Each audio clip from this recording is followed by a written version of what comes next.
We are live now, and I'm going to check and see if it is working much better. Hopefully, it is. In fact, I'm just going to shut that down and just use my phone as a second monitor. Because I don't know how much my computer is able to handle, because it's an old piece of crap. Yeah, fair enough. It's my piece of crap. It's been a good girl. Oh yeah, there's one called Multiverse Strip Club. Oh, 507. We're live, by the way.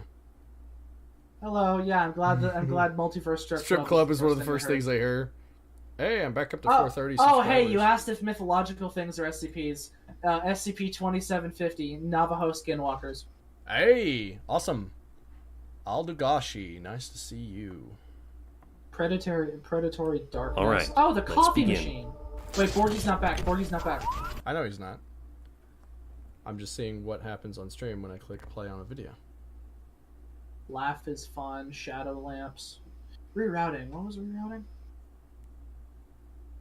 A common raccoon. Oh, the HMS Wintersheimer. That one's cool. Eye spiders.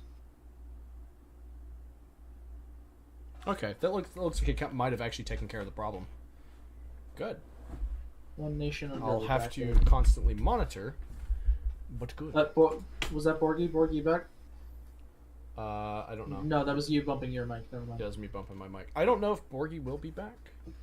He will. It's just something homie's got to take care of real quick. Okay. Well, he made it seem like it might be an issue. If it's an issue, we can just either go on. 714. That's the ring. 939. That one's. It's actually nice that somebody subscribed to my channel. Thanks, guys. Thank you. Yay! Thank you. Oh, House of the Worm. I love House of the Worm. I just had to restart the stream just because it was being dumb. Yeah. Oh, cliche, right? That one's adorable. Lost Children. I remember that one. Let me. This Oh, the doorman. is my desire to World Without Man. 804. That was the one. Carnivorous Blanket. Okay, seems legit. 3D specs. Startling statue. Builder bear. Militaristic Play-Doh. Militaristic Play-Doh. Yeah, it's like sentient Play-Doh. That like, I don't remember. I haven't read it in so long. I don't remember how to summarize it. I think most of the some of these are cool, but some are just like sentient Play-Doh. It's like, because why not? Yeah, it's like militaristic sentient Play-Doh that tries to do military things, but it doesn't work because it's made of Play-Doh. Oh, 323 Wendigo skull.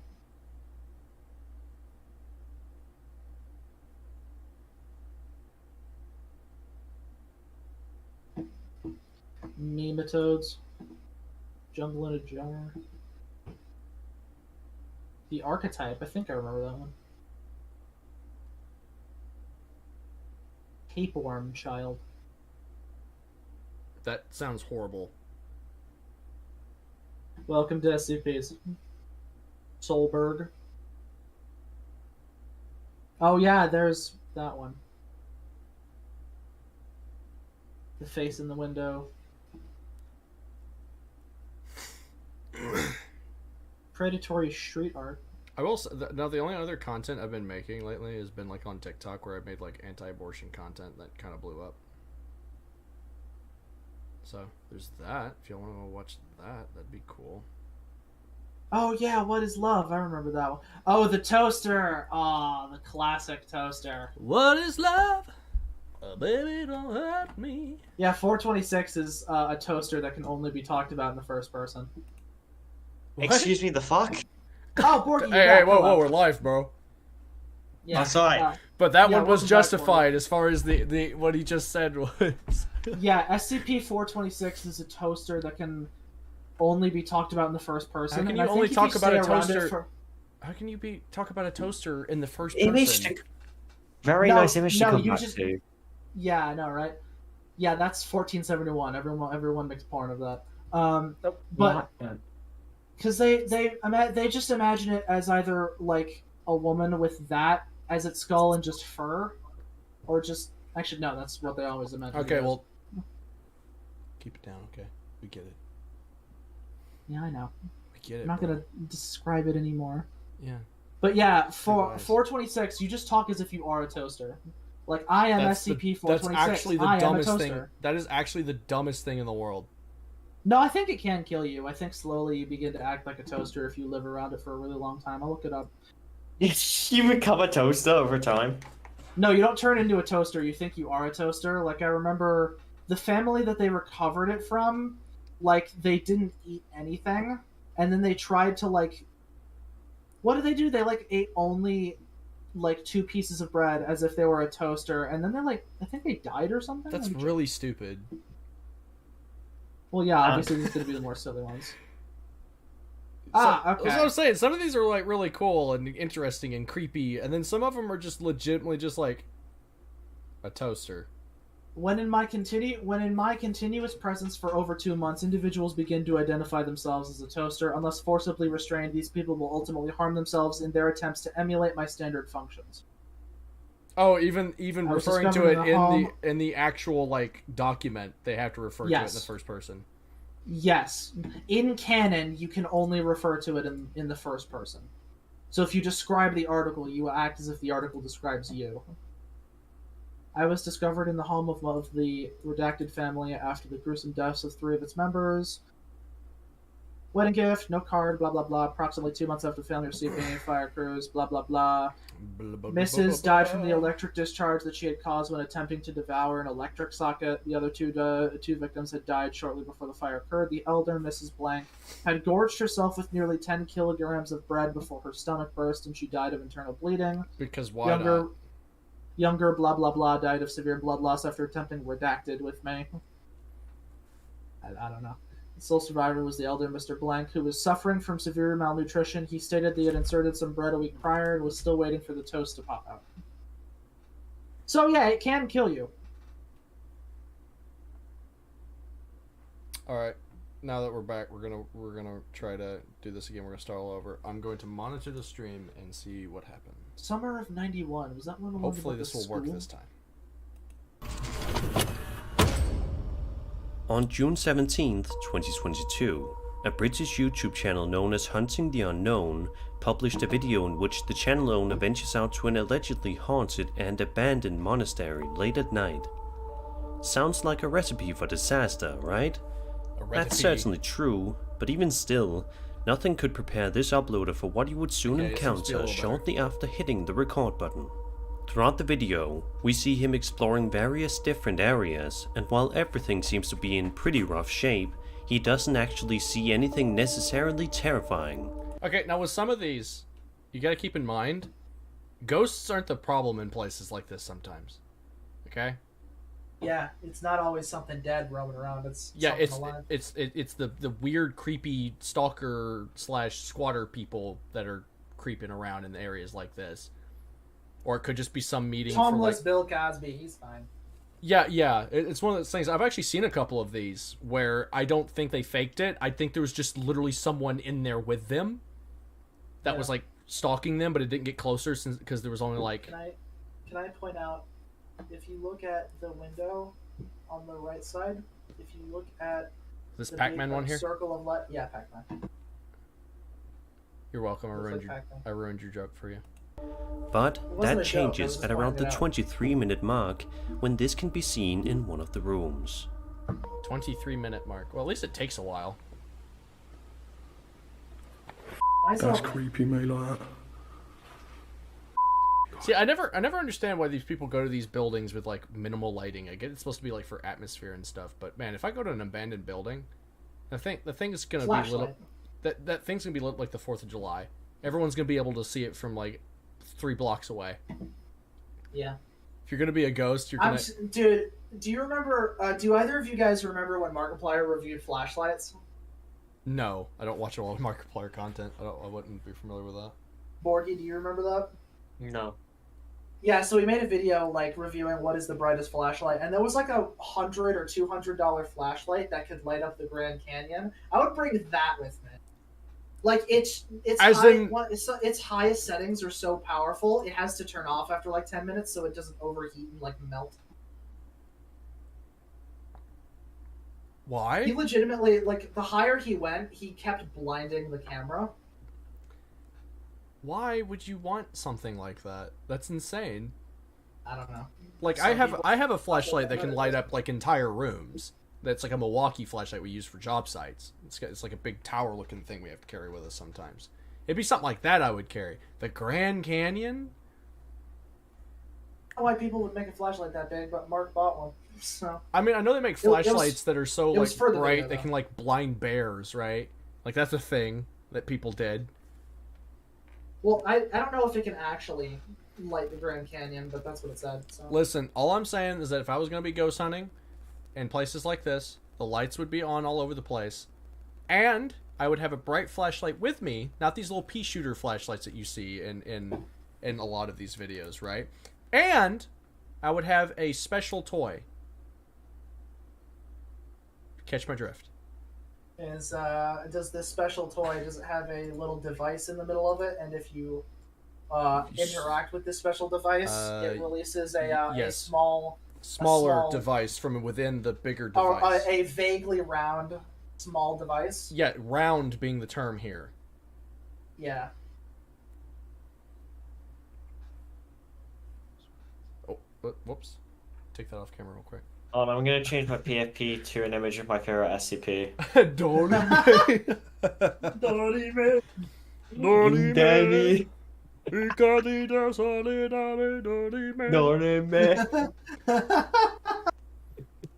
Factually, the most inspiring song ever made. Really? Oh, I love it. Like, even I actually love that song. Ironically, it's unironically, I guess would be what we're going with. I love it, not just because it's funny, but because it's like, it's cool. It's a cool song. Let's keep watching. You know, when I look up your channel, I still have to look up Nightbreed Gaming. Yeah. Gaming. Even though I don't game anymore. I straight up, like, got rid of, like, Steam and everything. Because I started trying to game a little bit again, and when I realized I was playing, like, 16-round zombie games at a time minimum, I'm like, alright. Maybe you're only in for like fast-paced stuff. You should try that. What? Problem is I get easily distracted, so it's just better just to not Yeah, have I it there. get that. Alright, let's go.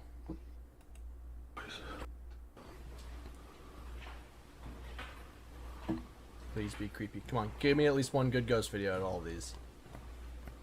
There's a couple of good ones.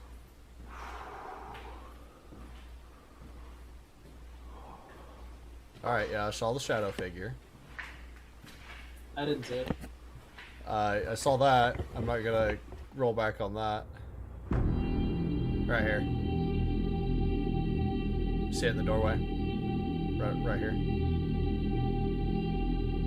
There he is. See, with stuff like that, sometimes, when they were first being captured on camera, I didn't think they were fake, but now I think a lot of them are fake because of the first couple people have captured weird shadow people. Because if you watch all the shadow people videos, they're like the exact same video.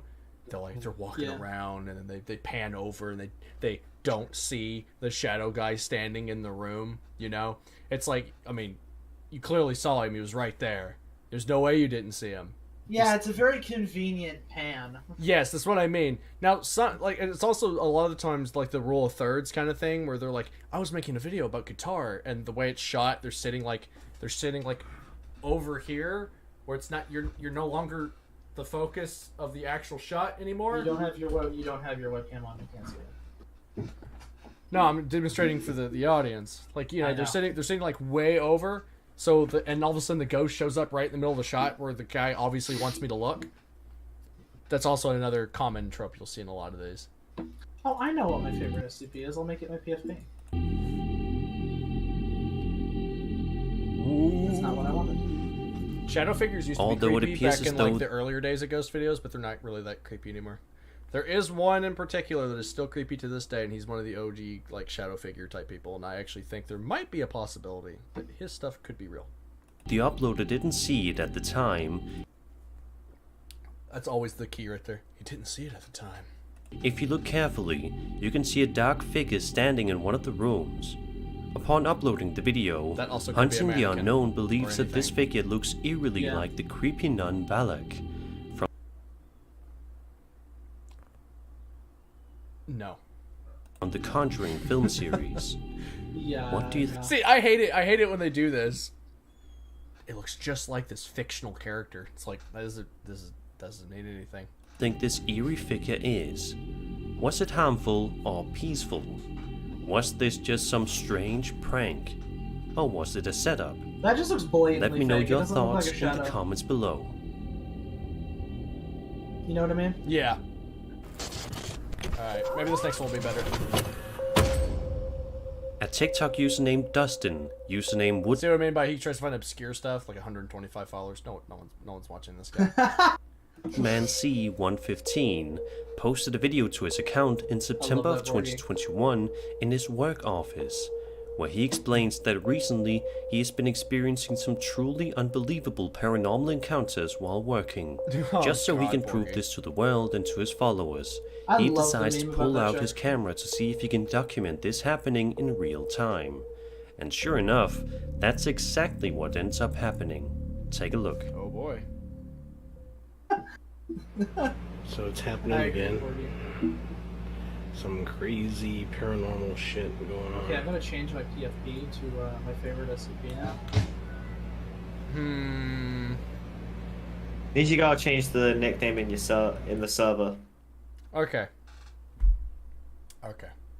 Okay, the picture's not So big enough. with some of these poltergeist type videos, the explanation is a lot of the times pretty simple, right? Either someone's Yeah. faking it and they're screwing around with stuff, or there are things that you're not aware of happening at the moment that you just don't understand, and so you just blame it on the paranormal. And again, this is coming from someone that believes that the paranormal is in fact a thing. Stuff like that, where the little cupboard, little thing with a little thing flies open. Not really feeling that. I don't know. It's just me. Incredibly easy to fake. Yes, that's the thing. Like, I want to see something that would be really hard to fake. If it's just a drawer flying open, there's a number of things you could be doing to make that drawer fly open. It's just me. There's no one else around.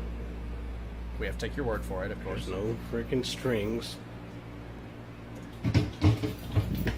Strings are not the only way. Hang on, I'm pretty sure that's your favorite. Among one. the creepy things that happened in the short time frame of this video, we can see Dustin's know if computer it's my turning on all by itself, and then just a couple of seconds later, I'll actually the change it to my cupboard door favorite one. above also seems to open What? without anybody I'm there gonna to change do it to my so. favorite.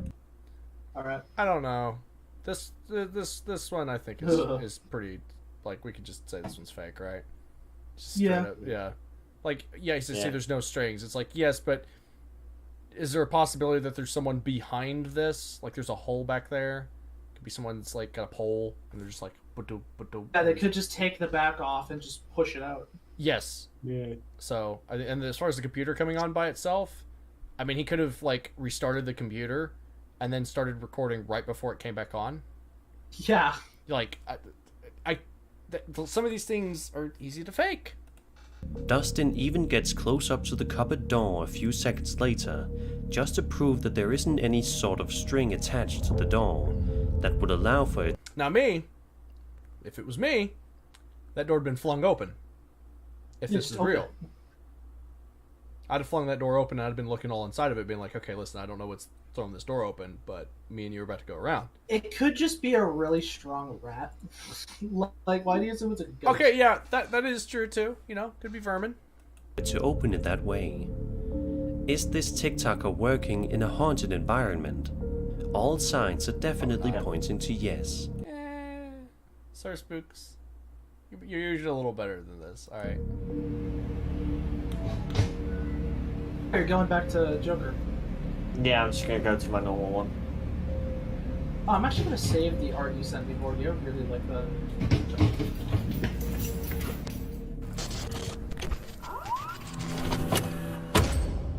The following video was published your to name. YouTube by a channel known as Henning Dyngvold Dingvold. on January 20th, 2011, and was allegedly filmed after the homeowner had continuously been hearing some strange noises coming from somewhere within the attic. Hopefully this is a good one. In the video, we watch as the uploader wanders around the house, making his way toward the attic slowly but surely. At around the 15-second mark, it becomes clear that there is definitely something up there. As for what, we're not quite sure yet.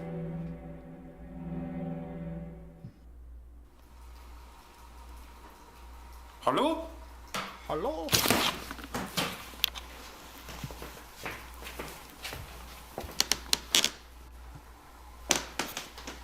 I'll say this does look like a really old house, though. Hello? Yeah.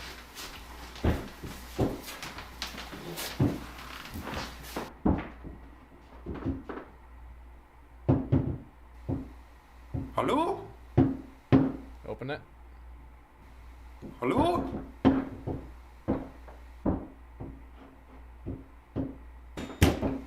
Hello?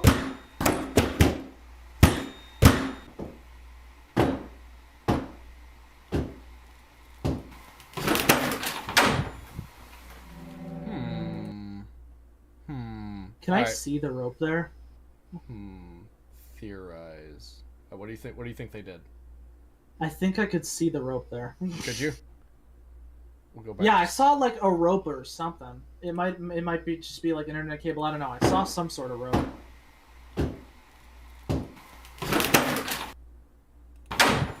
Yeah, there it is. You see it. Ooh, Yeah. I don't know if that's. I don't know what that's attached to though. I think that's just a piece of the door. No. Oh my god! I saw like Scotch tape attaching it. Well, it doesn't necessarily mean anything.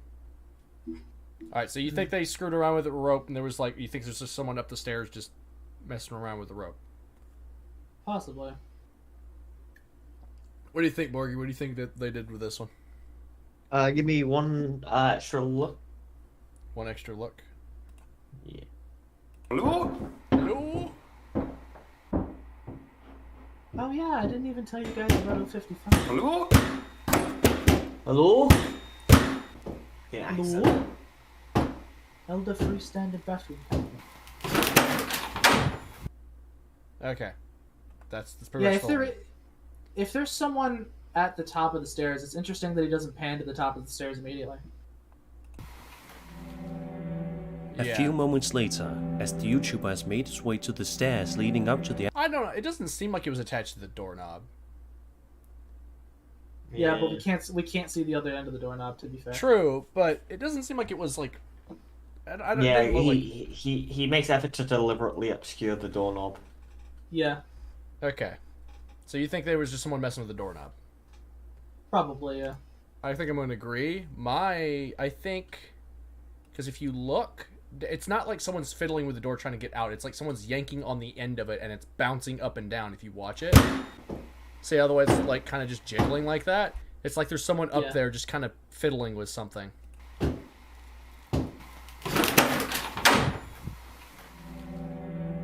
And I also don't like that the video ends directly after the creepy shot.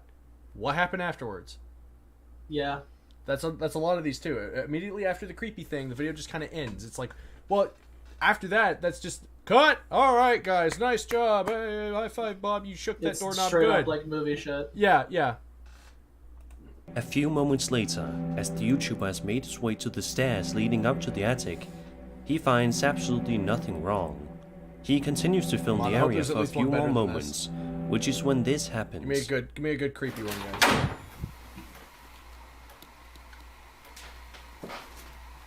Wait, does it keep going? Does the shot keep going?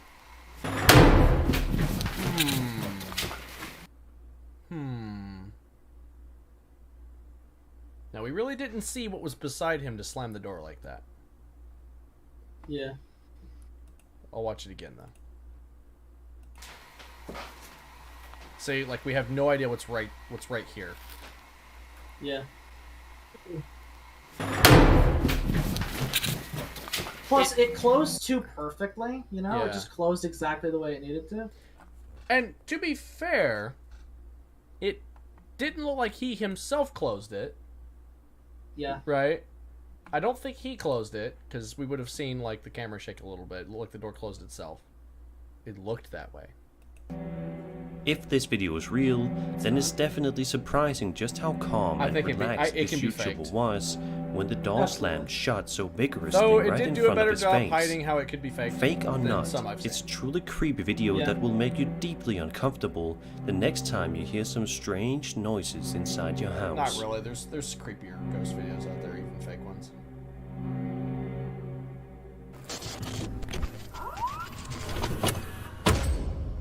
This next video looks like something you would see pulled straight out of a horror movie, but if this video is authentic, then it seems as though TikTok user Arky Videos is living a real-life nightmare. Of course it comes from a TikTok user.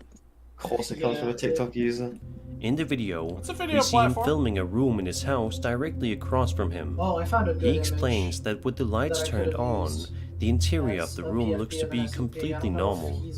It's just an average bedroom that you see every day, with nothing out of the ordinary. But when he turns the lights off, it's a completely different story. Alright guys, hopefully this one's actually good, even if it's fake. There's like a shadow there. Watch. You see that? Okay, yeah, that's kind of unsettling. That is rather unsettling. Okay. So, what did he do? I mean, I'm not good at, I don't know anything about special effects, but there is a thing where he could just, like, cut and then insert footage like a jump cut when he turned the light off, right? Yeah. Yeah, like Or potentially might have done something with the light or shadows, like maybe set up like a figure somehow that isn't that only projects a shadow when there's well, like maybe it projects a shadow from that room, but because obviously there's a light source. So one thing I'm thinking, if potentially possible, because is like there's maybe a light source projecting over like something.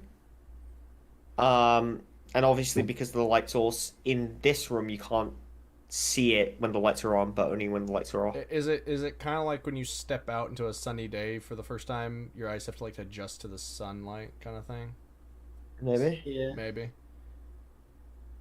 I will say this one's a lot better than the other two as far as being well done. Like, yeah, we actually have to theorize how he did it instead of being like, oh yeah, we definitely know how he did that. Tell me I'm not correct, dude. Now, if it's, I don't think it's a jump cut, because if it was a jump cut, what the f, dude? Oh, that one looked like a cut just a little bit. Did you see it? Yeah. Just slightly, like there was a slight cut right there. Dude. Hell no. What the f, dude? Yeah, that was a bit of a cut. That was a little bit of a cut. But hey, even if fake, well made. The more I look, yeah, that doesn't look like a shadow. That looks 3D. It looks like someone standing under a blanket. As you can see, as soon as the lights get turned off... Well, shadow figure just means figure whose face is I can't see, just dark figure I can't make out. A creepy shadow-like figure can be seen standing ominously in the bedroom, much to the bewilderment and terror of the uploader. Ever since its upload, many commenters have been deeply frightened and confused by this eerie clip, questioning what could possibly be standing in this TikTok user's bedroom. Even if it turns out that there isn't some strange ghost of some sort living inside his house, it's still spine-tingling. Maybe it's best that this TikTok user moves to a different house before anything worse can happen. Alright, I think it's well done. Good job. Wait, no, it's a TikTok e-girl who got her account. I just realized it's the ghost of a TikTok e-girl who got her account suspended. Oh my god, right. She's still salty about it. She couldn't. She couldn't get a job and she starved to death. But then she came back as a ghost to reap She has revenge unfinished business, TikTokers. and her curse is to star forever in TikToks, but no one will ever recognize her for who she was. I was imagining she gets revenge on other TikTokers for still having accounts, but that's even better. She's just cursed to appear in other videos forever. Mm-hmm. You'll be forever relegated to the featured section of the title. Early on this video, we talked about the creepy nun Valak from the Conjuring film series, potentially... Oh, please don't be a clip of Valak trying to convince me that this is real. Appearing in a YouTuber's monastery investigation. It seems as though that YouTuber wasn't the only one to have allegedly spotted the creepy entity. In the following video, published to TikTok by Pen Paranormal, the uploader is driving near the house that The Conjuring is based on, which obviously... Okay, to be fair, The Conjuring is supposedly based on, like, supposedly real, semi-real paranormal events. Supposedly. Like, the people in the film that it's based on are, like, have already been exposed as frauds, like, again and again, but... Well... yeah, so it's like, looks quite creepy as it is, but it's what the uploader films right next to it that's even creepier. Take a look and see.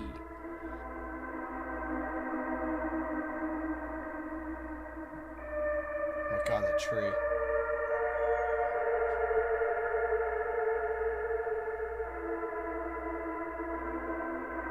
Yeah, that's just a woman in a costume. Yeah, that's just somebody standing there. Sorry. Yeah, you just get like your sister or some shit, and she wears a black dress, and then she just puts makeup on that area of her body, and she just stands still. Yeah, that one's fake. Especially like, given the context, why are you filming here if this is supposedly real? Why are you filming? Yeah, that's the thing. It's always weird the reason they film in particular locations. It's like, well, I was doing a guitar recital, and I panned over, there was a ghost 20 seconds into the video. It's like, sure, bud. Yeah. Also, I'm sorry, but as someone, again, who believes in the supernatural, I don't think most demonic entities that come to Earth looking like stuff like this. I think... I don't think they would also be standing at the side of the side of the road. Yeah. Sunset there for a second. Yeah, I don't... Why would they be? What's the point? Most of the times, they're just really oppressive spirits that just like making disturbances in people's houses and making people feel awful. That's usually what they do. Yeah. Listen, she's standing on the road in case you want to give her a ride if she shows some light. Yeah, she's just an emaciated nun who's just been walking for like 9 days and just wants some food. And you just like, oh my, is it a ghost? And then she died shortly afterwards. Yeah, but and then no. She actually became a ghost, and she's just in that position forever. That's another thing I hate is the unfinished business aspect of like a lot of ghost lore. It's like, nah, bud, that's not what it is. As you can see, a strange nun-like figure is seemingly standing right next to the terrifying house, and as you can tell, the nun in question looks strikingly similar to the nun Valak from the series. Is this somebody dressing up in a costume in order to scare any and all who pass by? Is this a strange trick of the light? Perhaps this was... See, I hate it when ghost YouTubers do this. Is this a strange trick of the light? They give the options they give you are obviously false, so the only conclusion you can come to is like, well, maybe it is a ghost. It's like, no, it's fake.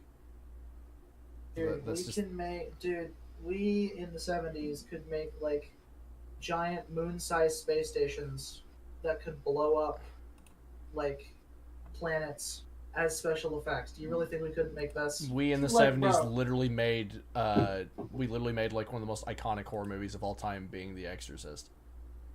Yeah. Or The Thing. The Thing. The Thing. With special effects, they made that, whatever it's called. You can just take this woman and have her stand out there. Yeah. One big setup. I don't even think she's wearing a nun's outfit, whatever it's called. I don't know what it's I don't called. even know what this is number one. The creepiest one isn't even that. The creepiest one was the shadow person. At least that one was good. Yeah, the TikTok one. But what if it is real? What do you think? I think it's fake. Let me know your thoughts in the comment section down below. I don't even know if she's wearing anything on her head. It just looks like her hair. And by fake, I don't mean somebody was out there posing in a costume and the guy happened to catch it on camera. I mean, like, he set this up. Yeah. And that was 5 scary videos. That's the only good one. All right. Yeah, this should be number one. Let's go to Sir Spooks'. Oh, dude, let's go to the comment section. I'm gonna stop. The comment section. If you go right here, the comments section right here. That last video is absolutely hilarious. If I lived over there, I would totally dress up like a nun and stand next to the road, wigging out everybody that drove by. Yeah.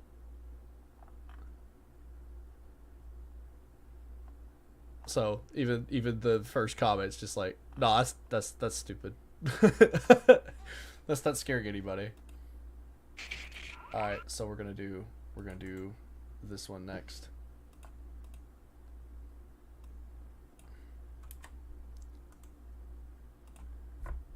This is from the same guy. Probably the last one we're gonna watch from him though. So maybe we'll get better ones out of this one. Maybe this one's gonna be a little better. Hello everyone, my name is Sir Spooks, and today we'll take a look at 5 scary videos. But before we begin... That's another thing. Why is the quality always terrible? Yeah, that's pretty interesting. It's like they shot it with a laptop camera. With their phone. No, specifically, no. Most phone videos would look better than that. It depends. iPhone, like iPhones. If an iPhone looks good, it depends on how the iPhone is feeling at the moment. Because sometimes iPhones are like, you know what? I don't feel like looking good. Subscribe to my channel so you don't miss any new uploads. Alright, let's begin. At least my phone. This first video... Wow, this is a really obscure one. It was published to YouTube on July 9th, 2013 by a man named Ryan Cormier. 2013? What is that? Was this 20? That's like a 9-year-old video. It was filmed at Tetagooch River Road, which is located in Bathurst, New Brunswick.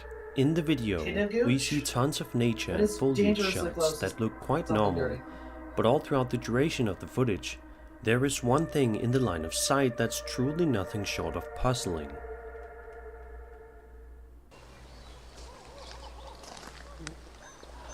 What, that? That's like, dude, that is just like a cardboard, like, flat, like, pine tree, it is and moving. you took one side of it and painted it black. It is moving just a little bit. Yeah, wind.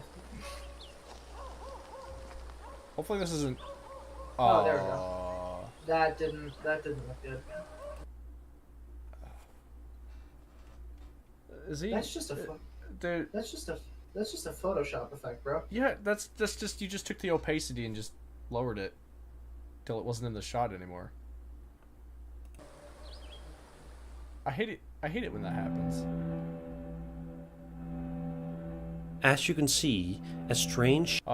Thank you, Sir Spooks. I never would have been able to spot it. Shadow-like figure can be seen standing around near the trees before it mysteriously and slowly starts to vanish from sight at around the 25-second mark.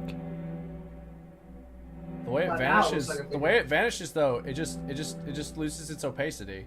See, like the shape is still there when it's going away, because someone just took the opacity dial and in a composite shot, and they just slowed it all the way down.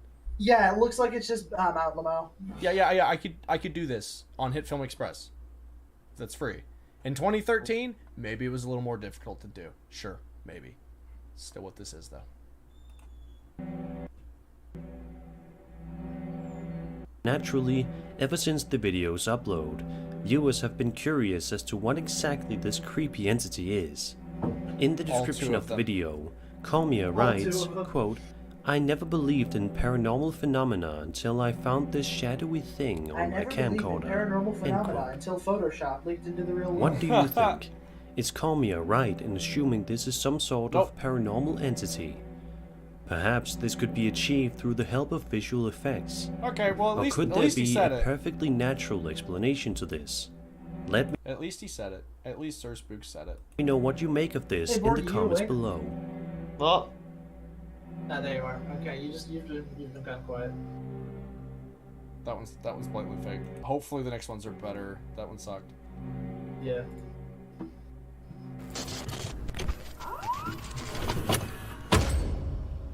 The following video is not only bone-chilling, but it also comes packed with some creepy context. Alright. In the footage, 2 friends are visiting a Shinto shrine and are looking at an ima, a small wooden wishing plaque found in Shinto shrines. They have been used for centuries to send prayers. Essentially, people purchase a small plaque, write their wishes on them, and dedicate them to the gods. You'll discover them hung or tied together in an overlapping manner in certain areas called dedication areas. One of the two friends is filming a video, and during the recording, the camera zooms in on one particular ema. On it is written a boy's name, Masahiko Dai.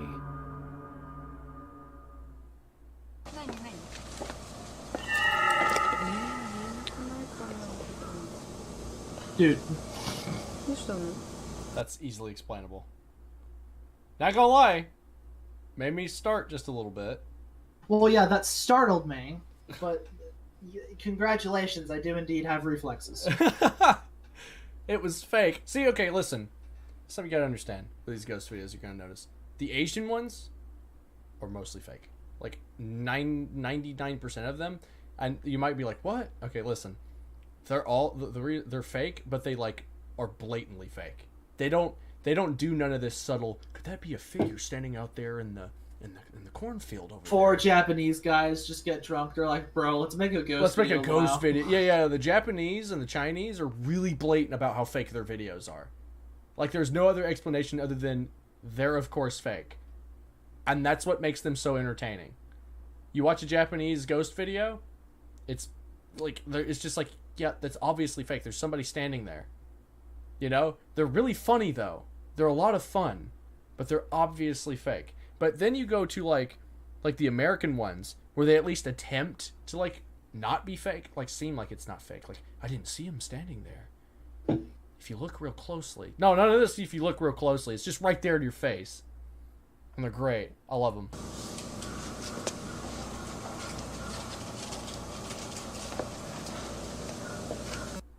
I would have loved it if he was just still standing. He's just still standing there. He's just. He's like, hey, do you guys have any apples? As you can see, oh, he's not even wearing a face mask. of what looks like a ghost boy. I thought they at least bought like a mask or something. No, they usually the Chinese don't wear masks or anything like that. They don't get in costume other than to paint like white face paint on you or dress you up like a schoolgirl kind of thing, because they like the long black hair rain like type fanboys? Ghost. No, they like the rain type ghost with the long hair. Guys, it is 2 a.m. here. I'm gonna head to bed. All right, no problem. It was good hanging out with you. See you tomorrow, man. Bye, everyone. See you, man. Night. Get out of here. Have a good one. But seriously, with that, it's like that's what they usually do. They like their pale face, long black hair ghost from like The Ring or something like that. That's what they like. Appear out of nowhere for just a brief moment. Other than the information I just gave you, there isn't much details regarding this video.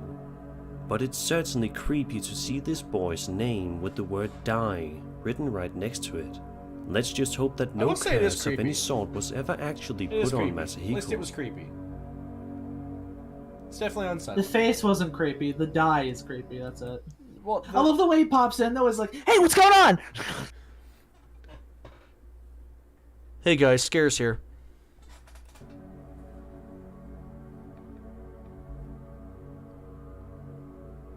Yo, oh, I heard you got Pokemon cards. A man named Rue runs a TikTok account called Rubik's Cube, where he typically posts videos relating to goofy moments of his life and him messing around in general, something which is quite common to see on the popular social media app. However, what isn't that common to see on TikTok is paranormal entities. But that may be exactly what Rue ended up filming in the following video that was published to his account on April 20th, 2020. You also gotta understand, some of these are kind of publicity stunts sometimes. Bro, there's a ghost in your video, and then everyone flocks to it. The footage was filmed back when Rue's house was undergoing some renovations. He says he was filming at the time because he wanted to show his grandparents what changes were being made to the house, because they lived far away and he could only show them via videos. But he says that upon reviewing the videos a while later, he noticed something quite strange about one of them that caught him completely off guard. So, without further ado, let's take a look. In 2015, I was going through some old files on my computer and I came across the video. I noticed there was something strange about it, so I took it and I uploaded it to YouTube to show my friends, and I think one of my friends maybe posted it on Reddit or something, but it didn't get any attention, you know? Dude, are you serious? Ooh, okay. He panned back, and it was gone. That's a little better. And this is what the house looks like today. We did renovate again.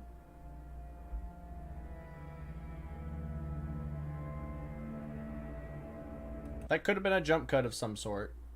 Yeah. Also, the way he panned, it didn't look like a double take the way the camera was. He's not like, wait, what the heck was that? It's just, look, it's gone.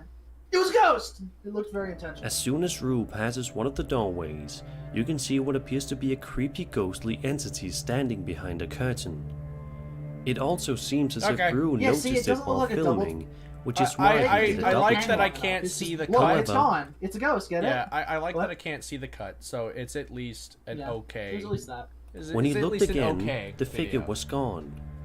He also uploaded this follow-up video to his account to further prove that he's not making things up.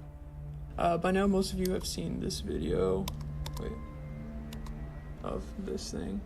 Well, I went into the metadata of this video and it says it was created in 2013, November 11, 2013. Like, I don't understand when people are saying, like, I edited this video and then uploaded, because, like, why would I edit a video in 2013 of this and do absolutely nothing with it? What do you think? Because you do forgot you think about that... it? Okay, I'll give him that. It's a bit more convincing than some others. He went into the metadata, which is like the raw footage of it. It's not something you'd get out of one of the editing softwares, because the editing software has like a different like tag to the data or whatever, you know, different group of letters and numbers and whatnot. It looks different. So I'll give him credit for putting in some work to make it convincing instead of, you know, it takes a little more work just to be like, that's just fake. I could fake that. Rue was telling the truth. If so, do I think he's telling the truth? I don't know. Behind the curtain that day. But it's definitely a lot. Whichever way you look at it, I think we can all agree in hoping that Rue is safe these suspicious. days. For me, it looks very intentional. Yes, and even this right here where it goes whoop, and it, like this wall right here, you could easily have one take where you pan across the wall, and then just have another take where you pan across the wall in the exact same way, and then splice them together where it looks like one continuous take. It's a trick that Hollywood uses all the time. Exactly.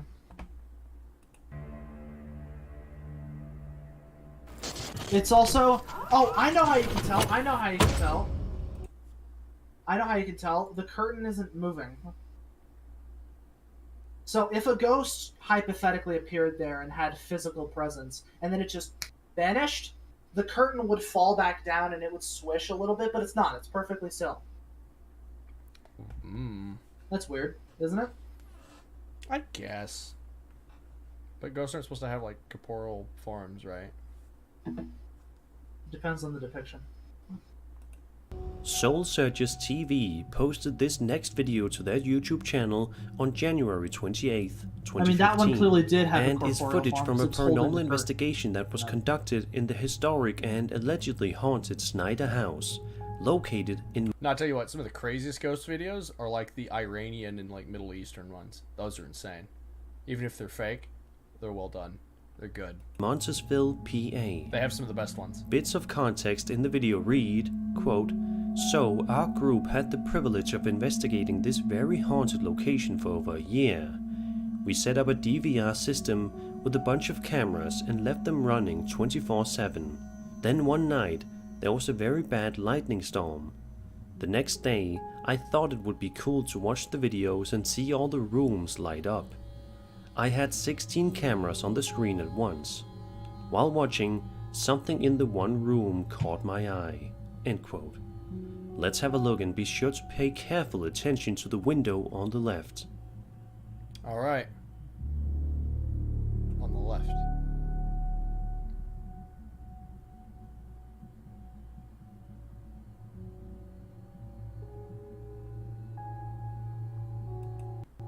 I don't know. Dude, I think you can fake that with Halloween decorations. Yeah, I don't know. that one can be faked. My rule is usually if I can't fake it, there's a possibility it's real. When the lightning crashes, it seems as though there's someone standing behind the window. I don't think there's actually in the window. I think he's right here next to the window. And when the lightning flashes, it's just his shadow being casted on the wall here. Yeah. Trying to look inside. It only appears for a brief moment when the lightning It just looks too cinematic, I think is my problem. Yeah, that too. This just looks blatantly like out of a movie. strikes, but there's definitely something there. As for what exactly, we will probably never know. This video is 7 years old, and even still to this day, nobody has been able to come up with a concrete answer. And it will probably remain that way forever.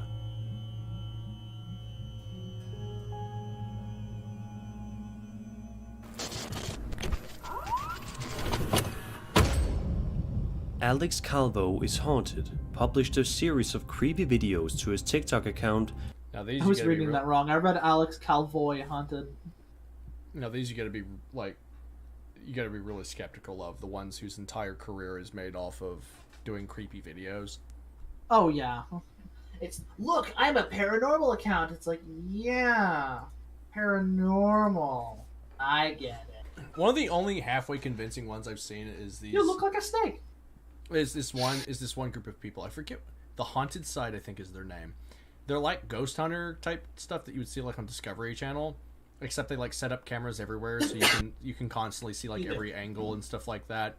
So if they are fake, they're definitely making it harder on themselves to fake, you know, that kind of thing.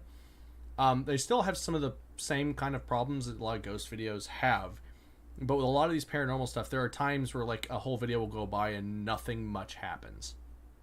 So it's like, okay, that's a lot more convincing than every time I walk into a haunted location. What, did you hear that? Did you hear that? So it's like, so you're telling me that you have so much luck getting paranormal activity that every time you just walk into a location, it's just there. Yeah, just immediately, the first time you ask, are you there? He's like, yo, what up, bro? Yo, what up, bro? I'm just haunting this. This is my crib I'll be haunting, you know? It's Rice Gum. Yo, what up? It's your boy, Rice. Why won't you answer my questions? Because you're irrelevant. Yeah, it should be like, this is a non-reference. Well, not really, but it should be like Phasmophobia, where nothing happens for like 10 minutes, and then you piss the ghost off and it murders you. Yeah. In the first video, he says that he has been hearing some strange and creepy noises coming from somewhere nearby. He sits down and continues talking to the camera as he tries to wait and listen to hear if the sound continues. What happens next absolutely terrified Alex. I bet. I'm out here in my living room again, which is right by where that chair moved the other night. And I don't know, there's just been like scary shit going on around that. Please be good. What was that? Oh, shit! All right. Oh, no. What was that? I wasn't looking. All right. This I wasn't looking. What happened? This one seems kind of legit-ish. I wasn't looking. What happened? Right here. This one seems a little legit-ish to me. Could it be faked? Absolutely. And like scary shit going on around that. It may be a little unsettling, not gonna lie. Oh, shit! Oh, no. Didn't see it. What happened? Well, if you pay attention here to right here, just look right there. I can't see your cursor. Okay, if you look in the door, you see past the black couch looking thing with a little red whatever that is right there? Yeah, the door. Yeah, if you look through the door, just watch the door. Which is right by where that chair moved the other night.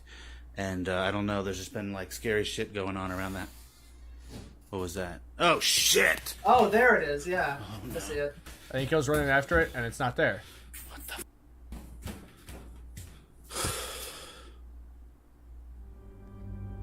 Could that be fake? Yes. It's very simple but effective if it's fake. That one actually genuinely kind of makes me feel a little... not like as in a skeptical way, but like, I don't know, that could have been real. Yeah. I think it's the kind of thing that a demon would attempt, trying to scare you. But also, I don't know, there's something about it. There's just a little more convincing than some of the other ones I've seen. The corner to investigate, he can... The only problem I have with it is that it happened immediately after he said there's spooky stuff happening, and then he stands up and it's like, his reaction to it, I'm not sure is genuine. You no longer see the creepy figure that was peeking around the corner. I'll give credit for that. Yeah. In the second video, he starts it off by saying that he's convinced that he just saw the ghost of his deceased grandma. Okay. Either he's lying, or the thing that is oppressing his house and giving him problems is just screwing with him. He says he was filming because, just like before, he heard some rather unsettling noises in the house. Throughout the course of the video, he can be seen wandering around the house, explaining all the creepy noises he's been hearing to the camera. As he walks around the kitchen area, he pans the camera around and sees this. I don't really know what's going on. It just seems pretty crazy to me. I don't know. This is not what I signed up for when I got this house. Oh, shit! Alright, that was convincing. That was a little convincing to me. Did you just drop the camera? What just happened? Yes, he did. He dropped it. Come on, what was that? Oh. He saw something that made him drop his camera. Like, he's putting in genuine effort into these if this is fake. Signed up for when I got this house. Yeah. Oh, shit! Oh, I see it. Probably. Come on. Is that a dog barking in the background? Yes. Okay, just making sure. Come on, what was that? Holy shit. It's in the video. Holy shit. Is there somebody in here, or was that actually my fucking grandmother? Oh my god. The fucking robe is sitting there on the floor. Are you kidding me? Holy shit. Yeah, I did see it. It could have gotten away while he dropped the camera. You know? But... yeah. This is a good one. This is like the best one we've seen so far. It's actually really good. I like this one. Like in a creepy kind of way. I don't know about this one. Then, this is the in the third and final video, he is once again exploring the house after hearing some strange noises. He wanders around upstairs to go and investigate, but all seems to be going quite fine. That is, until this happens. Okay, come on. I know I heard something.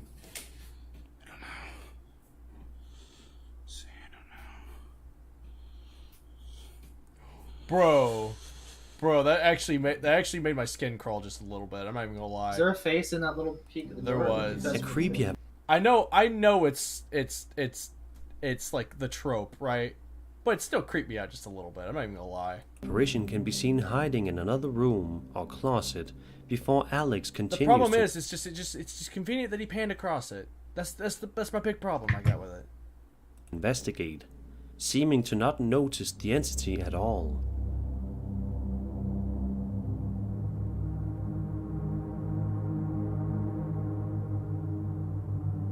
All of these videos have been talked about immensely on TikTok, with people coming up with various theories and possible explanations.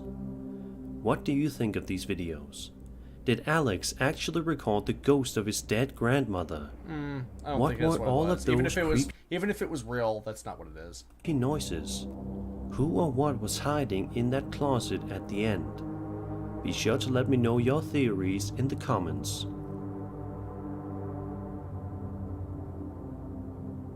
And that was 5 scary videos. All right, that video was a lot better than the last one. Yeah. Let's see. We will do one more. Top 10 scary videos that will terrify everyone. Nope, I've already seen that one already. It was okay. No, should we go straight to Nexpo, or should we try someone else's ghost videos? Hey, you know what? Let's do a slapped ham one. That guy's videos kind of stink. I don't like his videos. His ghost videos are usually bad. That name sounds familiar. You've probably seen some of his stuff. He's got popular videos. It's just a lot of his stuff are just like blatantly fake. And it's like, could this be a ghost? It's like, buddy, I don't even know if you believe that. You know, it's like I don't think you even believe that it's a ghost.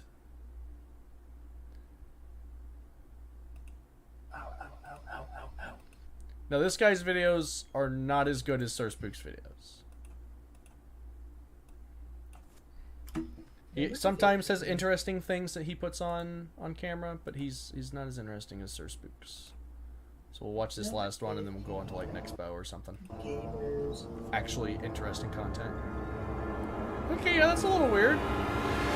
That cat's just server was disconnecting, you know, mid-match.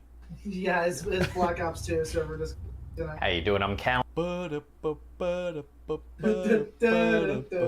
this is Slapped Ham.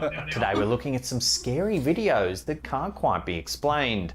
So hit that subscribe button and get ready for more eerie content, just like this.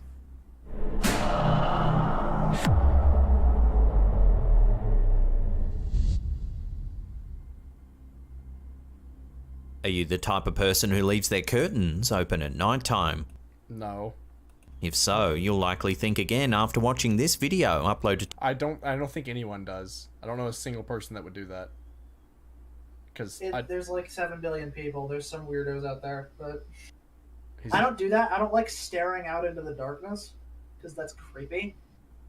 No, I just don't like the prospect of some weirdo just in like outside looking in. To TikTok as I get dressed or something. Old Fogey John. Yeah, that too. The brief clip shows the TikToker's window late at night. The house is brightly lit inside, but outside the sky is totally black. Unfortunately, the night is far from peaceful. If you watch closely, you may notice something strange lurking outside. Take a look.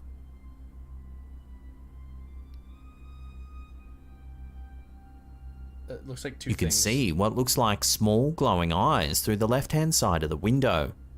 Glowing, I noticed. Thank you. Then another set becomes visible, this time on the right. It seems like that there's actually two figures peering through the glass. Easy to fake. Just put on a zombie costume and look into the window. To some viewers, their indistinct shapes resemble descriptions of the cryptid known as the Mothman, a tall brown.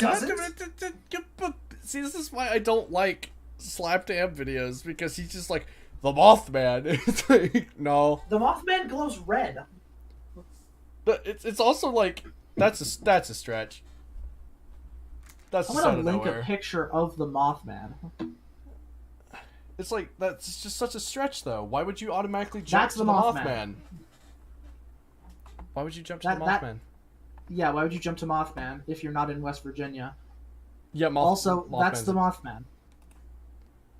Yeah, I'll show. Oh man, won't let me get off. The Mothman is only in West Virginia, a very specific town in West Virginia.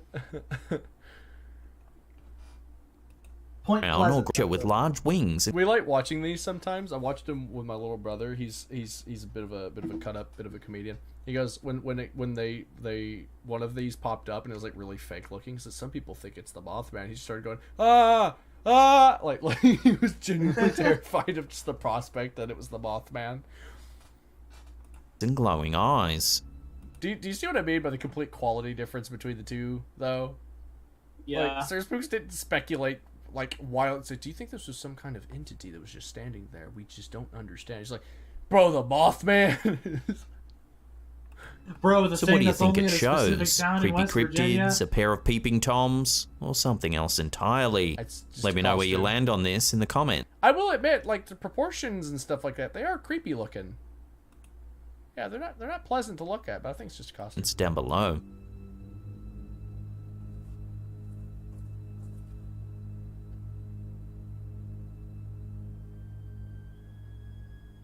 Abandoned places are a favourite of both urban explorers and paranormal investigators alike. In this video, the Terra Al Extremo team searches an abandoned church for evidence of the infamous La Llorona. According to South American folklore, La Llorona is thought to be a vengeful spirit.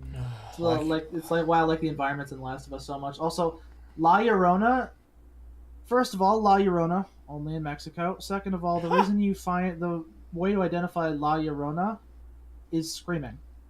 The ghost of a woman who's also another Conjuring myth.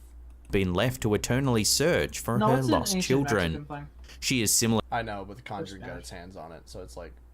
Oh really? To the more common. Yeah, there's a La Llorona Conjuring movie. Am I right?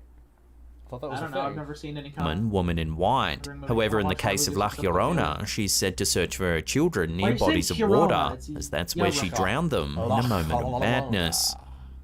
In the footage, we see the team explore an area around an old abandoned church that is located near a lake. An area, it seems, where they think such a spirit may reside.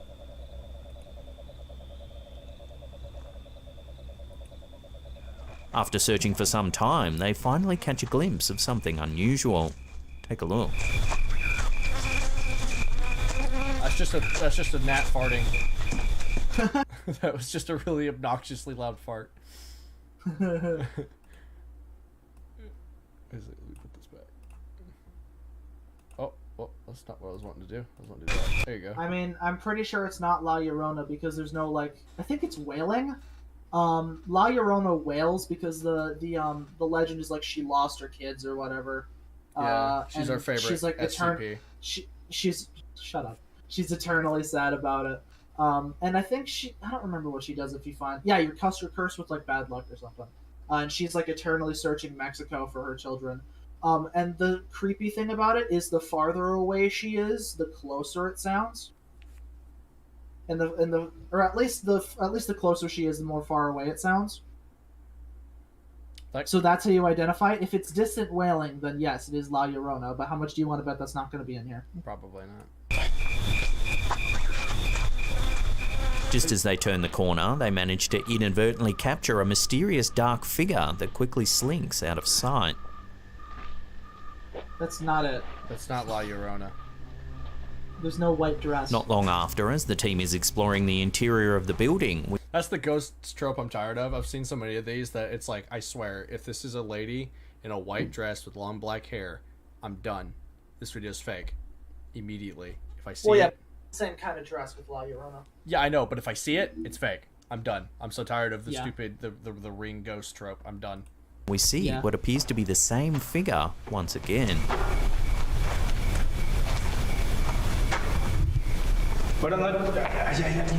The trope of them walking off to the right, and it's always the figure then right. seems to make one final appearance right near the end of their investigation. At first, it's difficult to notice. However, if you brighten the footage, you can actually see it appears to be flying through the air. No, you can see its strides. It's walking. Yeah. Yeah. This is why I don't like Slaptam content. He does the same thing that Chills does. No inventes. ¿Sí los tienes? Sí, los vi, sí los tomé. So has the Terror Al Extremo team managed to capture evidence of La Llorona haunting the area around this old church? No. Or was it perhaps just a squatter? If the latter is true, then how does one explain the figure's seeming ability to levitate? It's not levitate. You can see it stepping over things. Yeah, you can see it walking very deliberately. Videos like this are annoying. TikToker Dino Nugget 741 believes his house is haunted and has decided to document the occurrences for all to see online. We've featured several of his videos before. However, in this Dino Nuggets, are we familiar with that? This one, it seems, he might have actually captured visual evidence of the entity that is supposedly haunting him. The footage begins as we see the TikToker watching TV. Suddenly, why would he be recording himself watching TV? Yeah. That's really dumb. Why would you be recording yourself watching TV? He hears a strange noise and gets up to investigate. Cautiously, he looks around. Then as he enters the bathroom, the source of the mysterious sound becomes apparent.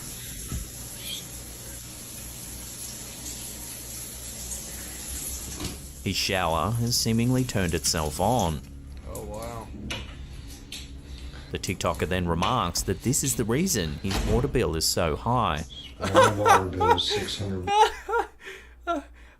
I just love that that's the ghost's plan.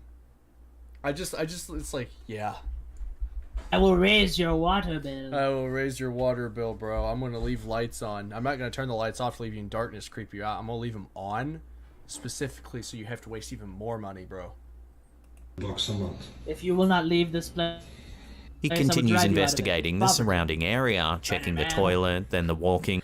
You'll have to pay more, Spider-Man. It's just the ghost of Willem Dafoe, Green Goblin. That'd be the best ghost to haunt you. I would love that. You're really gonna go down on the chips, Spider-Man. You really gonna go out there wearing that, Spider-Man? In closet. Suddenly, another noise startles him and he immediately heads back into the bathroom.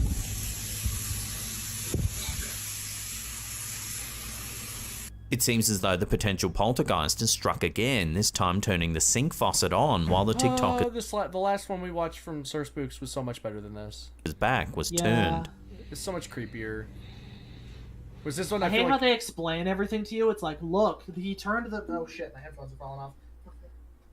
Sorry, I swore again. Yeah, and he's like, look, it turned the faucet on. It's like, yes, I wash my hands. I know what turning a faucet on looks like. Thank you. That is another thing. It's like, I just wish there was just less commentaries. Just let me watch it, please. It's supposed to creep you out, but I can't be creeped out with some retard jabbering in my ear. That is the thing, though. Sir Spooks didn't really seem to be jabbering quite that much. Whereas Slap Tab here is just like, I will explain to you exactly what happened. Things then reach a new level of creepy when he heads over to turn the water off. Take a look at what he's captured. It's in the mirror. You want to bet? What do you think's gonna happen? Say something to him. It's gonna say something to him. Okay, I think it's gonna be in the mirror. On camera. I'm standing right here. Bro. Okay, that wasn't bad.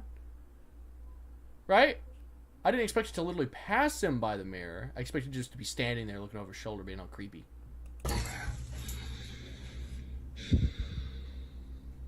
If you watch the mirror closely, you'll notice that a dark shadowy figure appears to pass behind him. I'm standing right here.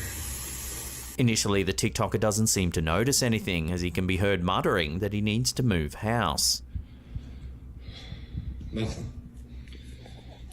Time to move. Some viewers think that the figure might simply be an accomplice, one that's been unintentionally caught fleeing the scene after. Thank you for exposing your own video. I love that. I love that. The turning on the faucet. He does run like he's like he like he's trying to walk without being caught. However, the TikToker did give us a good look at the surrounding area beforehand, and there didn't seem to be anyone there. Furthermore, there were no obvious hiding spots that looked big enough for a person to hide. Or he could be standing Take another look at the mysterious figure. What do you think? Has this TikToker really captured video proof of the poltergeist that's said to be haunting his house? No. Let me know your thoughts on this in the comments down below. I think what was just said is true. I think the accomplice actually got caught. Yeah. Yeah.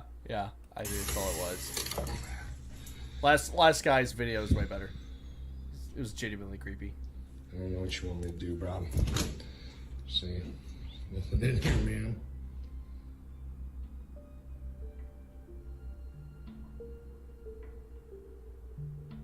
When Redditor, Outrageous Sector 67, moved onto an old farm somewhere in the outer suburbs of Minneapolis, they decided to set up a trail camera. Likely expecting to catch a glimpse of the local wildlife, they were probably unnerved by what the camera actually captured. Take a look.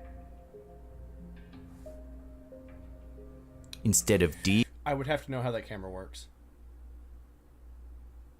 Like, is it like a shutter type thing? Does it just take pictures? Like a bunch of pictures? I assume it's a video camera. Because if this is the actual image, it's creepy, but I don't know. Deer or another animal, the image appears to show a ghostly figure. It's wearing a long white dress and looks... See, I can see it. You zoomed in on it. I can tell what it's wearing. Yeah. It's wearing a dress and clown wig. I know it is. Thank you. Thank you. I've never been able to detect that it's in fact wearing a long white dress. It also has an ugly bowl cut, similar to that of the character Will from Stranger Things. Afro. To have strange hair or... Did you just realize it was an afro? No, did you hear what he said? He has to comment on the afro. Listen. He comments on the afro. Instead of deer or another animal, the image appears to show a ghostly figure. It's wearing a long white dress and looks to have strange hair or... Strange hair.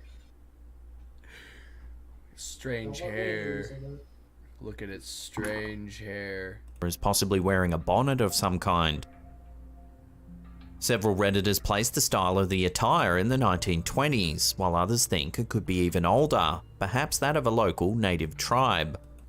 What? Dude. What?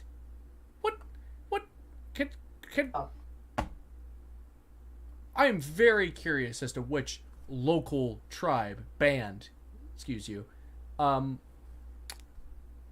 this is supposed to be? Which particular, is it one of the... It's just a tribe that wears clown wigs and... Yeah. Can I just ask these people that think it's a tribe or a band, okay? Which Native American nation do you reckon wears these, like, long white dresses and has an afro? Because most of them have long black hair. To the point where the Comanche, it's part of their culture to have the warriors have extremely long hair, so much so that they would cut pieces of their wives' hair off and wear it as an extension. Because if you're a man, a sign of your manliness was having long black hair. So which one of these tribes is running around with an afro? The Disco tribe. The Disco tribe. The Discotiki, as they were called. That's where we get the term disco from. It's these people, we have them to thank for the 70s. Just straight up just Napoleon Dynamite just running through the woods in a dress, bro. The figure also appears to be semi-transparent. Do not! I get what it appears to be, Slaptam. You do not have to zoom in on it farther and then explain to me that it seems semi-transparent. And no, it doesn't. I like how you had to put semi in there because it wasn't actually transparent. I cannot see through this at all. The only way you can is because of the blurred lines, because there's clearly an object in motion. Yeah. And seems to be floating across the land. You just know there's a bush right there that you just can't see its feet. Yeah. Here's the thing. I'm not saying that the person with this trail cam is, like, faking this. Okay? I'm just saying somebody could have ran across the yard wearing this garb right here. And he was just like, that's weird. Who's running across my yard in the middle of the night? The mystery gets even stranger as, according to the poster, the camera actually took a series of 3 photos, but this was the only one that showed the mysterious figure. As is the case Again, I would have to know how that to trail cam images, there's always a chance. I'd have to know how the camera works. How does the you know the Corridor Digital guys? Yeah. They have a great video debunking ghost videos. Like, it's really great, and they explain why sometimes when you have, like, Ring cameras, you know, like the security cameras that you have, like, on your front door, they explain why people look ghostly on those. So what they do is they take a shot, a single still shot of the environment in front of them, and to save memory, they only show that single shot that they took as a photo, because so little is happening outside that it would waste camera memory to be continuously taking shots, so they leave a single shot. Okay, the stream cut out for just a second. It's also weird that it says there's 3 photos that were taken. It's like, why can't I see them? Are you just not going to show us photos? You're just going to show us the one photo that is... Yeah, show the other photos for proof, bro. Uh-huh. That's why I find these videos frustrating. It's that it simply captured a regular person walking through the area. Yes. However, in this instance... Also, it's not walking. Like, look at the blur and the way its leg is stretched out right here. This dude is booking. Yeah. The figure is dressed so strangely that there's certainly a reason to suspect that it's not a regular person. Okay, sure, buddy. So could this really be some sort of paranormal entity? No. Or is there another way to explain this bizarre photo? You got that right.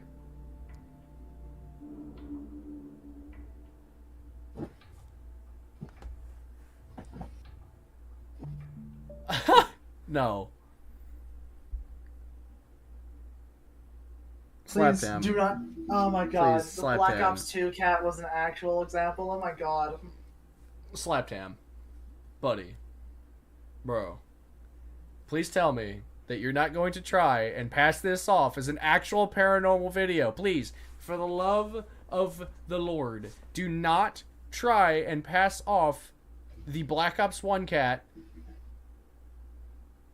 Black Ops 2. No, it's Black Ops 1. Specifically Black Ops 1. Black Ops 1 has the Oh, yeah, I thought that was Black Ops 2. Nope. Black Ops 2 has the Skrillex theme. Bum, bum, bum, bum, ba-dum, bum, bum, bum, bum, bum, bum, bum. Regardless. Do not try to pass this off as a paranormal video, bro. It's just a cat. It's a cat with slick feet on a slick floor. It's a cat. You're showing a cat being Tizame as an example. Cats typically do. Yeah, cats are weird. This next video on our list is certainly a strange one. It was uploaded to YouTube by... But then it just starts walking normal. It's not that weird. Animatrix. However, its actual origins are unknown. It could just be a particularly slick floor, man. In the clip, we see a cat. Oh my god. Oh, I want to pet him. In the clip, we see a cat. Standing on the sidewalk. No, he's not. He's moving. Possibly outside a store. Store. Amazingly, yeah, this very feline seems to be walking in place, as if it's on an invisible treadmill. I think it's just messing around. I think it's just being a cat. It's a stupid cat. It's a cat being a weirdo. I like how he's having to give you commentary on what I can clearly see. Yeah. Yes, I can see the cat. Its little feet glide across the ground while its body remains in the exact same spot. So could this be, as some viewers have noted, a glitch in the Matrix?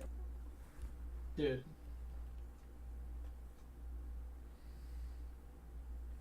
Do you see what I mean by slapped ham? I don't even think he believes the videos that he puts on his channel. Do you see what I mean? Dude, you know, he would cite this cat as unironic paranormal activity. Do you remember this meme? Mm-hmm. I love the cat.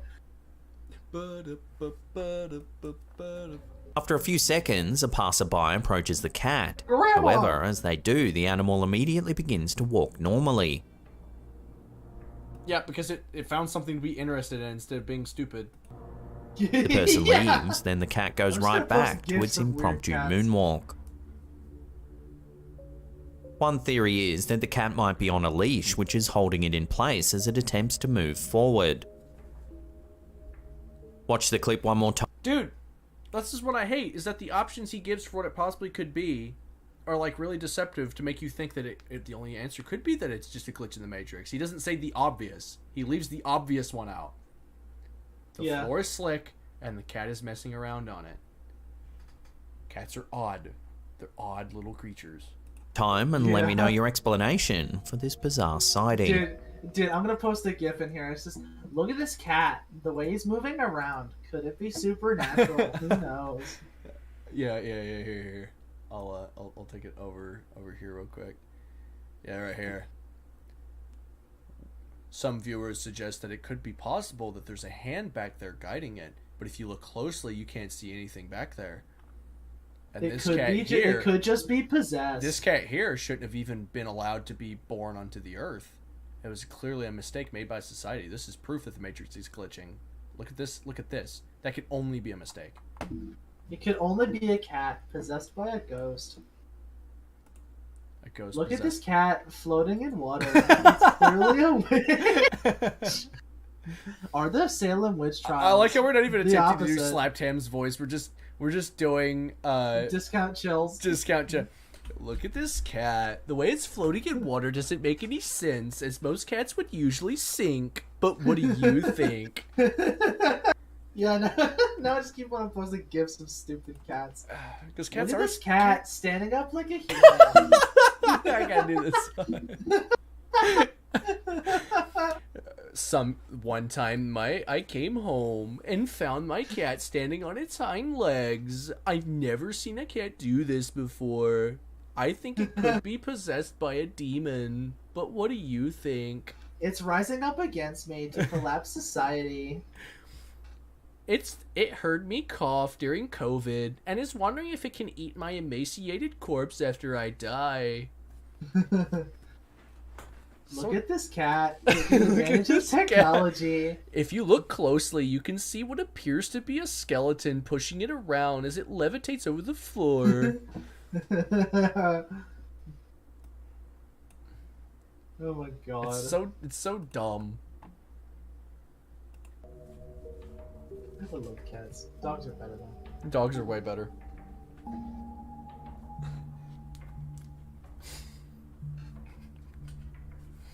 Is he still playing it? We get it. Okay. Look at this cat! Look at the one posting right now. Look, it's another glitch in the Matrix. Look at this cat. As you can see, the water is supposed to be going into its mouth, but it isn't. Supernatural. This cat's just stupid. Could this water be possessed? Could this cat drinking water be possessed by the blind idiot demon Karglarg Booklarg? Karglarg Booklarg. As some theorists have figured out, lives in that area. But what do you think? It's La Llorona all over again. Recently, security cameras have become a great source of strange and inexplicable footage. Whether it's due to their poor compression rate or perhaps some other glitch is debatable. Whatever the case may be, they certainly do capture some rather creepy things. This footage, uploaded to Reddit by EvenServe6268, was supposedly taken from their doorbell camera. Why does it sound like an SCP? Take a look at what it shows. Alright. Easy explanation. Remember what I said about the Ring camera updating itself? What it was showing was such a minute little detail that it barely bled through. Because it's like, I mean, there's not a big enough movement to really worry about. I think that's how it works. Couldn't it just be someone who runs across the camera and in post you like lower their opacity or whatever? You could do that, but what I think is happening is that the way the camera frame rate works, it's really weird. I could be explaining it wrong, but the way the camera frame rate works, it is only capturing people like that because they are so small in the foreground. You can't really see them well. The camera can't actually see them that well. It can just detect that there is in fact movement now. Like, go watch Corridor Digital's video. It's great. It's a great video. Oh my god. In the beginning, we can see a car that appears to be pulling out of a driveway across the street. Suddenly, a shadowy, transparent figure races across the screen. See, this is the thing. I feel like Sir Spooks would never, like, lower his standards to put this in a video. He'd be like, I mean, it's obviously a fake. Yeah. Like, I just feel like he has the good sense to not to put crap like this in a paranormal video. It moves from left to right, then just keep going. Mysteriously disappears altogether. As spooky as the figure first seems, some viewers have theorized that it might actually be an optical illusion. They suggest that it's just an ordinary shadow that appears to be moving so fast because it's being cast by the light of a moving vehicle. No, it's just the camera can't pick it up fast enough to really depict what it really looked like. Cool. However, apart from the car on the far right-hand side, there doesn't appear to be anything else around. Unfortunately, it seems that unless more evidence comes to hand, the true identity of this strange shadowy figure will have to remain a mystery.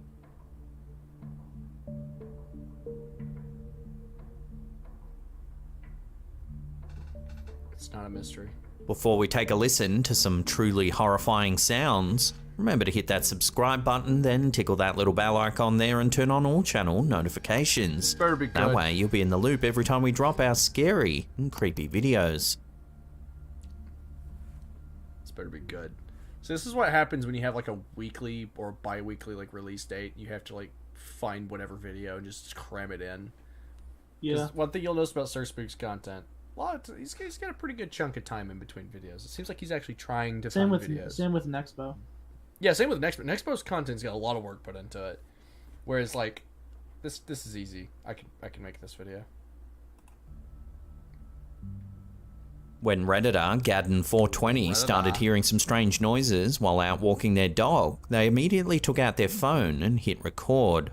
Take a listen at what they heard.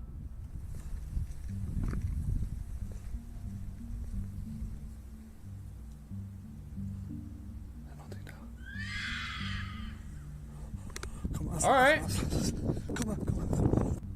As the meme of the girl who can make pterodactyl noises.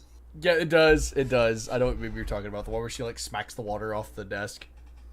As, yeah. Like, yeah. That did sound a lot like that. Easily faked, but it sounded good. I'll give him Camera that. rolls. You can hear a loud, high-pitched shriek echo through the night air. Why? We heard. We were there. Yeah.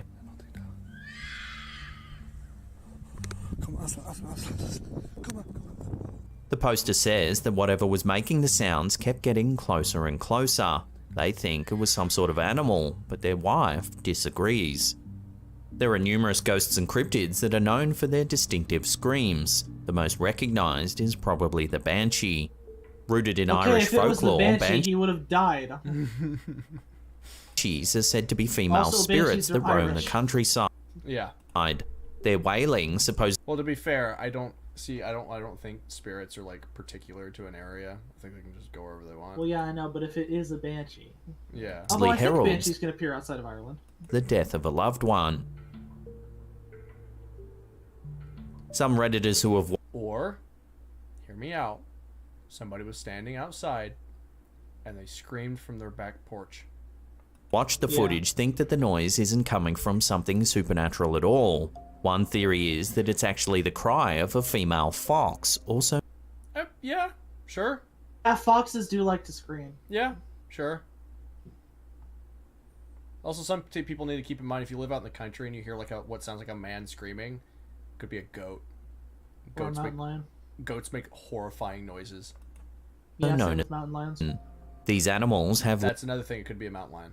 Actually, legitimately could be a mountain lion. Loud, high-pitched cries, and many people say that if you've not heard them, they can scare the daylights out of you. Yep. I'll agree with that one.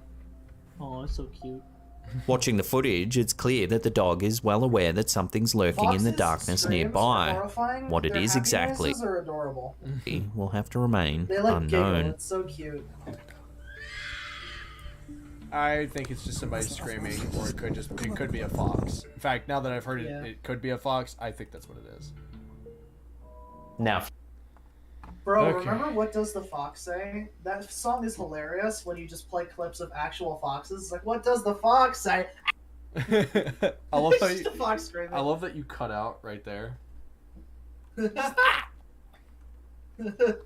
Alright, let's go to Nexpo. I don't want to watch. Yes. I don't want to watch a single second of Slapped Ham after that. Slapped Ham's videos are they're hard for me to stomach. I hate them. Not hate make him. up for it. You want to see cute foxes first? Not really. Why? Foxes are adorable. The dark side of Reddit. I almost made a joke.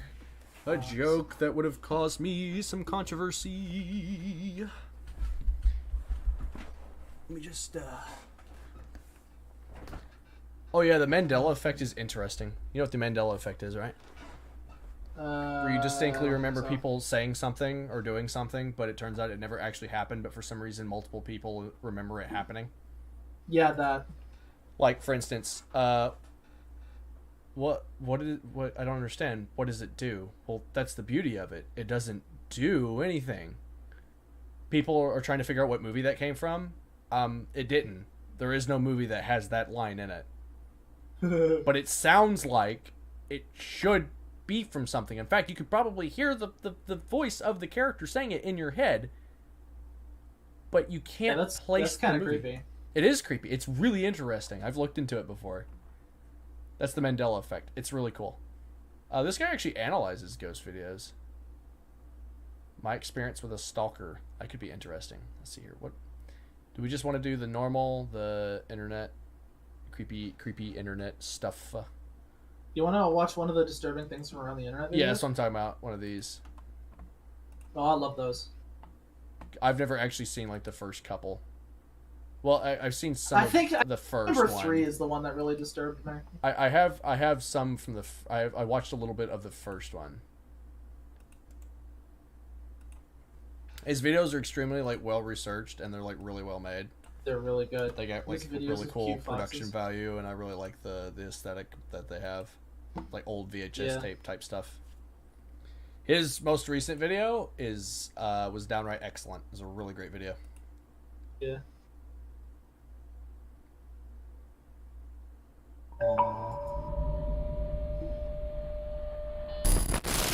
I think I remember Disturbing Things 1 being fairly tame. I still think 3 is the one that really freaked me out. Back in November, I mentioned that I was discontinuing my Unnerving YouTube channels and Unnerving YouTube videos miniseries on the internet. Yeah, I'm just. This is essentially a one-stop shop for creepy finds that I might have stumbled upon recently while browsing online. We'll dive into not only creepy things from YouTube, but from all over the net as well. Today, we're going to dive into 5 hand-picked and disturbing finds from the internet. Not gonna have much commentary on this because this guy doesn't like try to find, doesn't try to pull one over on you. He does like in-depth investigations. So yeah, obviously we're gonna talk because we don't want to just plagiarize the video. Why not? Because that's bad. Hassan can get away with it. Well, yeah, but he's rich. We're not. The recent Hawaii missile scare is one of the most unsettling real-life occurrences to happen in a long time. That is pretty Back scary. in my Unnerving YouTube videos series, Reminds me of the Cuban Missile Crisis. Included an entry about an emergency alert and how disturbing they sound. This is essentially that, but this time, it was for real. Hawaii's residents went into a state of panic following this broadcast, and there were all sorts of goodbyes being given due to the anticipation of all of their lives possibly being wiped out as time ticks closer and closer to the missile's estimated time of arrival, which was said to be just minutes from when the alert went live. Fortunately, this entire we're gonna blow up. Good luck. Fiasco merely turned out to be a false alarm. The footage that residents took during the situation, however, is entirely disturbing. Take a look at some of it. Missile threat to Hawaii. A missile may impact on land or sea within minutes. This is not a drill. If you are indoors, stay indoors. If you are outdoors, seek immediate shelter in a building.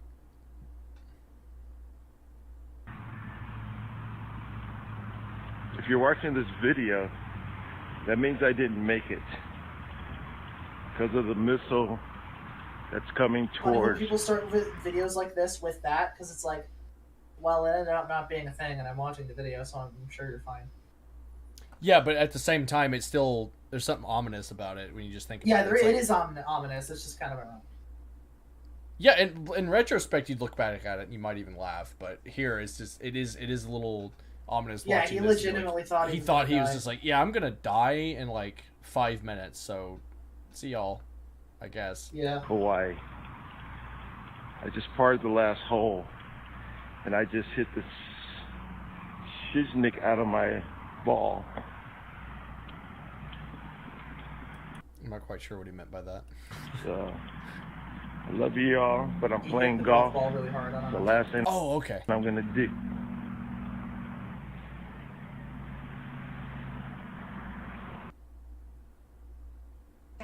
A missile may impact on land or sea within minutes. This is not a drill. If you are indoors, stay indoors. If you are outdoors, seek immediate shelter in a building. Remain indoors well away from windows. If you are driving, pull safely to the side of the road and... You know what this also reminds me of? Remember the classic story about the guy who read War of the Worlds on the radio and everyone freaked out because they thought Mars was actually invading? Yeah, that whole story of the radio adaptation causing a mass panic. I remember that. Yeah. That kind of reminds me of this, except this is obviously, like, not... Like, this wasn't, like, a guy reading a book. It's not entirely the same thing. Yeah. No, but it Although, does remind I me have of it. some bad news about that. What, War of the Worlds? Yeah, the World of Worlds radio thing. Yeah. Yeah, that didn't happen. Really? It kind of happened. A couple people freaked out, but it was mostly just like the town dumbass or whatever. Just like a couple people freaked out. Like it wasn't people across the country freaked the fudge brownies out. It was just a couple people, and they played it up for publicity. Really? Makes sense. Thank you for disappointing me. I appreciate that. I'm forever disappointed that one of my favorite books of all time did not completely freak the world out into thinking that now I feel Martians bad. have invaded. Yeah. Oh yeah, did you check out the game they're making on the 2005 movie, by the way? I did not. I probably will eventually though, because the tripods in that movie are cool. Yeah, I'll post the link in the group chat. It's so cool. I think they're gonna post an update soon. They were gonna post it this weekend, but then their girlfriend came over. So yeah, it's really cool. You can wishlist it. Oh wait, yeah, you got rid of Steam. It's real lame. But if you get it back, no, it's because I'm a real man, bro. That's why I get rid of Steam. Video games are a waste of time. Go out there and do something with your life. Don't be playing video games, boy. Markiplier disputes your argument. Markiplier disputes your argument. So, you can be a successful little boy. You can be a successful little boy. Yeah, he's like an amazing dude, and he has a girlfriend, and he plays video games for a living. Wow. Amy is quite nice. People are like, he's throwing shots at Markiplier. It's like, not really. I like Markiplier fine. Mark's great. It's just that, in my opinion, that most people, unless you're going to be using video games for like making actual like money, my opinion, video games are a drug, a lot like coffee. Yeah, sure, a lot of people drink coffee. People you can get addicted to them easily. Yeah, I think video games are a drug, and most people would probably be better off putting a lot less focus on them and doing things like hitting the gym. That's what they need to do. Well, yeah, hitting the gym is obvious. Yeah, obviously it's worth your time to just make yourself objectively better. Yeah. So just go focus but, like, on there's that. nothing wrong with having games as a hobby, as long as you don't get addicted to them. Well, yeah, my hobby's not going to just go be streaming, I think. I think it's what I'm going to do for a hobby for a while, because I do enjoy it. I like watching videos like this. But at the same time, yeah, there's a lot better things you can be doing than playing video games. A lot of great books out there you could read. A lot of movies you watch with your family. You ain't got. Well, yeah, but what if I prefer video games, which I do? I prefer video games. Well, just what people prefer isn't necessarily correct. I'm just saying. I'm not telling people they need to stop. I prefer video games because I get to experience the story and I get to take part in it. You ain't got to. You don't have to stop cold turkey. It's just take a step back. Mm-hmm. Just walk away a little bit. And I get it. There's a lot of great games out there, so it hasn't been like the easiest thing in the world for me to like stop playing video games. But anyway, back to the video. Seek shelter in a building or lay on the floor. We will announce when a threat has ended. I don't plan on reacting to like creepy stuff every stream. It's just this one is like, sure, I'll react to that. Probably. Yeah, especially since we were talking about SCPs earlier. Yeah, it just got me in the mood. The stream was going to be about something completely different. I just thought this one sounded more interesting. I don't know what I'll react to next time. The sheer terror that comes with an emergency alert, coupled with the idea that these residents believed that they only had a few more minutes to live, really puts things into perspective here. Hawaii is such an isolated state, and if there ever truly were an event like this that were to happen, these people would have absolutely nowhere to go. Which is why I don't want to live in Hawaii. Hey man, I'm moving to the UK for at least 6 months. I'll be good. Well, UK is kind of an island too, right? Yeah, but who's gonna nuke the UK? Didn't you watch G.I. Joe 2? The Michael Bay movie? Michael Bay did not make G.I. Joe. Hey. No. No, it was some other guy I don't remember the name of. He wanted to make a Halo movie.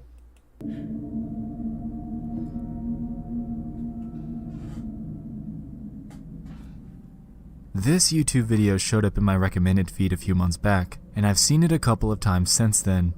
It involves a family's venture as a tornado rips through their house. Oh, I remember of it. It opens with the husband filming a tornado a short distance away. I've seen this one. I think I've seen it before, but dude, this one's like kind of heartbreaking. Not gonna lie. Yeah. Like, I don't know what I would do if I just narrowly missed and I just turned around and all of a sudden, you know, my house. Yeah, you have to hide gone. in your house and you can hear your house just being deleted. Yeah, that'd be horrifying. Also, I'll tell you in the chat as the video is playing. I don't want to say it out loud. It's just something I find a little funny. Oh, I do have a second channel. It's way more popular than this one, just because I re-uploaded like a couple of songs that I liked that got deleted, and I just re-uploaded them and just got a bunch of views. But I do plan on using it. It's like got twice as many subs as this channel does. I want to make like those kind of music edits I've been showing you, where they like kind of like match like beats to the fists and stuff like that, and the gunshots, stuff like that. I think would be fun to make. So I plan on making stuff like that and posting it on that channel, just as a little hobby type thing, not really as a means of making any kind of money. But on with the video. And after a few seconds, it's evident that the storm is moving straight towards them. He then proceeds with his wife to the closet under the stairs, and the terror that follows is much, much more real than anything out of a horror movie. Look at this. Holy shit. Holy moly. Alright. Holy shit. Looking at it right here, the way I am, it's kind of scary. Shit, where you at, man? God damn, it's bad. Just imagine actually being in this video. You see that thing looming over. It's like, oh, okay, God, thanks. Yeah. I guess you hate me. I mean, I wouldn't quite put it that way, but yeah, I know, I'm joking. But yeah, at the same time, yeah, it's like I think it was like an F4 or something like that. That's to see just that outside your house would be horrifying.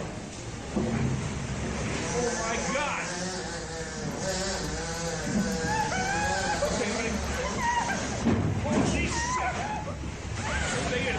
It's even more unnerving that we don't get to see any of it. Yeah, you could. All you have is sounds of everything just. Yeah, and that weird buzzing sound right there of the walls just like, it'd be. I just don't know what I would do in that situation. Yeah.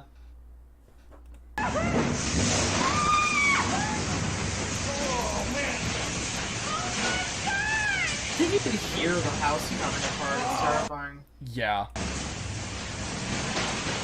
Shit!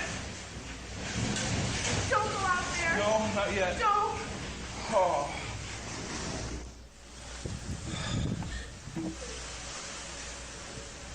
Oh my God! Our house is freaking destroyed, Josie! See that part right there where she just has an outburst. It's like, yeah, my heart goes out to you, woman. Yeah, that was just the purest distillation of just pain. Yeah. At least the treadmill survived and still get some gains. Get your cardio up. Shut up. Oh my God.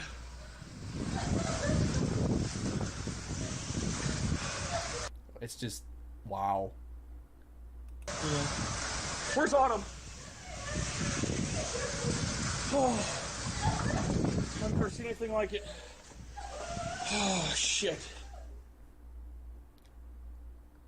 Scary is for like all of our technology and stuff. There are times where nature just can see a house and just be like, nah. The way that yeah. It's just sometimes nature just likes to remind everyone. It's like, yeah, I was still here first. Yeah, we have bombs that can destroy islands, but nature can just be like, nah, kill yourself. There are forces of nature that are so powerful that it would literally take dropping like a nuke in the middle of it to disperse it, like hurricanes or like F5 tornadoes. Yeah. They kept their composure after an event like that is absolutely mind-boggling. Is a hurricane just God having a really bad sneeze? Funny yet? No. And if that were me, I don't think I'd be able to stay that calm. The sounds of the tornado alone are enough to put a horrific image into our minds, and the aftermath of their home is nothing short of Hey, but they survived. Grim and depressing. This video isn't anything like a movie. It's genuine and unfiltered, and I can only hope that this family successfully recovered. No matter what kind of storm it is, this really is something that can happen to any of us, at any time.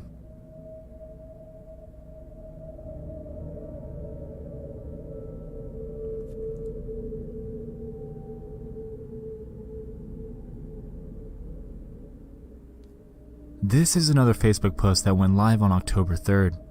A user by the name of Terry made a post asking people if they heard the eerie radio broadcast that went live on nearly every station in Louisiana. She claimed that she couldn't find anything on the news regarding the matter, and that after reaching out to other individuals who posted videos of the same thing, determined that this was happening all over the US. This is what they heard. I love stuff like this, the creepy radio broadcast type stuff. Yeah. It just gets that writer part of me just buzzing. There's just little things that, yeah, it's just so cool. I love stuff like this. The bloop, it kind of falls into that. Yeah, just creepy audio things. Yeah, I love it. South Dakota, all of Tennessee, all of Texas, and all of Wisconsin. I don't know, it could just be anonymous, just hacking into the radio. I don't know. Yeah. I remember there's something like this in Metal Gear Solid 5 when I think it's when it's Code Talker when you sneak through into the entrance to the area where the mansion is. There's like a radio. There's like an entranceway that's like a little canyon, and all the way on the left of that sort of is like a canyon, and you can go over there and there's like a radio in there. It happens with the radios in the mansion too if you sneak past the camouflage unit. Where it like plays audio recordings from PT, but I didn't play PT, so I didn't know that. And it's just these really creepy audio recordings. It's really weird. That's actually really cool. Yeah, because I didn't play PT either, but just watching people play it. I'll try to find a video of it, but imagine like you're in like a tent in an African war zone, and like it's really foggy, and there's like weird black motes flying around. Like it's not dust, but it looks like big motes of dust, but like black. And it's just really weird, and there's no one around. Yeah. PT was one of those games that it's an absolute shame that PT never saw the light of day and has just been deleted forever. Is an absolute shame, because PT has the most oppressive atmosphere of any horror game ever. You don't even have to be playing it to be creeped out by it. You can just watch people play it and you just feel it. It's such an oppressive environment, and it will never come to light, and that is the biggest shame ever, because PT was genuinely horrifying. Yeah. And I think it's actually one of the best horror games ever made, and it was never even completed.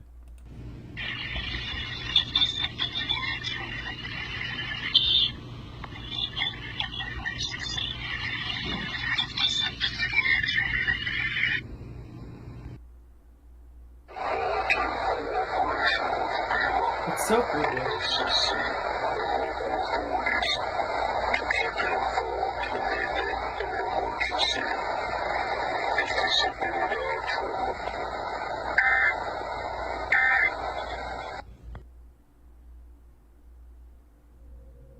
Alright, this is the best video I can find of it. I'm posting it in the group chat. This is the Easter egg. It's on Code Talker, I believe.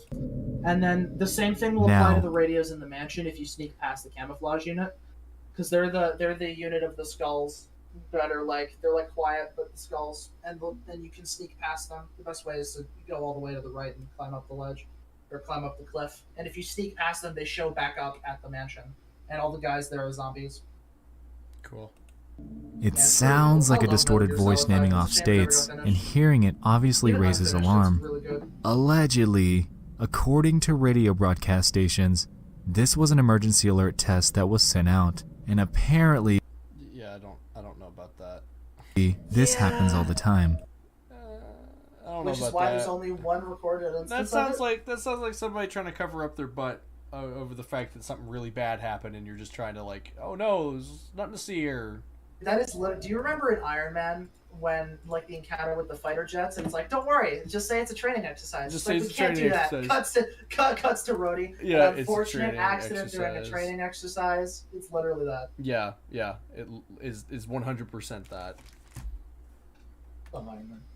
Claim that it's due to a difference in sampling rate from the raw broadcast to the radio station. If they're out of sync, it causes creepy distortion like you just heard.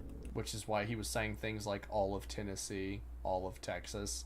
It's like, nah, man. Well, I mean, it is an emergency alert test. I don't know.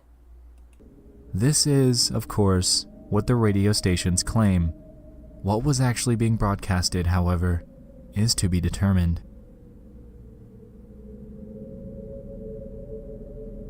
I remember this one. Randomly thought about this one like a week ago. I didn't even remember which one. This was a very interesting thing to follow.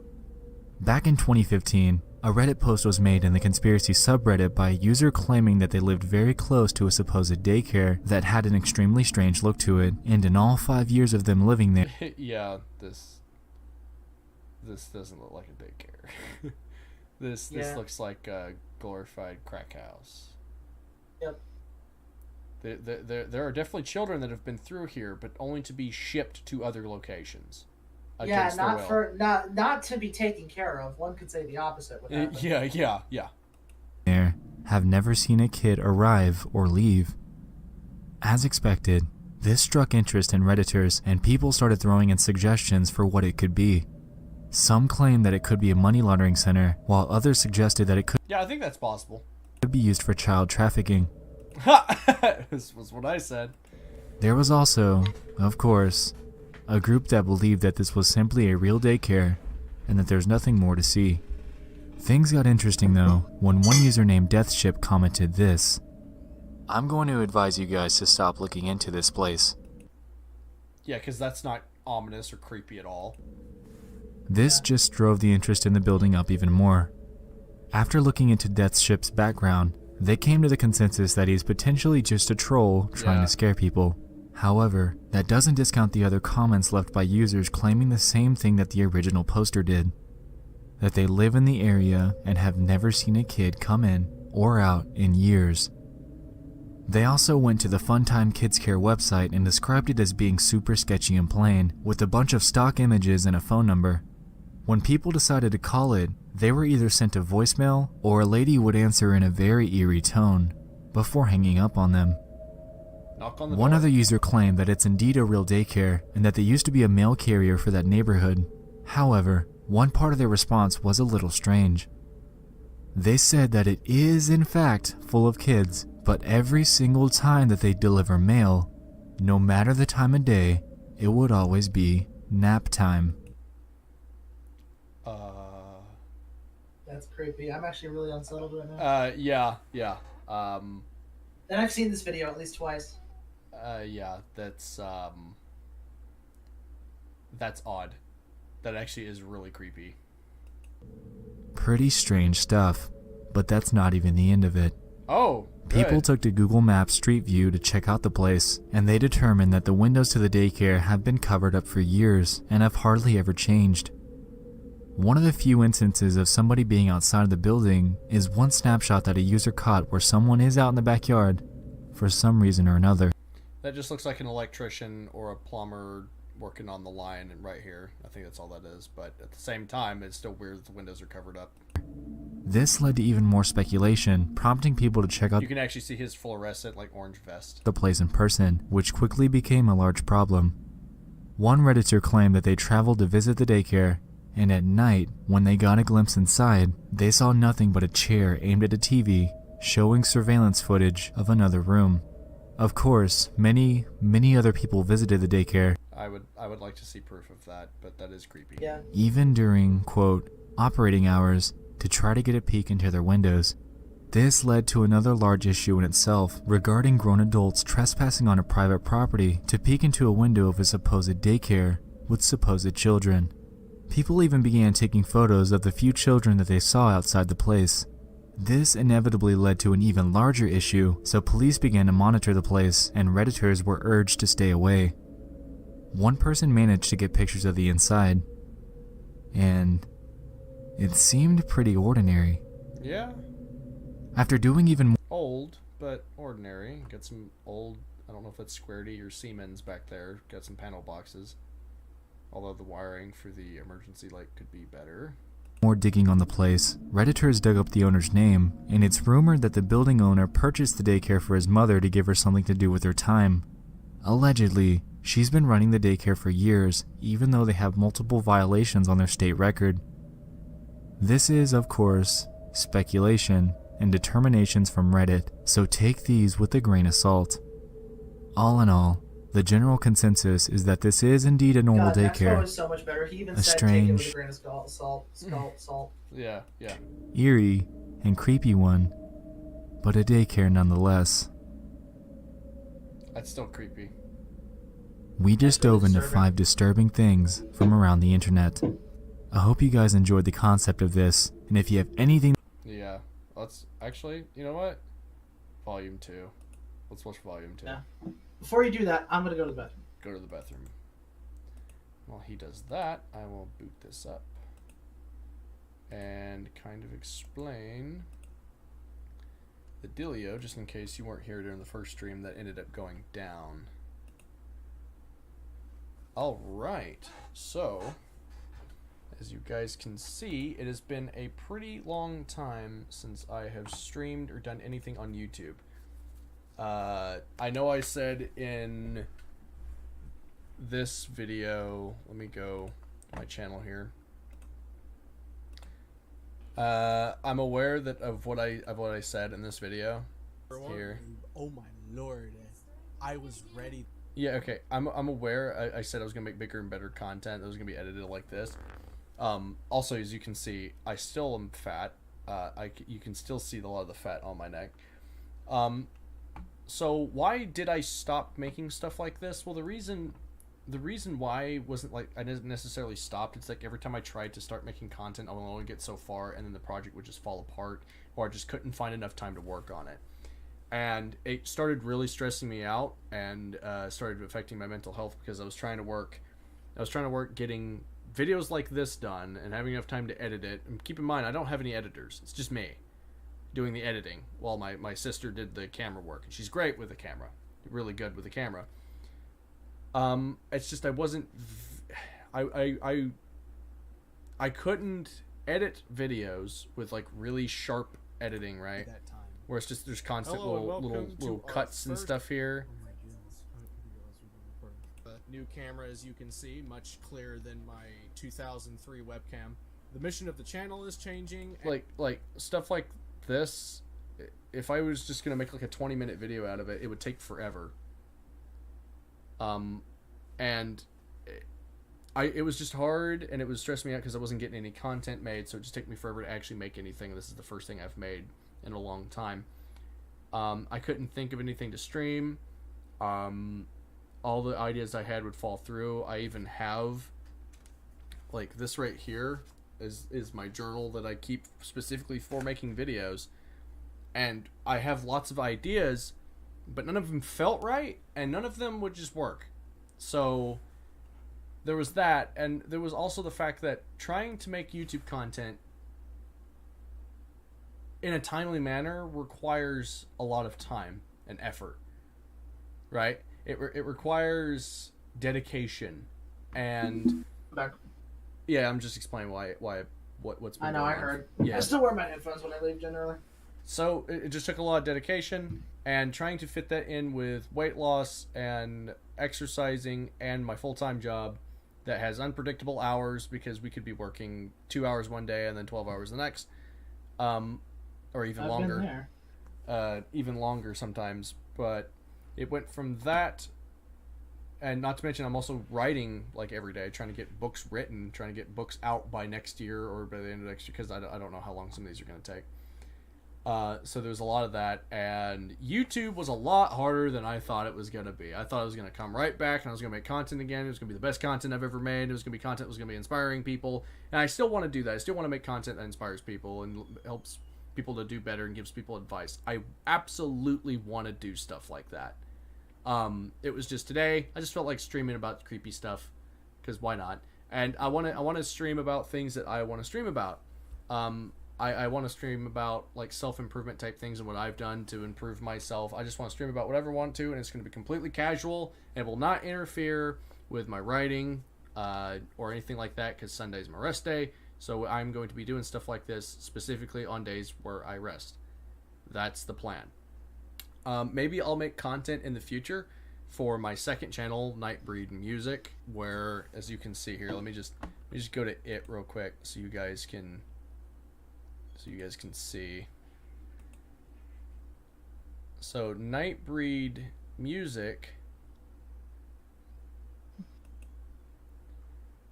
Nightbreed Music, let's go to the channel, has an insane amount of views. Like, I have this video that has 442 and a re-upload of Davy Jones Suite, 442,000 video views. That's a lot. I had Karin Took from Doom Eternal uploaded. It got 1 million before I was forced to take it down. So there's a lot of people here. The problem is, none of the content's really mine. It's just uploads of stuff. It's like, I've never seen anyone upload, like, I've seen people upload this album by Dwayne Ford, but no one ever uploaded this particular song for which the album was named, so I'll upload it. It was just stuff like that. And as you can see, I've got like 5 videos on here. It's not really a channel I'm really dedicated to.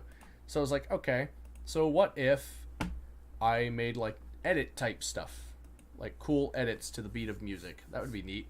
So maybe I'll do something like that. Maybe. Can't make any promises. The only plan for any kind of content I have right now is just whatever I decide to stream on Sundays. That's about it. But I am going to update you guys on my weight loss. You can see my beautiful body right there. Oh yeah, there I am. Ooh, woo-wee. This was me a year ago. I'm at 299 pounds. This is just the beginning of Ash versus Evil Dead. Just looking good. Looking sweet. Looking sweet. I'm gonna post a gif of that. I love Ash. So yeah. Yeah, I need to watch. You can see I'm pretty big right there, and you can get some more pictures of my weight loss journey as I lose more and more weight. Right around here was 40 pounds. Right around here was close to 50. Right around here was like close to 60, and then right here is 85 pounds lost, I believe. So I have lost like 85 pounds over the course of a year through constant work and working on myself. I've also read like twice as many books this year. I have not twice as many. I plan on reading twice as many, but I've already read like more books this year than I read last year and stuff like that. So I've just been trying to focus on making my life better, and YouTube just kind of took a backseat to everything. That, and my team wasn't exactly the most enthusiastic about YouTube. They didn't quite care about it as much as I did. So that's that. But other than that, that's pretty much what's going on right now. My biggest concern right now is just writing books, and I will try to make content that actually like reaches people and stuff like that, and touches people and helps people with self-improvement type stuff. Because I do feel like, as good as the self-improvement community is, I think what it's lacking right now is it's actually just lacking God. A lot of the things they suggest are really good, but they're just missing one essential component, and I believe that is God. That is the end of my ramble. Paragon is back now, so we can start watching this creepy video. And again, no, I'm playing Homeworld. If you want to keep rambling, you can keep going. Oh yeah, the content here is just gonna be random though, so it's just for fun and relaxing, just to shoot the poop.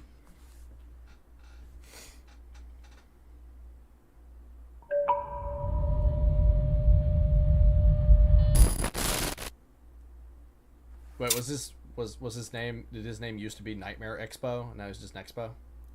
I don't remember. As far as I know, he was always called Nexpo. Maybe he was. I don't know. Okay. I don't remember.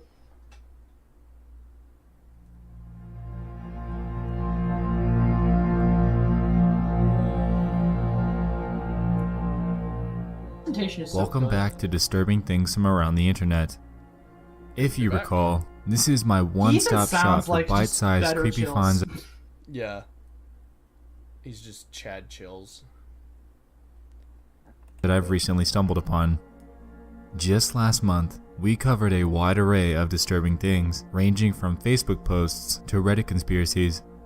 Today will be no different.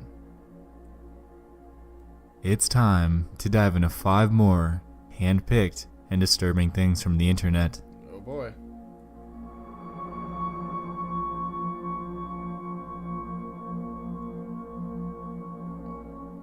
Back in 2010, there existed a Buffy the Vampire Slayer fan forum called the Bloody Board. It seemed to have been thriving for quite a few years, with posts dating way back to 2004. Jamie Marsters, a play on the name James Marsters, an actor on the show, ran this forum that contained over 40,000 posts. Everything seems fine here, right? Sure. Well, the scope of things takes a pretty big 180 when you realize that the forum had only one active member, Jamie Marsters herself. Each of these conversations were simply her talking to herself, and the topics ranged anywhere from fan meetups to the show's schedule. The peculiar thing about this is the math that comes with it. To keep up with the number of topics that were found on the forum, Jamie would have to have posted once every 84 minutes, 24 hours a day, 7 days a week, for 6 years. Alone. No matter her motive, it's just a little strange. Theories have been thrown up that Jamie is a crazy superfan, and others believe that this entire thing was run by a bot.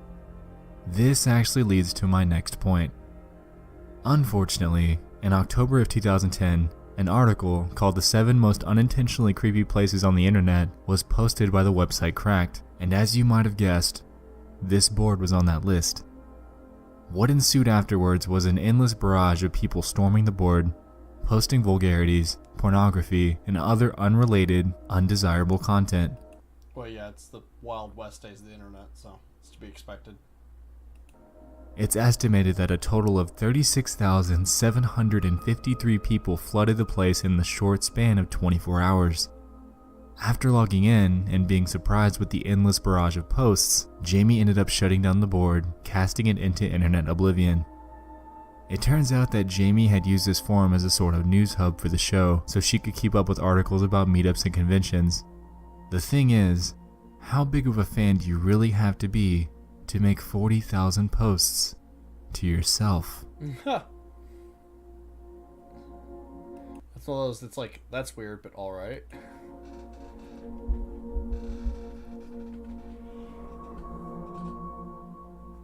In July of last year, a Facebook post was made by a user named Kiana, who claimed to have had weird things happen to her for a while. She claims that about 3 years ago, "I took this photo and realized that there was a face in the background. People said that it was my younger sibling or someone else at home, and it wasn't. Even if it was, I was using front-facing flash, and dark-skinned people like me and my brother don't show up in the dark when using front-facing flash. Anyway, people thought it was a lie, and it never was. Little things happen here and there, like my lights shutting off when I knew I had them on, or things moving right in front of my eyes. I try to ignore them, but tonight, I just so happened to be recording what I thought was a cute video of me petting my cat, and then you see my cat jump." The photo in question is this. Oh yeah, that's lovely. Yeah. I didn't quite see it at first, but when you get close to it, yeah, it's yeah, very beautiful girl. Uh-huh. If you're unable to see what she's talking about in the circle, I've done some enhancing for you. Oh wow. Oh, that looked way different than I thought it did. Uh-huh. Uh-huh. Now, for the video. This is way better than Slapdam. This is way better than. Look at this cat. It's moving weirdly with its legs that you see right here.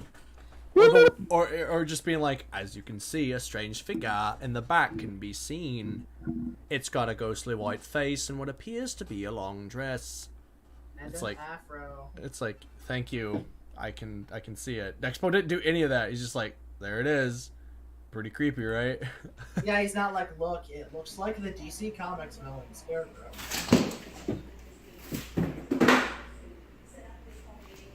You know, I didn't know Expo did paranormal type content. I just thought he did like weird internet stuff. He does anything. If it's on the internet, he does it. This one is immediately more believable because it relies on the reaction of an animal you can't control. Yeah. Like, dogs can be trained for the most part, but cats are just like, nah, kill yourself. Cats are just like, listen, you either feed me or get out of my way. I will eat your corpse. Yeah, you just try to teach a cat, he's just, no. I didn't see it. I'll take the food, though. What are we looking at? Yeah. Whatever you make of this is up to you. Okay. I'm gonna go back and... I think it was in the door. Was there something in the door? No. Right. There. Ooh. No. I think that's just the light being autism. What, were you supposed to be seeing anything? Or is it just the cat? I think it's just the cat freaking out and then the thing falling over. Okay, I'm just making sure. I thought we were supposed to be seeing whatever you make of this. Yeah, if there was a face in the window, he would point it out. Oh yeah, the little like little tile screens and the footage he uses in the background is always creepy. In 1978, an Australian pilot named Fred Valentich was flying over the Bass Strait in Australia and ended up disappearing under mysterious circumstances. To give some quick background, Fred held a Class 4 instrument rating with over 150 hours of flight time. He was also known as a pretty big UFO enthusiast. He embarked on a nighttime training flight over a 125-mile span of the Bass Strait on October 21st, 1978. Midway through his flight, he contacted air traffic control about an aircraft that was accompanying him. He claimed that the craft was flying at about 1,000 feet above him and seemed to be taunting him. The disturbing part is, his last words from the transmission were, "It's not an aircraft." A recreation of the flight transcript has been made, and is as follows. This is Delta Sierra Juliet. Is there any known traffic below 5,000 feet? No known traffic. Seems to be a large aircraft below 5,000 feet. What type of aircraft is it? I cannot confirm. It's four bright, seems to me like landing lights. Can you describe the aircraft? As it's flying past, it's a long shape.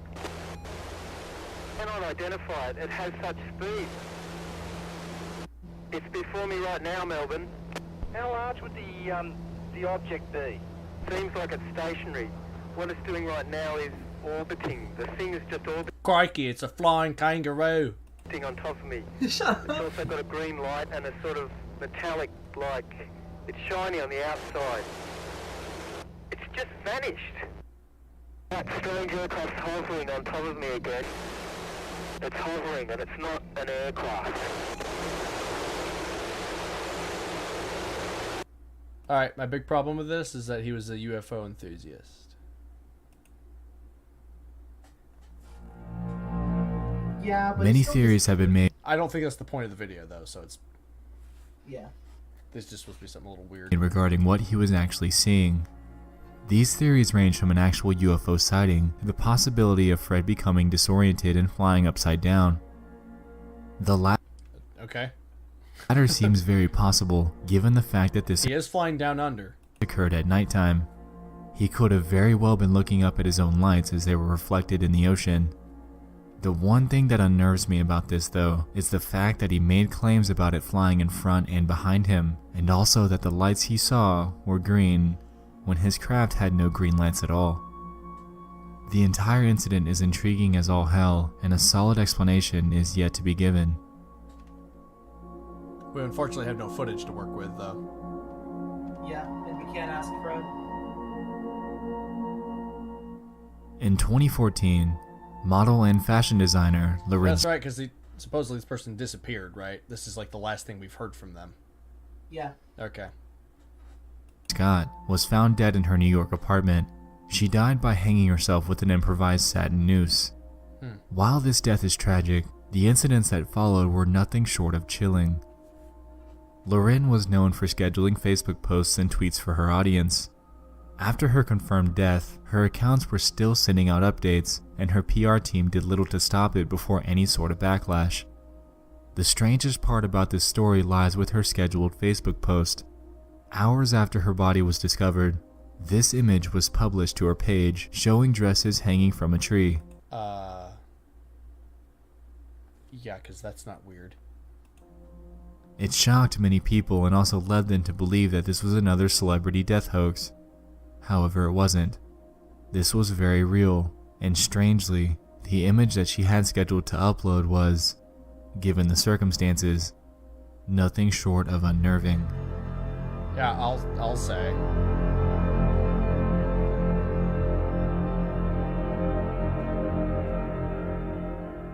There exists a channel that goes by Human Being 15 that has only one upload to date. In this 9-minute video, you're met with what initially seems like a random, ordinary person rummaging through some old notebooks and storage.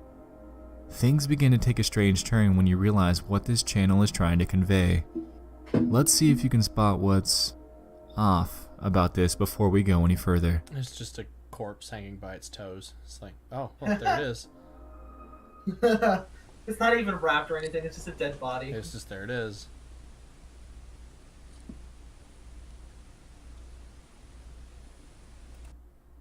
Mr. Daddy.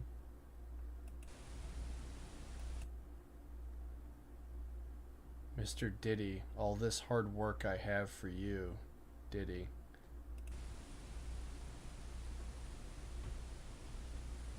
Wow, Nexpo is actually letting us read stuff instead of just explaining everything? As you can see, it zooms in, it says, Mr. Diddy, all this hard work I did for you, Diddy. Users all over the internet are questioning who is Diddy, and some people believe that it actually doesn't say Diddy, but Daddy. Some people theorize that this guy is just a retard and doesn't know how to spell Daddy. And some people theorize he has simply... That's what the notebooks are for. The notebooks are so he can learn how to spell Daddy correctly. It's not that. Spoiler alert, it's not that. Okay. Well, stop pushing it. Is that you? Stop pushing what? Button. No, I didn't do anything. Do we get to see him? Do we get to see what he looks like? Okay, we don't. Dude, why does he have so many I feel like this is gonna be me in like 10 years. As we just saw, at about 2 minutes into the video, the camera panned across a poster. Well, okay, listen, the Batman did not invent journaling. Journaling is a really helpful thing if you got a lot of stuff on your mind. I know, I'm joking. It's a funny joke. Riddler had lots of journals, and that echoed how Batman had lots of journals. It's funny. Laugh. So, listen, if you got a lot of stuff on your mind, and it's like distracting you, if you physicalize it, it stops being on your mind as much. If you need to sleep, literally just write down whatever's on your mind and don't stop until you're pretty sure you got all of it. That said, Mr. Diddy, all this hard work I have done for you. The same thing actually happens at 3 minutes and 21 seconds. We then are shown hundreds upon hundreds of other notebooks that this person's got stockpiled in one of his rooms, and at about 6 minutes and 20 seconds in, this is honestly a waste. I could be using these. We're finally shown what's in one of the books. It's the phrases, "Please Mr. P. Diddy, please respond," and "Brother Diddy, please accept." Okay, it's a little funny. All work, no play makes Jack a dull boy. Over and over and over. Human Being 15 then goes forth to show us more of his stockpiled notebooks before the video ends. Allegedly, this video is a re-upload from their previous channel, namely titled Human Being 151. The creator would go by the name Insomniac and had over 1,000 videos showing this sort of behavior. His video titles ranged from things such as "Diddy Dear Diddy Please Read This" to "Diddy TV Official." There were even some that had song lyrics in the title, presumably to somehow gain his attention. According to the site Cracked, which we mentioned earlier, whom at the time had access to his endless library of videos, the content on Human Being 151's channel started with insanity from the very first video and went downhill from there. While the original channel has long been deleted, at least we have this re-upload which tells us all that we really need to know about the kind of guy human being was. There's no way he has written all of this in these hundreds of journals. Like, that's insane. Some people are that crazy. Obviously, this guy has an indivisible obsession with the hip-hop artist P. Diddy. Why him out of all people? Are you feeling it now, P. Diddy? I really couldn't tell you, but this guy clearly wanted to be noticed and went to extreme lengths to get his attention in the most disturbing manner. I got lots of notebooks, right? There's one right there that one is for a particular subject. I got a couple I keep on me for particular things. One for thoughts, one for patterns and behaviors. I got one for videos that I just showed you. I got one that I write short stories in, and I got one that's like lore information that I come up with. And are possible. And a couple others. And there you have it. We just dove into I want to watch another one actually. His videos are really interesting. All right, here's here's the famed number 3. Oh boy. So was there like a particular clip, or is the whole video just kind of? There's 2. It's 2 of the entries that really freaked me out. Okay then. Especially one of them. Let's do it. Why am I doing this like late at night? Oh, is it that bad? Yeah, it's no. Like... I mean, I'm just generally unsettled from the stream, but yeah, I don't know if this will unsettle me really badly again. It didn't last time I watched it. It did or didn't? Didn't. Okay. I can't wait. That's one. I think this is the one. That's one thing I've been waiting for. It's like, can we have a scary video that unsettles me? At least the Slap Tam one, not the Slap Tam. The last Sir Spooks one with the thing walking around the dude's house and he like dropped the camera. That was creepy. I liked that one. Yeah. The shadow with the TikTok video was pretty creepy. Mm-hmm. Welcome back to Disturbing Things from Around the Internet. If you're new to the series, this is my one-stop shop for disturbing finds that I've... Also, he has not backed himself into a corner as being the ghost video guy. He's like, I can upload whatever creepy video I want. I do not have to make it a ghost video. Most of these are like paranormal. It's like, no, man. I heard a weird thing on the internet. The radio started making funny sounds. Most of these are not paranormal at all. A tornado, you know? I've come across online. Someone obsessed with a rapper. This is part 3, so if you haven't yet, definitely go check out volume 1 and 2 on my channel. Trust me, you won't be let down. Anyway, I hope you guys are strapped in, because today's installment will absolutely be the darkest and most sinister entry to date. This is probably it, Paragon. It's time, once more, to dive into 5 more hand-picked and disturbing things from the internet.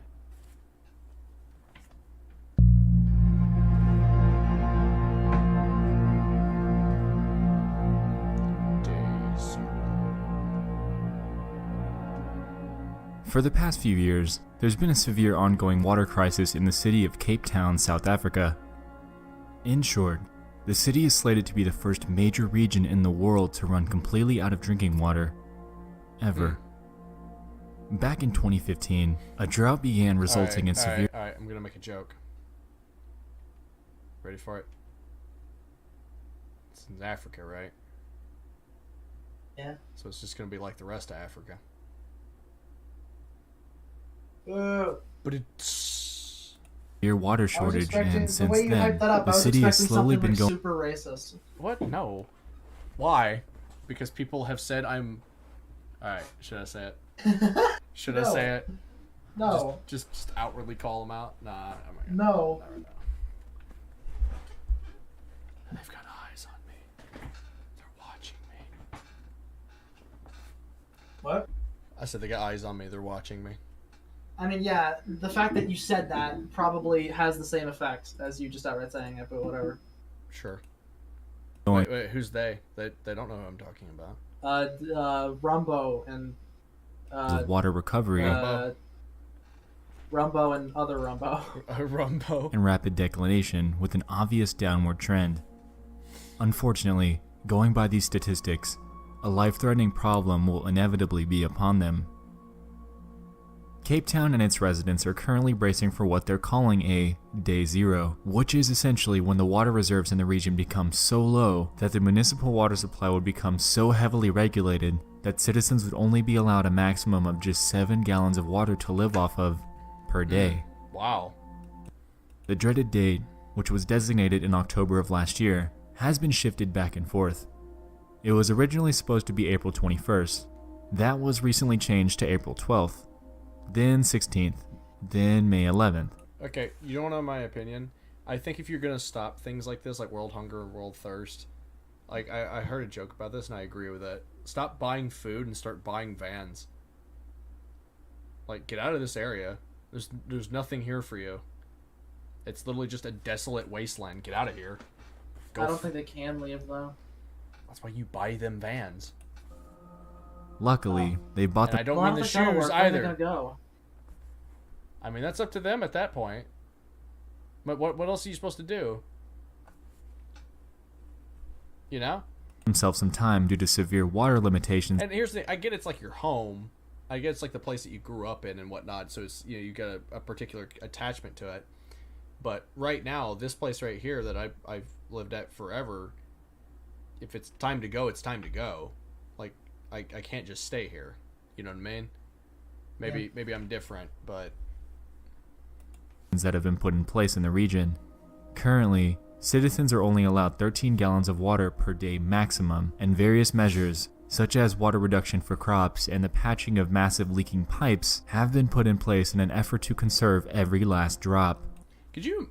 That really just put things in perspective, though. Imagine living in a place where things are so bad that you have to monitor how much water you're drinking. That's like Mad Max levels of, like, apocalypse, right? Like, that's right. This place is just going to become Mad Max, but not as cool because it doesn't have cars. But that's the thing, though, you know. We sit here, we take stuff like that for granted, and here there's people over here that's like, no, we can literally only drink this specific amount a day. We literally have measures in place to make sure that even the last drop is conserved. Yeah. The reasons behind this have been debated back and forth, ranging from bad governing to climate change to wasteful use by citizens. I would say bad governing, but then again, as far as climate change, I'm not going to deny its existence. I'm just going to deny the explanation as to its existence. It's just the Earth has been changing for a while, and this particular area is just the one that decided to dry up first. I don't know how to explain it more than that. Unfortunately, I'm not going to pretend like I know either. Little can be done about this massive crisis, and residents have already been rushing to supermarkets to stock up on all the water that they can. It's heartbreaking and completely crazy to watch this happen in the news, and to think about how this would be handled if it were to happen to you or me. Mm-hmm. The majority of these people can't just afford to up and move out of the area, and I'm sure that most of us... I mean, even if I couldn't afford it, I don't know, man, I think I'd try. It's like, what am I going to do?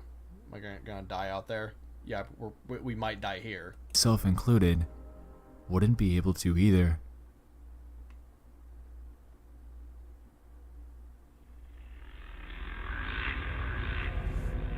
That's definitely interesting, though. Yeah.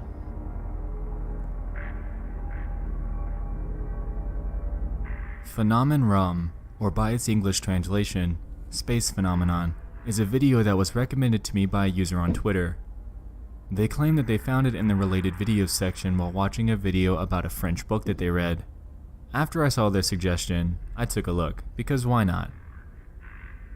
Well, what I saw was pretty surprising, and pretty... Is this one of them? Disturbing. No. Look at this.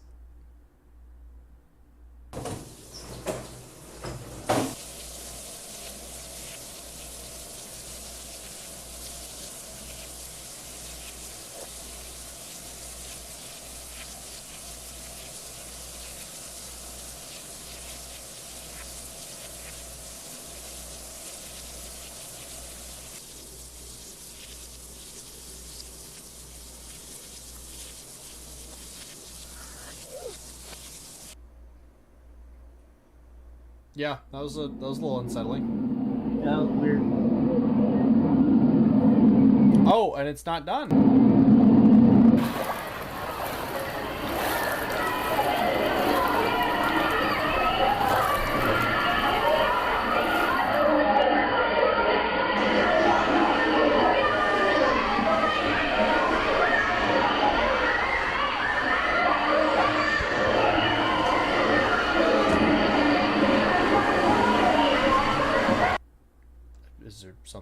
happen.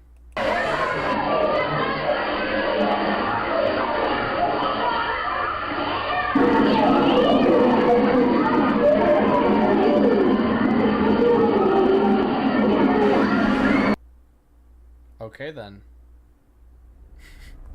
Like we established, Phenomenon ROM translates to space phenomenon, and this video seems to be a strange art project about the term.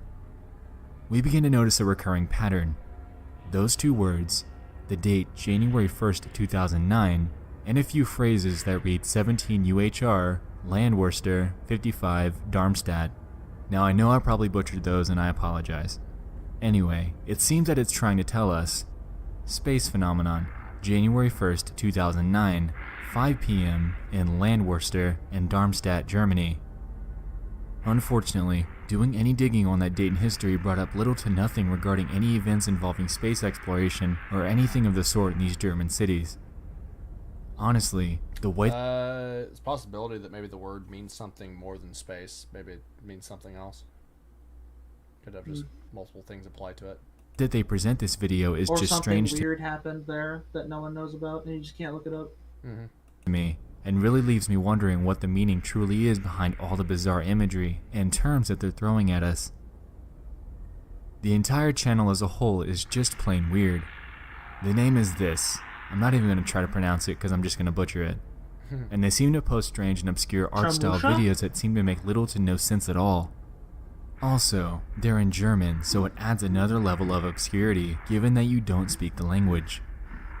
All in all, the channel, while old, definitely deserves a look. Their content, much like Space Phenomenon. Imagine creating a channel like 8+ years ago, making these weird, disturbing content that no one ever watches and just letting it sit for almost a decade just to have like somebody like this just come across it. Yeah. It's just something to think about. Is filled with secrets that just might have a little more to them than we think. Or the guy's a weirdo. The Night Call. I think this might be one. Alright. Here we go. This third entry involves yet another creepy Twitter saga that's been unfolding recently. The Sun Vanished is a very strange Twitter account that went live around 2 weeks ago. I really like this one. The story surrounds a person who's stuck in their house while they document their life as the sun is completely gone, with no signs of coming back. The account tweets daily, and each one seems to add a notable plot point to the story. This is what they call was an SRG? ARG. ARG, yeah, alternate reality game. Some of these are interesting. Some of them are kind of Yeah, Sun Vanished is really cool. I haven't kept up with it since I left Twitter, but I don't think it had posted in a very long time, even before I had joined. Mm-hmm. Like, by the time I had stopped using Twitter, it stopped posting like a year or two ago by then. Maybe it's Since its inception, the Twitter profile has garnered significant attention, they wanted to make a movie or some shit. I'd just like to walk you through some of the notable points in this story, since it definitely is intriguing and completely disturbing. The story opens as such. Sir Spooks has a good video about an ARG that's definitely an ARG, but it's really disturbing and really creepy, like kind of ghost type stuff. There's like a whole plot line and characters and little mysterious kind of thread type stuff. It's worth a look into. It's one of his better videos.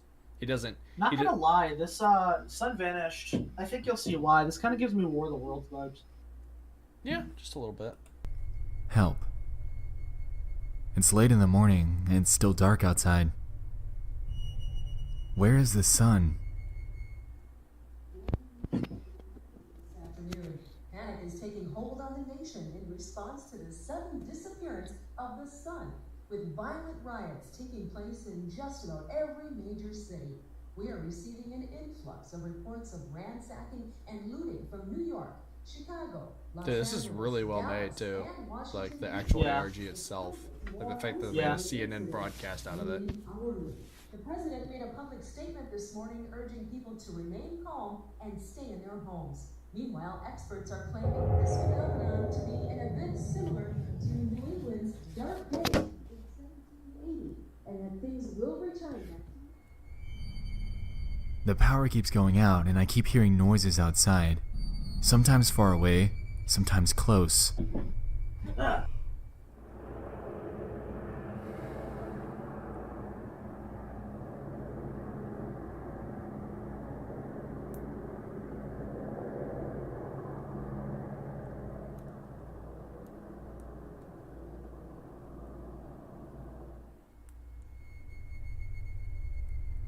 I can't sleep.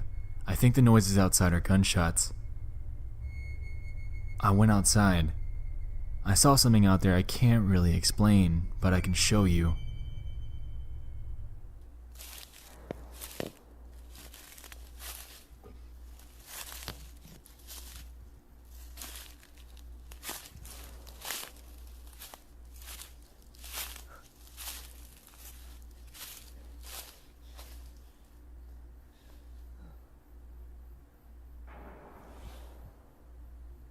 That's the gunshots again, right? Yeah, I think so. Please be good. Please be something good. Come on, baby. I don't know how much they show in this video, but there's way more on the Twitter account. It's very cool. Dude, we gonna get jump scared? No. Whoa. That's okay. I know it's definitely fake, but it's so cool. Something just flew over my house. Yeah, I know, but it's so it just bears saying it's so cool. Also, whatever sound design that was really interesting.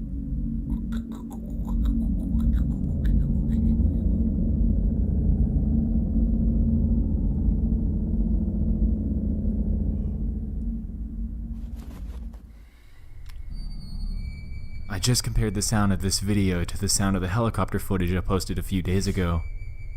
Whatever this was, it was definitely not a helicopter. Thank God, one of my friends is still alive. He just texted me.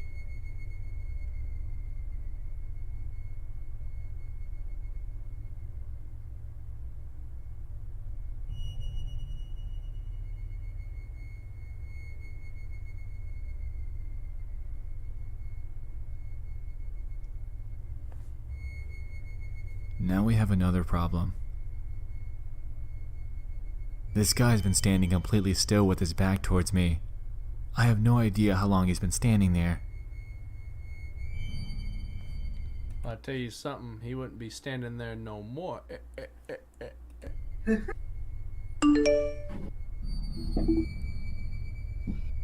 Okay, look, I know it's small, but I love that little level of immersion that he just put in there. Just a little text notification. I like that a lot. I know it's small. Shut up. I like it. Whoever was standing outside is gone now. Shit. Sorry. It'd be a great out of context moment.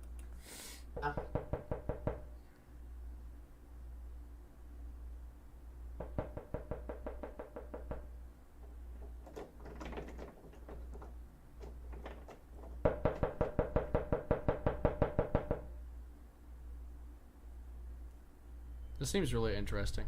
Actually, someone's screaming outside. It is very cool.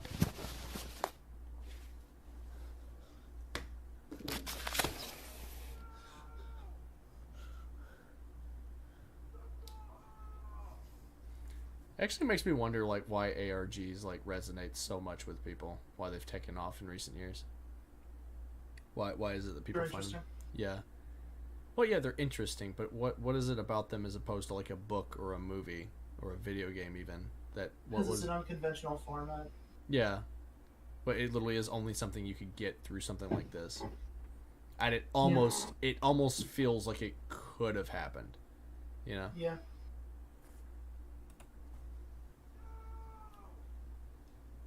I myself am not really into them, but I get why people are.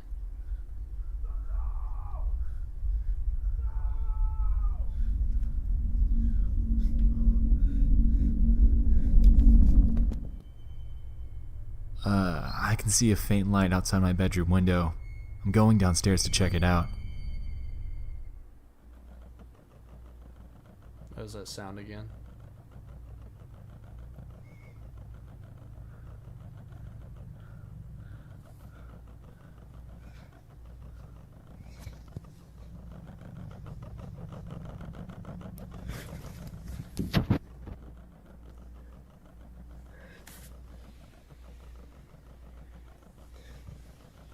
You sure it's not the one that...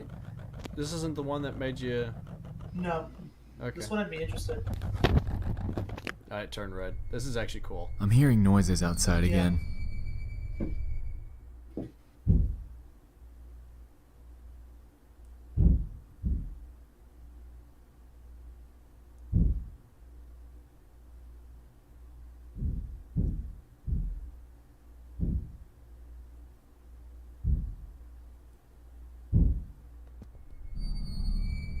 I swear to God, it sounds like someone's banging on my door, but there's no way in hell I'm going downstairs to check.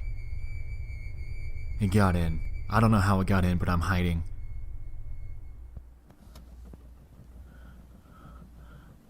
Yes. Oh, this is what I wanted to show. I didn't remember if this was in the video.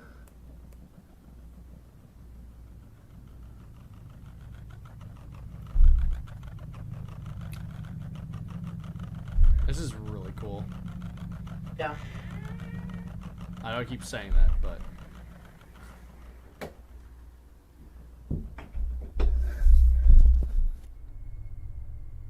I'm sorry if I'm gone for a while. I have to stay hidden and keep my phone off. It produces light. I am so sorry. As of writing, this is where the Twitter account stops. I'm sure at the point of publishing... Is that still the case since you left it? Oh, not even close. Really? So the story's still going then? Or... Yeah, there's actually more about that banging outside. He like leaves and he gets bitten and his arm turns black and shit. I think it ends shortly after that. That's a really weird thing to leave out. Watching this video, there's been quite a lot more that's played out on the account, and I implore you to check it out. If you do go though, just make sure you have the lights on, since we know that the creator of this account most definitely doesn't. That was interesting. I liked that one. I like it.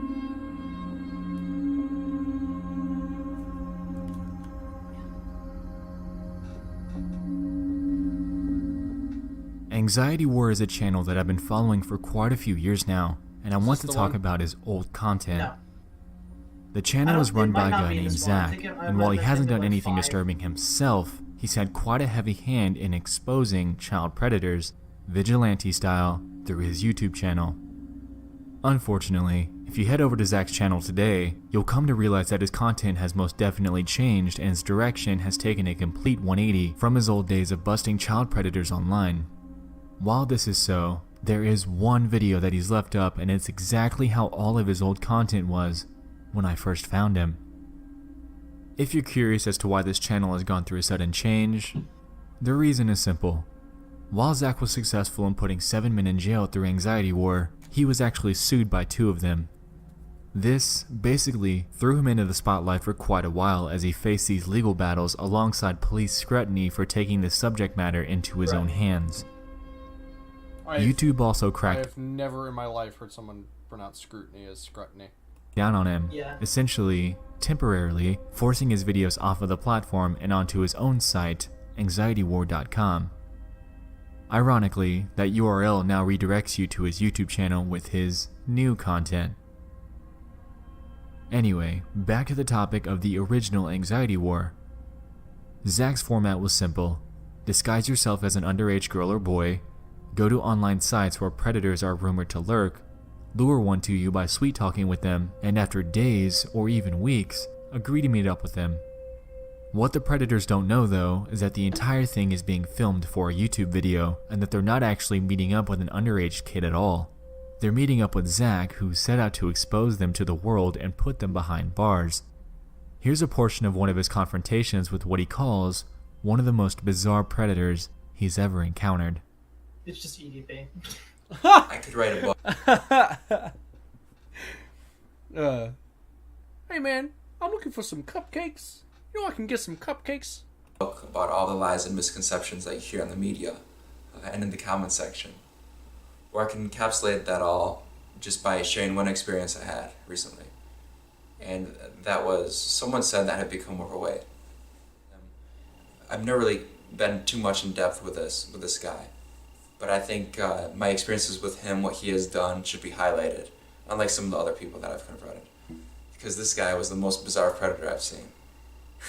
and it was really crazy. I think everyone should see what all this guy has done, and I wanted to emphasize a point that I made in my previous video: how dangerous it is to confront him and how stupid it is, given that there have been real victims. Okay, like how graphic are we talking? Not super graphic as far as I remember. Like there's like mentions of nudity, but I don't think he ever shows it. He said, "Here's a pic." Oh no, I thought it meant like potential dismemberment. I won't get in trouble for. And in the very next photo. Okay, he's a bit goofy looking. I don't even call. Yeah. Oh. Whoa, he unveiled what he was hiding. Said, oops. I think that was a fairly good intro for him. He sent another photo. I'm thinking there's nothing wrong with showing you a picture of my balcony.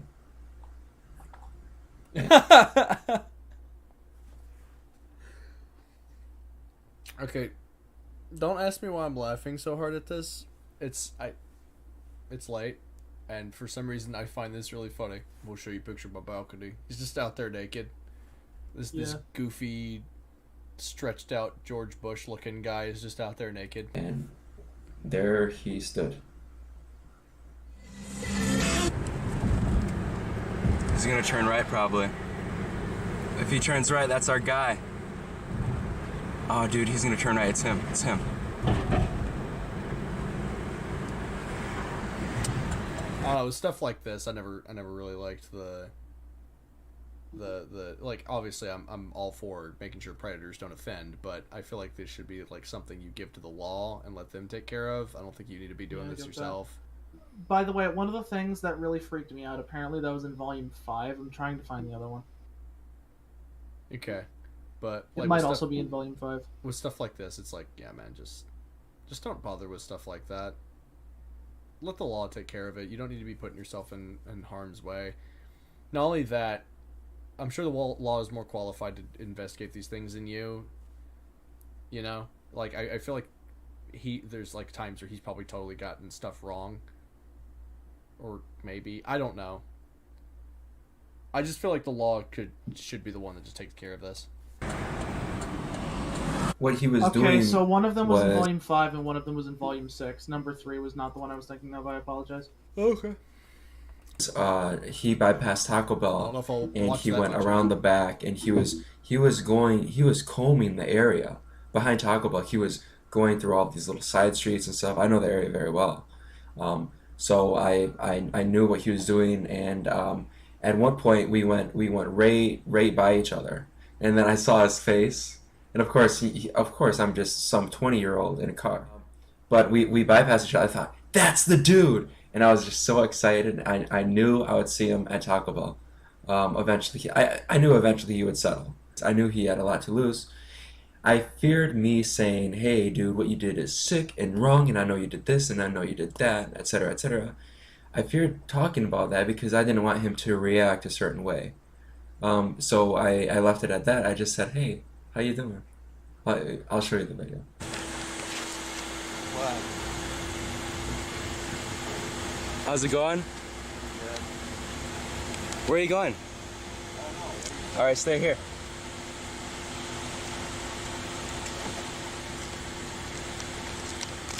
He almost looks like Joey Diaz just a little bit. What's up? I heard there was some kids around here. Looking for some kids. Oh, wait, I gotta talk to you. He's leaving. What a loser. Very mild criticism of a pedophile. What a loser, bro. Trying to molest a child? What a loser, bro. Game. That's not very gaming of you, sir. Not very cash money of you going around molesting kids. Girl.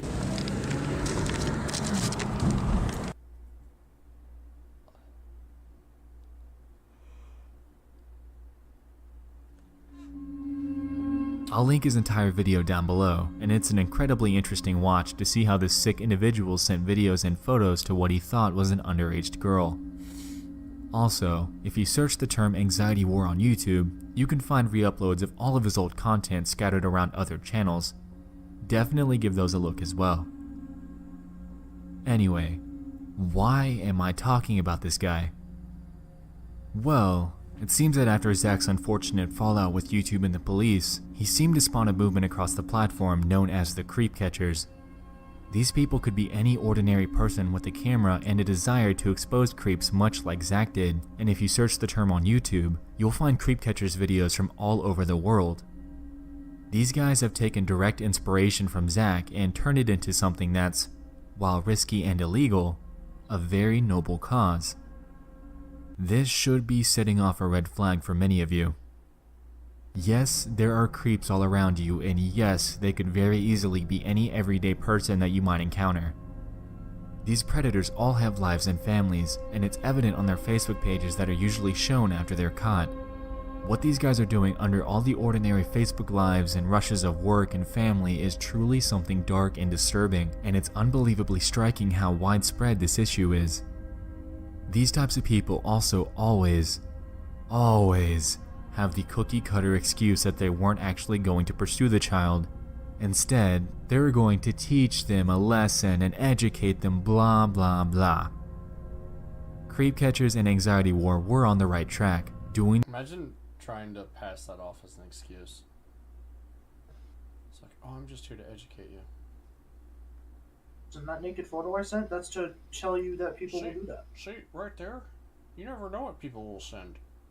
You never know what kind of weirdo will just send you a naked photo of himself on the balcony. You see, I ran over the kid across the street just to show you the dangers of stepping out into traffic. The work that the wouldn't. While frowned upon in the US, hopefully someday we can create a system where willing civilians and law enforcement are able to work together to catch these creeps that lurk on the same internet. Yeah, sure. That you might hand over to your children every single day.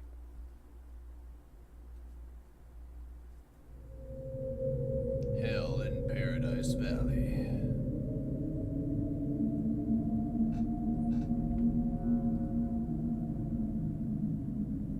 Last week, police were called to the residence of a man living in Phoenix, Arizona to arrest a woman named Jacqueline Claire Aids. Aids was involved in a disturbing stalking incident with the man and was also involved in having a very unfortunate last name. Allegedly turned violent very quickly. The guy, who's unidentified, apparently met Aids through an online local dating service. Through this, they hit it off quickly and went on only one date. What now? There was a dietary supplement before the AIDS epidemic called AIDS. AYDS. It was quite popular until the AIDS epidemic. Things began to get weird afterwards, though. Aids would begin to endlessly text the man, going as far as to send him upwards of over 65,000 text messages, and he claims that she sent anywhere from 400 to 500 texts per day. Bro, most of these messages were— What? Do you have a life? Very disturbing, and she made insane claims such as statements saying that she would bathe in his blood and that she wants his body parts. Yeah, definitely seems like the caliber of human to say such things. It doesn't even stop there, though. She then began to vigorously stalk him, showing up at his place of work and claiming that she was his wife. What finally led to her arrest was when the man was out of the country. She showed up to his home during this time frame, and he was only able to find out due to wireless cameras placed throughout his property. After witnessing her in his house, he called the police, who promptly showed up to find her there. They claimed that in her car that was parked in his driveway was a butcher knife, and she could have very likely had a disturbing intention for having it. She claims that she never intended to hurt the man and is facing intimidating, stalking, and harassment charges. There's another part of this that I'd like to share with you, though. Oh, there's more? That wasn't the creepy part? Recently, an interview has been released of her from prison where she makes statements that she was in love with him and that nobody quite gets it. Take a look. You wouldn't get it. Did you feel a spark immediately? Talk about how you felt. I felt like I met my soulmate and everything was just the way it was, and I thought we would just do what everybody else. Dude, just look at the look in her eye. Like, yeah. I don't think she's on drugs or anything as she's like in prison, but That's just crazy. Yeah, she's just insane. And we would just like get married and everything would be fine, but that's not what happened. 65,000 text messages. That's like That's next it? level stuff. To me, it seemed like more. Wow. Seemed like more than 65,000? To me, yeah, that's not. Isn't that kind of excessive? Love is an excessive thing. Can you understand why people think this? All I'm saying is that I am glad I personally have never gone through a situation like this. Right? And this, ladies and gentlemen, is why you own firearms. That's why you become an American. Oh yeah. Are you a crazy person? No. Tell us, who are you? All right. News interviewer lady. Of course the crazy person does not think they're crazy. Are you a crazy person? Yes, I think I'm a crazy person. That is such a weird thing just to ask a person. That's such a ditzy news reporter thing to ask. Are you crazy? What do you think the crazy No, person's it's not even gonna are say? you crazy? Are you a crazy person? Joe Biden, do you think you're old and senile? What? No, of course not. Did you see me ride my bike yesterday? I'm as agile as ever. Agile as ever. By the way, have you seen my hairy legs? Equation to light. Einstein discovered the equation to light. It's E equals mc squared. All right, lady. To finish that equation, everything we see is made out of light. Everything. And the composition of the light that it's Wasn't the question. made out of. Can we get back to the question? Some of those messages don't sound like love, they sound like threats. In a loving way. When you're finding love, not everything is perfect. Okay, yeah. Perfect. You have an argument or two. And I want to you know, apologize. maybe you split up for a bit, but then you get back together. You know, you threaten to bathe in their blood. You know, normal stuff. Yeah, and then you show up at his house with a butcher knife. Oh, dude, she's looking directly into the camera. She's staring. Oh into God! his Please soul. unpause it. Oh God! No. Dude, this woman's something else. So the rest of the equation is L equals 3.3. L equals 3.3 times E equals mc squared, and that's the equation of eternal love.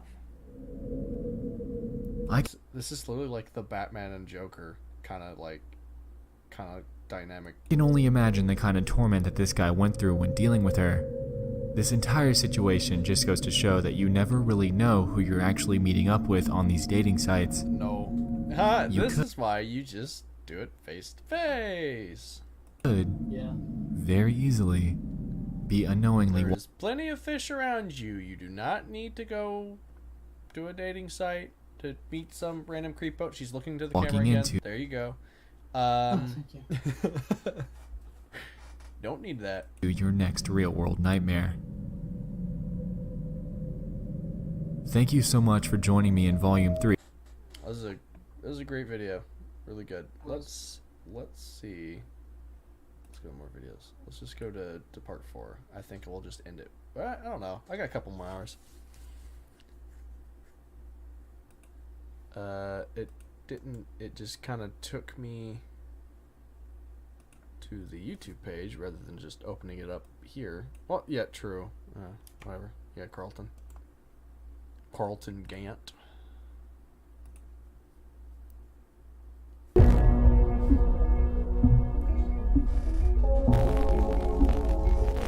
This is when he starts doing the more VHS type stuff. I love it.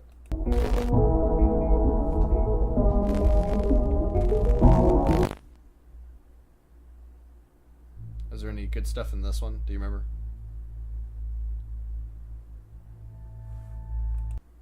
Paragon.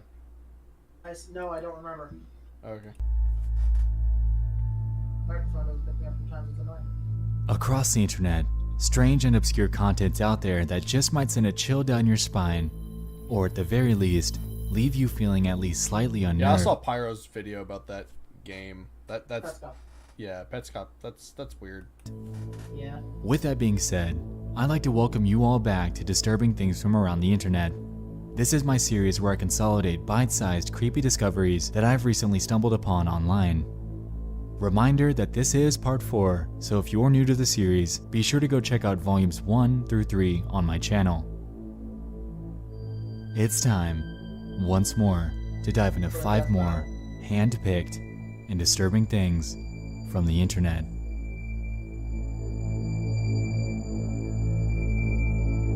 Bill Meade.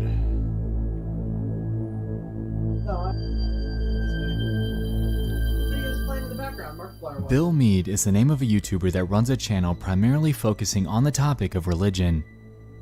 Bill started his channel back in 2014, and over the course of just 4 short months, he would upload 71 videos, amassing 16 whole subscribers to his content. He seemed to be very passionate about the topics that he preached about, and appeared to be open to discussion. He just got some crazy sunken-in eyes. About Jesus and Christianity. Oh, good for him.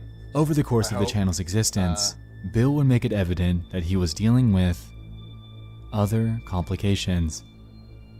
It appeared that he contracted a severe form of mouth cancer. Ooh, I was gonna say something, but if he's got like mouth cancer, I'm not gonna make cancer. And over the course of the 4 short months that he was on YouTube, we're able to see the progression of his condition as it became worse. Wow. And worse. Ooh. See, I thought this was gonna be like this guy was like really sinister, but this is just Nope. sad. Yep. Ooh. And worse. Oh my lord. Yeah.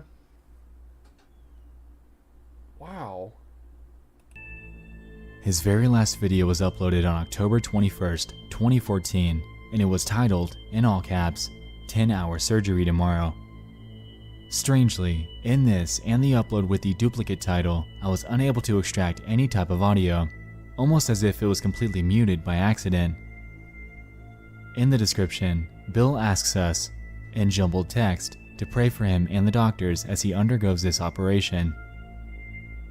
And that was it. After seeing this, I naturally expected the worst. Seeing his condition progress so rapidly, followed by a video on the topic of a future surgery before going completely blank, left me with an endless curiosity as to what happened to Bill. Yeah, I'm definitely curious. I went back to his YouTube channel and tracked down his Google Plus page. With that, I was able to discover that he lived in California and had a wife named Doris.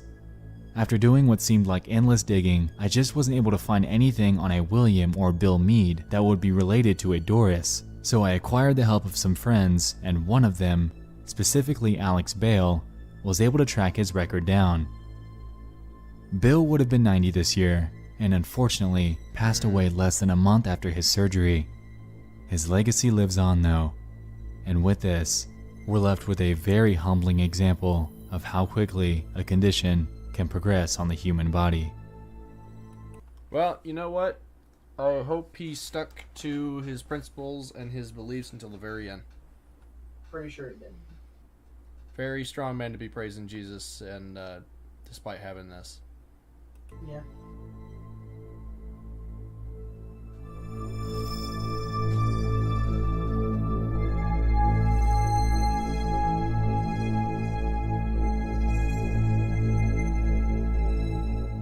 This entry comes from a user on Facebook by the name of Rico Malik. In his post, he claims that he doesn't normally post on Facebook, but this is a true action and awareness post. In his words, "This is very hard to watch. It hit very close to home as I've been in this situation before. This was my 19-year-old niece coming home late last night in Converse, Texas, to some home invaders in her bushes. Now just pay attention to the recklessness our society has come to. Get this to the media. These guys were out to murder anything moving last night, and they have to be dealt with. This is to be treated as if they murdered everyone in that car." With this, he's linked a video. In it, we're able to see a man as he's obviously hiding outside of a house behind a tree.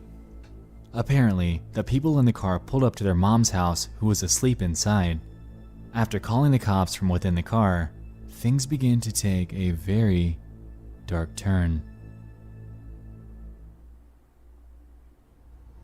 I remember this. Do you want to tell your mom? No, wait. Wait, does he start shooting? Maybe. I locked the doors. I was like, yeah.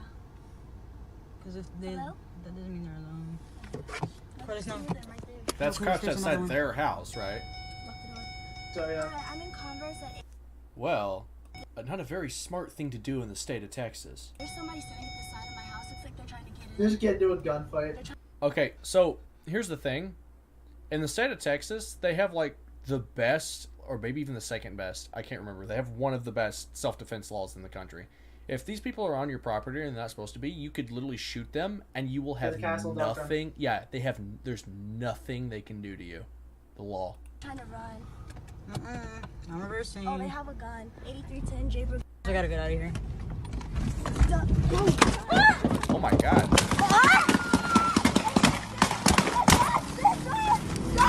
I tell you what, I might not have had a gun on me, but I got that car on me.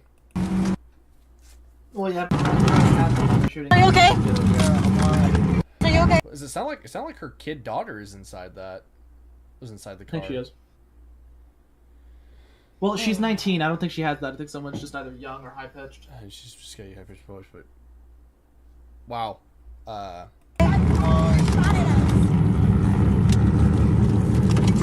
Please get your back. They shot on my tires. Follow us. Drive back. Go. They shot on my tires. They shot on my tires. I can't. Just drive. Turn your lights off. Drive. Get down. Get down. Get down. Just why? Like I don't. Who knows?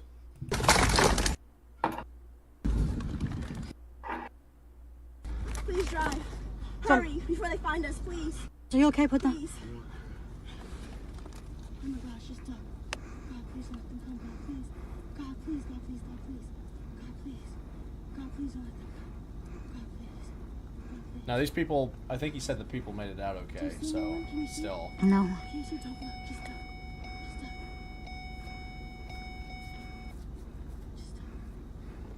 This is why you need to get yourself a firearm. You learn how to use it. You learn how to use it well.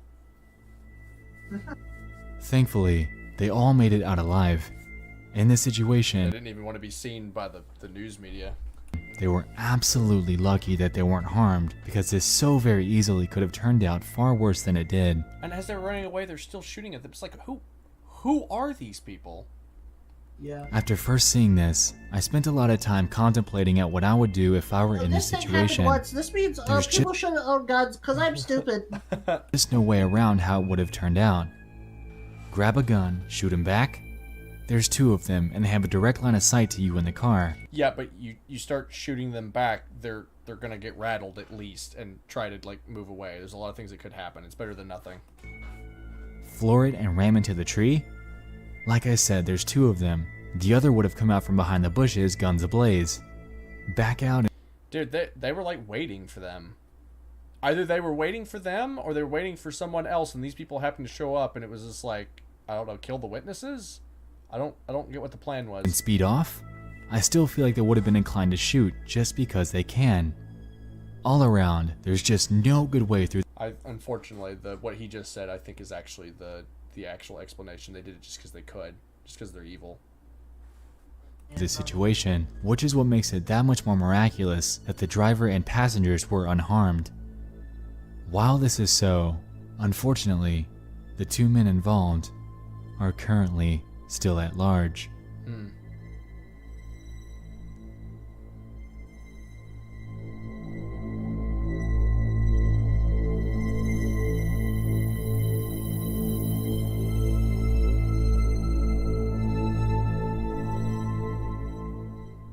This entry comes from a user on Reddit by the name of Gloves Are Effed. The post is titled, Warning Men of Halifax, the Glove Man. Yeah, this wasn't. He opens his post by claiming that he's seen threats in What'd you say? Gloves. I said I remember those. other subreddits about this guy, that he finally had an accidental encounter with him. He claims, quote, "Last weekend I was on my way back from downtown, walking alone on Spring Garden Road and scouting for a cab, when a well-dressed guy in a black SUV pulls up beside me to ask if I'm looking for a cab. I said yes. He asked where I was going, and I told him. He said he was headed in the same direction, and that he offers rides around town on the weekends. Thinking this was some friendly guy running his own Uber service, I got in hoping for a cheap ride and handed him a $10 bill out of my pocket. Side note, I'm 6'3" and 200 pounds, so I didn't feel threatened. Stupid of me. Honestly, He then goes I on would've to felt explain that the same way. guy I'm a was bit wearing cocky. a leather jacket and gloves, and as soon as they start driving, he talks about this glove business that he's running before handing him a business card. What's up, guys? I own a glove company now. The Duke makes his own gloves. That's what it looks like. Looks like Max Headroom. Looks like Duke Nukem to me. It does look a little like Duke Nukem. When they finally approach his street, the guy eagerly says that he wants the OP to try on some gloves. Despite it being weird, the OP Yeah, I was gonna say it's a little weird. I own a glove company. Would you like to try some on, buddy? It's like, sure. I love it. Now I'm just picturing a creepy glove guy as Duke Nukem. It's just, I have some gloves. He's just, imagine just creepy Duke Nukem outside your house. Buddy, you ordered gloves a month ago. I'm just here to make sure they get delivered. I think I've seen a meme of that where he's in your house and it's creepy. It's just, what's the Wi-Fi password? Da da da da da da. Da da da da. OP submits to humor him and ends up trying them on. After doing so, things begin to become strange when he realizes that they fit really tight and that the guy began breathing somewhat forcefully. After putting two and two together in his head, he tried to drum up the most non-confrontational way out of the situation. However, the man kept insisting that he stay. I have no words for this. This is like the weirdest one. I don't know if this is just as disturbing as it is just wacko. Oh yeah, baby. I like the way those gloves fit on you. Flex your hands more. Baby. Okay, I can't even come up with anything And funny. try on more of his It's sex, just so weird. all while I breathing can't even in come a up with anything very funny. It's unnatural just so manner. weird. After an antagonizing few minutes with him, he ends up quickly thanking the man for his time, jumps out of the car, and books it towards a nearby house's yard in hopes of preventing the revelation of his own address to the man. That other guy's screwed though. Yeah. He claims that the guy idled outside for a solid 5 minutes before driving off, and closes his post by warning men of Halifax about this guy, supposedly nicknamed MJ, that offers to pick up young men, forcing them into trying on his gloves in order for him to become aroused. What a sentence. What a sentence to be said. The post was then verified by the moderators, and other users had jumped in, claiming that they had heard or had encountered the man themselves. One of the other posts that the OP references even has the glove man's business card in order of proof. The entire situation is chilling and hopefully makes you think before you jump straight into a car with a random stranger that might have intentions that don't exactly align with your own. I just wanted you to try some gloves on, baby.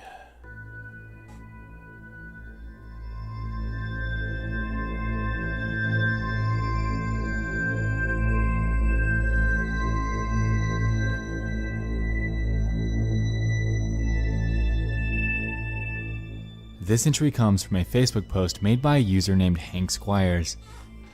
Back in June of last year, he made a post showcasing a I strange feel like Facebook would be a good website for like a lot of these, just because Facebook's been around for so long, so you can find a lot of content like this. Yeah. phenomenon that he had captured on his baby monitor. His post reads this: I'm very much a skeptic, and I'm going to try to explain this one.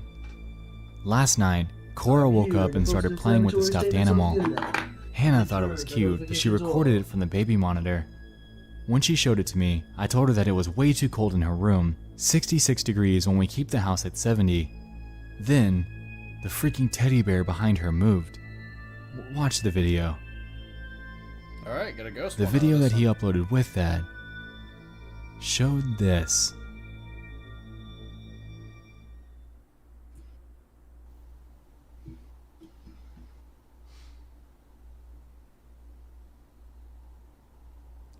Bro.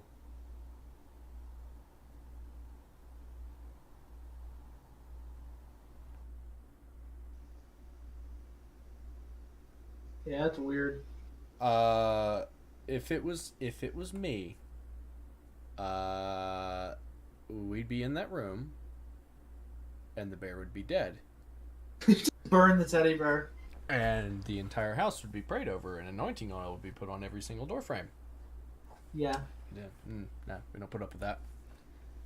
Like I said, you just burn the teddy bear and then blow up the remains. And then you condemn the room for the rest of your life. I didn't really like that one that much. Nah. That's very The video garnered tons of Facebook attention, and people threw in theories that the entire thing could be faked for attention, with many reasons given. One notable one is when the head actually moves. It seems that, at the top left, an arm is seen moving it.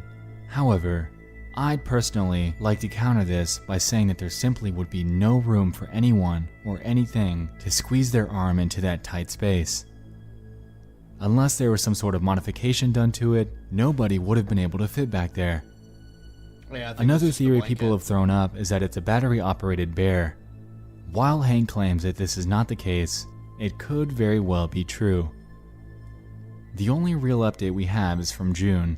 Hank reshared the post onto his own page with the caption, 1 year ago. This, of course, renewed interest in the video, and down in the comments, there's one from a Dana Squires who claims that they're set on believing that the child had moved, thus causing the bear to move as well. That's possible. While this seems like a very solid answer to the situation, we have to remember that it's always up for interpretation. Yeah, like, we don't see its other arm. It could just be back there fiddling with it. We just don't see it, but still, that's weird. Yeah.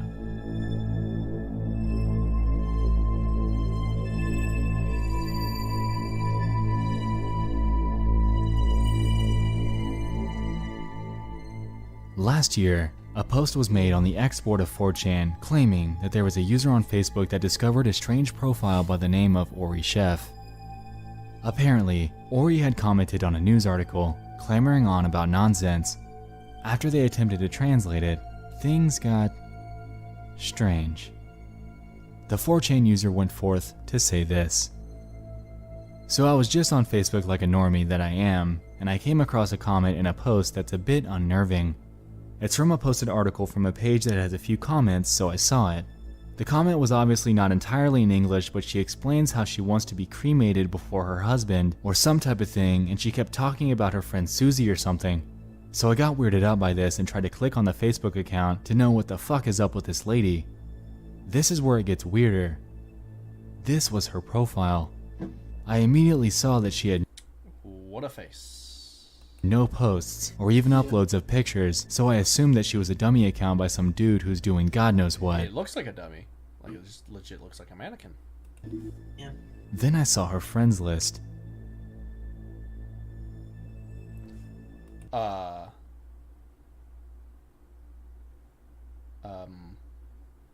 Yeah, it's well. Okay. Now I just realized that they're skimming through all these accounts that every bio that she has adds something weird or cryptic, like cheese bread from an almond milkshake and pita bread from a seasoned beef, kind of shit like that. It seems to be so many that I can't imagine the reason why some person would do some kind of shit like this and what purpose. So it seems that after visiting her profile, they found that every single one of Ori's friends was simply another version of her profile picture with photoshopped facial features and hair. Posts on their profiles get even stranger than this. There are multiple images depicting animal gore with captions that hint at the murder of her own children. What? Going by her profile, there are no photos or any evidence therein of Ori actually having any children. However, it's disturbing to see. After discovering all this, a user then reached out to Ori, asking her about her many accounts and why she's doing this, and she responded in her typical style, claiming that, yeah, all of them, I was the one who created, but unfortunately, because of my negligence and the stupidity, I forgot that I was renting the computer and forgot to change the password as soon as possible. The 4chan user responded, oh, okay, I understand. I like the pictures that you post, like the one you have as your profile picture. Did you make them? To which Ori responds saying, really? Thank you, it's in the Play Store app. If it's in your CP, edit the pic. He then asks her how many accounts she uses, to which she responds, saying upwards of 15 to 24. When asked why, she made the excuse that she uses them for requests in Facebook games. While Ori claims this, I'm going to go forth and say that I'm absolutely not buying this. Why in the world would there be so many accounts that are made of yourself just for game requests? Also, why in the world would she post gruesome images and caption them about the demise of her own children? So weird. Something just doesn't add up. Theories have been thrown out that Ori is either a bot, a simple troll account, an account linked to the government. I'm going to say it's either this one or this one. Or actually a genuine person that, for some I think it's a genuine person. I don't think an AI can respond to stuff like this. I think this is too weird to be a robot. Reason, found the need to create 20 plus accounts of herself. Even if this latter theory were true, why would she post such sinister things about her children alongside these screwed up images? It just doesn't add up to me. There's definitely something going on here. It almost reminds me of the Stephanie Stevens case, but weirder.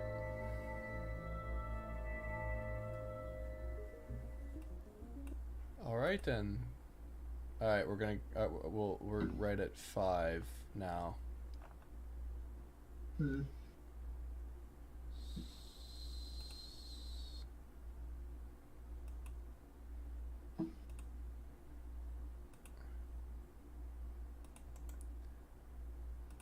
What a strange. People are like, truth is stranger than fiction. There's just some weirdos out there.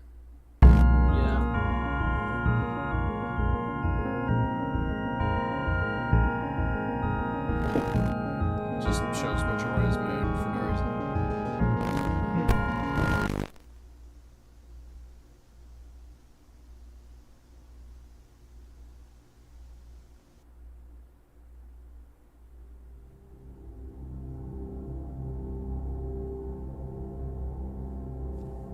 Happy Halloween! Wow, what a fun week this has been exploring all these marathon topics with you. This has been an absolute blast. And hey, I was thinking, what better way to bring this to a close while concurrently... Honestly, one of the reasons I didn't want to do a type of stream like this was just like, oh, it kind of seems like a Halloween type thing, but whatever, here we are. Celebrating the greatest holiday of the year, then presenting to you yet another installment of my favorite series on the channel. Christmas. Welcome back, my friends, to Disturbing Things from Around the Internet. If you're new, this is my series that dives into bite-sized and disturbing internet events and mysteries in a list-like format. It's time, on this Halloween night, to dive into 5 more hand-picked and disturbing things from around the internet. Alright, so you said there was a good one here. I can't wait. Yeah. I think there's another one in here that's really freaky, that's similar to the one in 6. Back in August, a strange event took the internet by storm. Peculiar footage was captured during the early morning of August 24th. According to a Facebook post, at 3:20 in the morning, a resident in the Sunrise Ranch subdivision in Montgomery, Texas, was awakened by their doorbell. After reviewing their home video surveillance, they observed and attached the following video and images. The Montgomery County Sheriff's Office was alerted and is currently investigating the suspicious incident. The footage that they captured was this.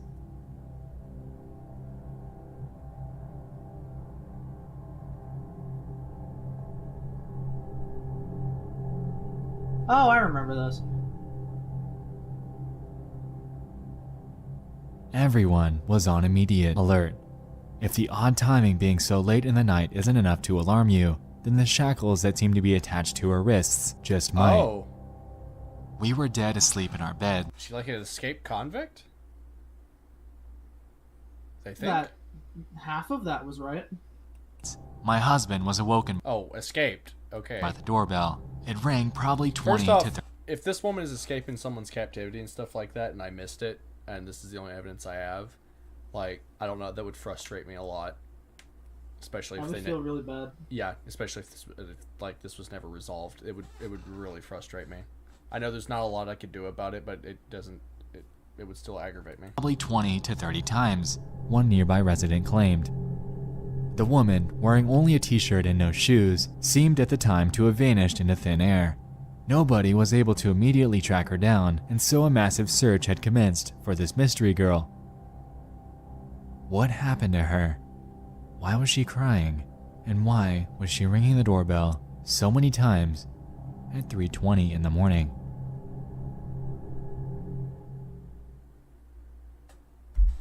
So they never resolved it. I think they do. On August 29th, another incident occurred in the very same subdivision. A man would take his life by Listen, if this thing keeps happening in the subdivision, it's time to start searching the subdivision. suicide. This was Dennis Collins, and a suicide note that was left behind by him had confirmed that this mystery girl on the surveillance footage was in fact his girlfriend. According to a statement by Montgomery County Police, she was indeed a domestic violence victim, and according to her, the night she was out ringing doorbells, she was in great fear for her own safety. She is safe and is helping police in the ongoing investigation. Whew. Okay. Well, thank God for that, because I don't like videos like this where it's just like, oh yeah, we never saw her again. It's like that frustrates me. I don't like not having an answer to something like that. However, the takeaway from this is that this could be happening to anyone, even those that live right beside you.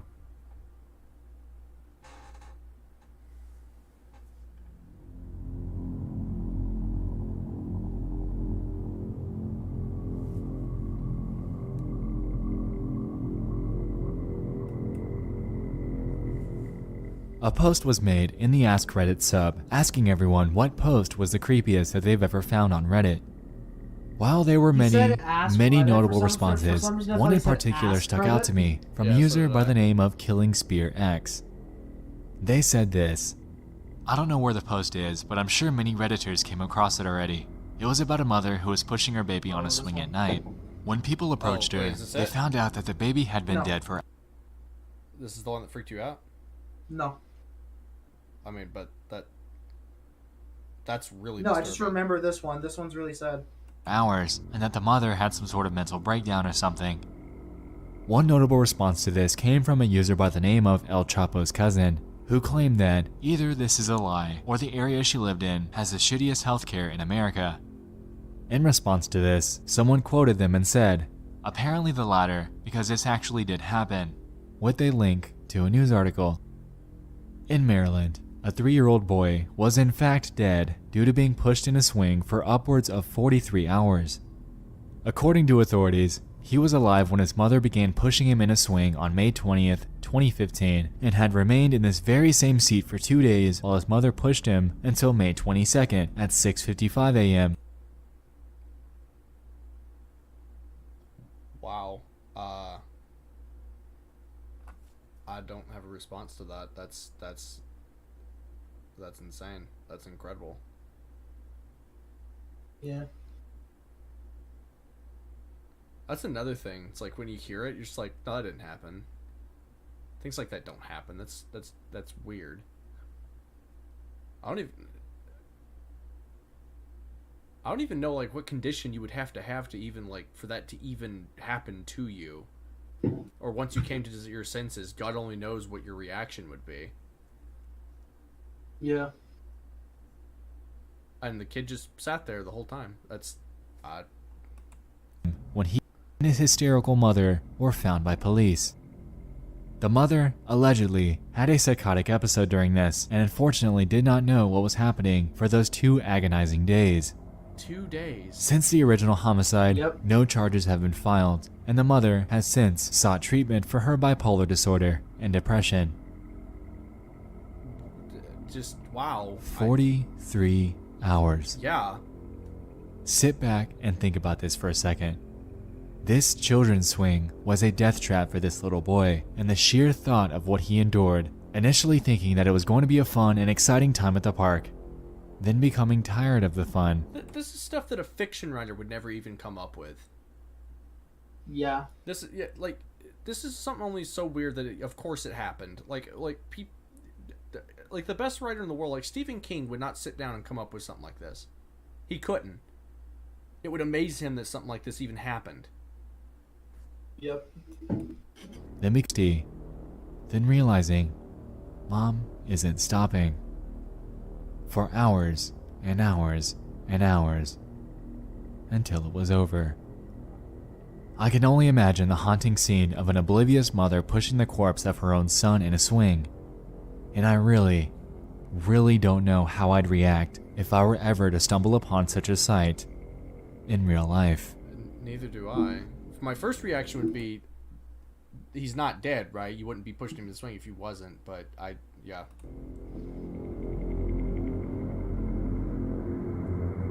Is this it? No. I think it's the one after this one.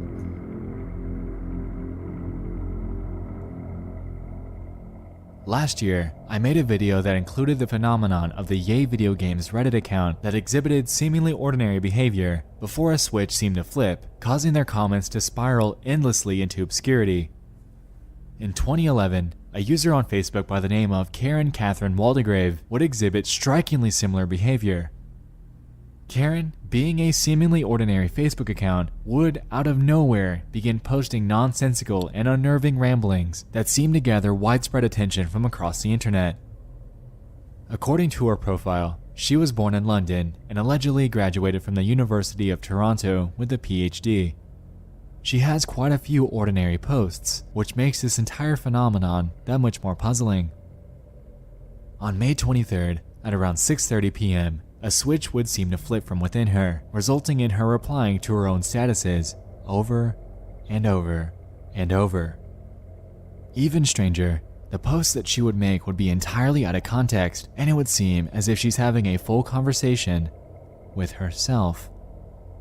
Statuses, shared photos, and everything else that she posted would then accumulate comment after comment after comment, and it got so bad that she sent approximately 700 replies to herself in the short span of just 12 hours.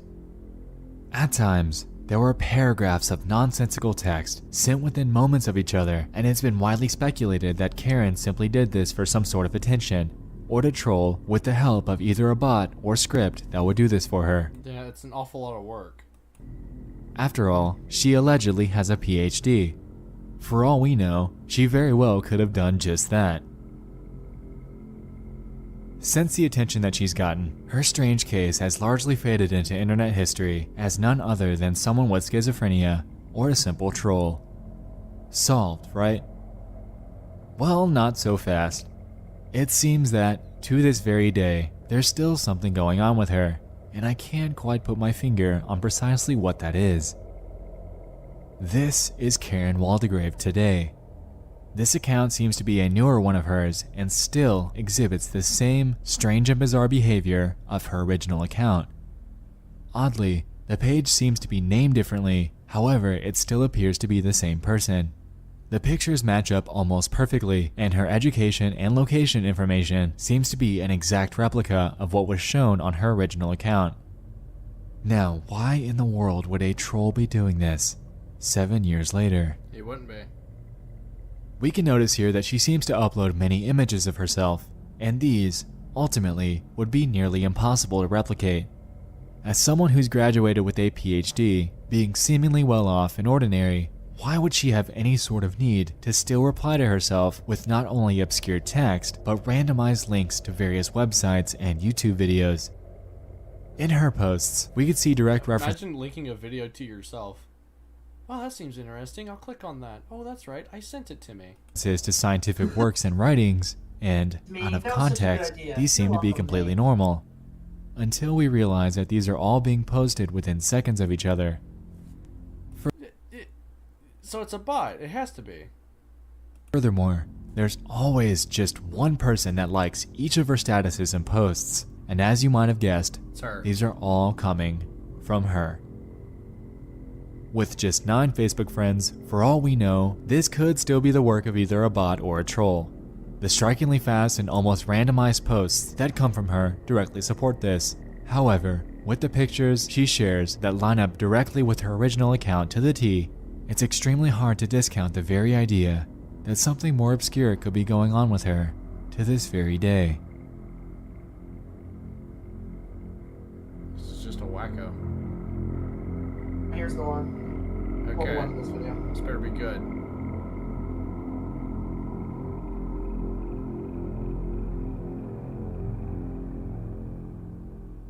This fourth entry was only recently sent to me, and while it isn't necessarily an Great. It's got a kid in it. internet mystery, I couldn't Right help off the but bat. include this heartbreaking tragedy. In 2015, police were called to a home in Kansas City, Kansas, regarding a domestic dispute. Upon arrival, a woman would tell them that if they looked around the property, they'd find the remains of a child by the name of Adrian Jones. Adrian's short life was spent isolated from outsiders inside of a mice-infested house where he was under the guise of, quote, homeschooling with his 6 siblings. His father and stepmother endlessly abused him, forcing him into sadistic acts of torture. The father and stepmother subjected him to eating scraps of moldy food out of the trash, leaving him tied up and submerged in a dirty swimming pool for hours at a time, beating him, strangling him, and leaving him consistently bloodied and cuffed. Even worse, the parents documented everything with surveillance cameras placed all over the house in an effort to document their acts of torture. Oh, wait. I'm glad they did that. Thank you. Excuse me. You saw the this reminds me of the Nexpo video that he did recently about the forgotten videos. You saw the one where the guy was torturing the woman in his weird dungeon, and he'd been recording it, and she was pregnant and everything. And No, then I the haven't police, seen that. when the police, literally, he was doing it while the police were outside. Like he I sawed haven't her seen that. boyfriend's head off with like a handsaw. Oh my god, that's real? Yeah, I haven't seen this. yeah. It's in Nexpo's, like, one of his most recent posts. It's about the forgotten internet videos. It's great. It's a really great video. But man, that one made me mad, because she was like pregnant at the time, and when he ran away with her, like he had her body and the dead fetus inside of a suitcase and drove off. The police drove off after him because, again, they couldn't get a warrant. They couldn't just barge into his house. And so as they were chasing him, he crashed into a wall, and when the police got close, he shot himself in the face. Oh my god. It's like, the first thing I said was coward. Like, when I was watching that, it was like you couldn't even face it. Yeah. That really aggravated me. But this kind of reminds me of that just a little bit, that they videoed the torture. It's like, why? Yeah. Evil doesn't really have to have a reason, but at the same time, it's like, it's just so gross. The footage and images were only ever discovered due to Jen Hovers, their landlord, whom was given access to the killer's iCloud Imagine being their landlord and finding out that they're doing this with your property. What would your reaction be to that? account by Heather Jones, Adrian's stepmother, who was directly involved in the maltreatment. Hovers accessed the account in Listen, all I'm saying is that maybe Punisher wasn't wrong. hopes of finding pictures for Adrian's funeral. However, when she looked through what was on the account, she found much, much more than she'd bargained for. In it were videos and photo after photo of Adrian's deteriorating health, and many of these shots came from direct surveillance footage, where he's referred to simply as the boy. It's believed that the killers were proud of their sadistic acts and enjoyed documenting Adrian's afflicted life. This is just one of those things that I hardly have any words for. The 7-year-old's short life came to an end in late 2015. His killers left him to starve to death while tied up inside of a shower They stall. recorded This every last second of it. unbelievably gets even worse though. To rid of the body, the abusers resorted to dismembering him and left his remains in a livestock pen where pigs proceeded to feed on them. Like, just why? Yeah, it's amazing that humans are capable of such cruelty. Yeah, it's one of those things that's like, I just don't, when people talk about like, oh, you know, people left to their own devices, we will find a way. It's like, I don't believe you. I'm sorry, I don't know if you've like opened a history book up lately or just been spent any amount of time on the internet. We kind of suck. Oh, was this capitalism's fault? Is that what did it? You know what I mean? It's like who are we gonna blame this on? How about people are just kind of evil? How about that? Yeah. I don't think humans are gonna find a way, and I think the only way towards any kind of redemption or light is just through Jesus Christ. But at the same time, it's like no, you can't do this. I know that sounds a bit cynical, but you know, you open up a book about just like some of the conflicts that happened out in the West, or read Gulag Archipelago, or read Glass, the book about, you know, the Holocaust, like a first person account of the Holocaust. It's like, no, we're kind of terrible people, all of us. We kind of are really, really evil left by ourselves. We are terrible, and we don't even really have a reason for doing it sometimes. It's just we just do it, and it doesn't matter how civilized our nations become. There's just always people like this, and it's just really disturbing. The heartbreaking thing about this entire endeavor is that there was a suspicion of activity going on. The landlord had the suspicion for quite a while, and this likely stemmed from the fact that, now prepare for this, Adrian did tell investigators that he was being abused years prior. Oh my lord.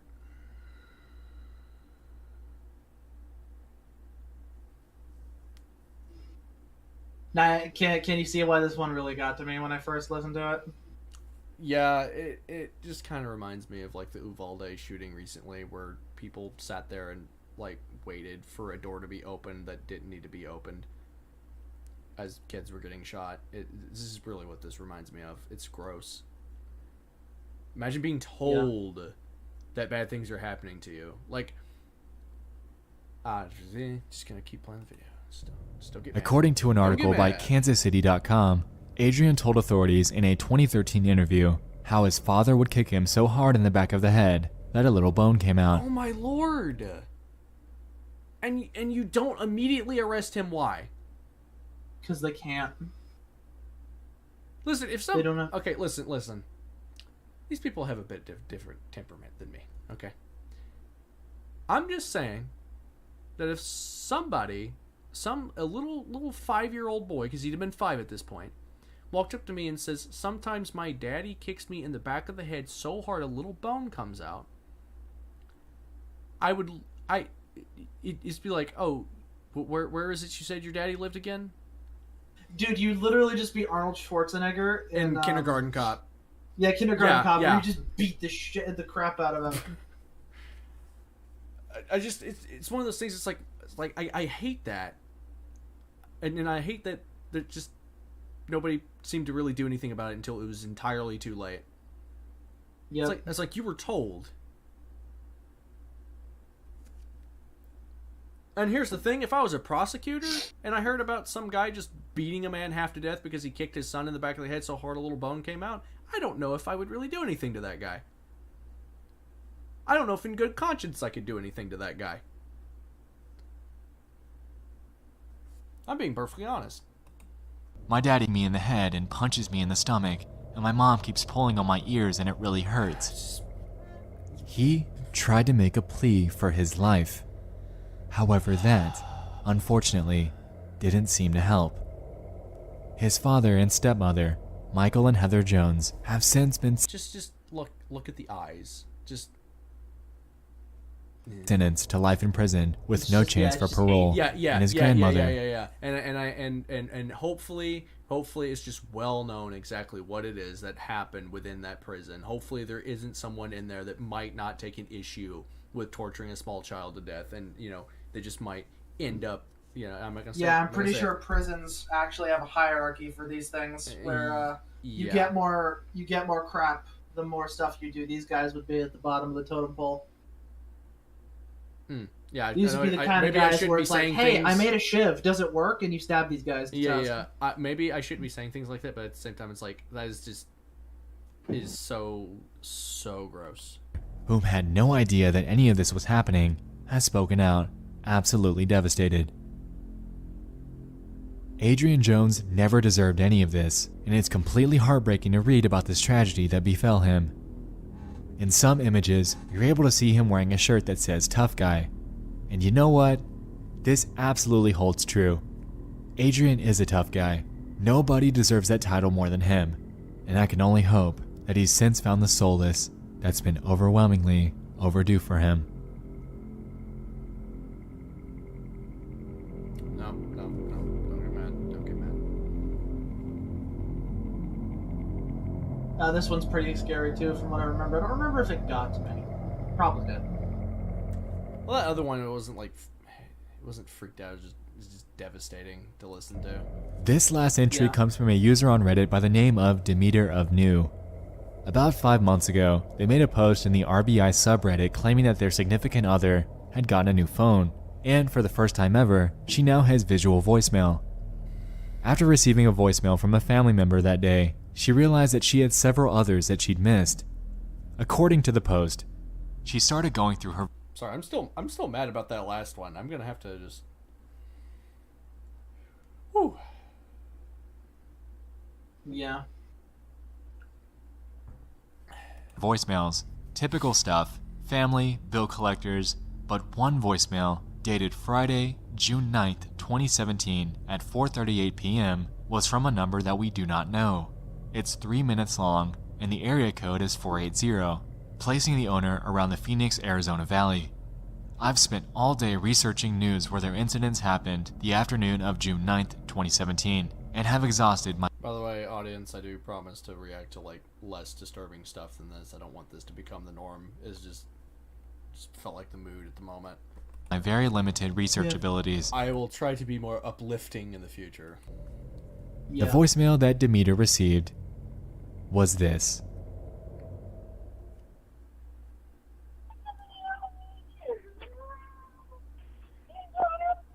No, I remember. Yeah, this one freaked me the hell out.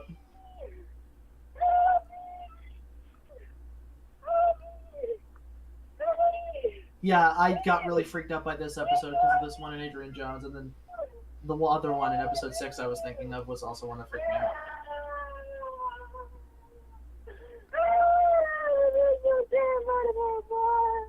This is bizarre. Is she trying to get a hold of somebody like she's been kidnapped?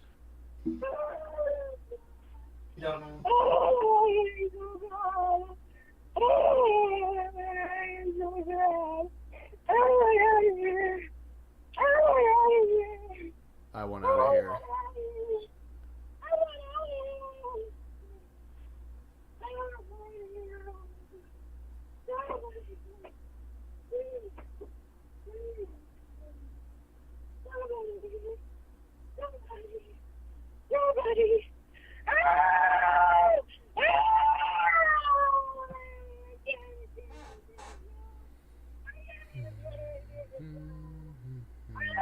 Oh, I'm getting really uncomfortable.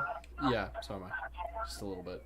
Apologize. So like I said, I'll probably need to put a disturbing content disclaimer at the beginning of this one. I wasn't expecting to go quite... Oh, it was supposed to be like scary ghost video type stuff.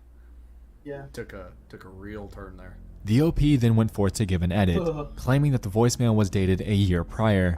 Phoenix police will be contacted, and that they've star 67 the number, which merely led them to a generic voicemail greeting. The problem with this one is, isn't it? It's not like some ghost thing, where because the existence of ghosts in general is debated, and a lot of it is just fake garbage. But this isn't. This is a voicemail someone got, and it sounds real. And given her speech, it sounds like she was kidnapped. Yeah.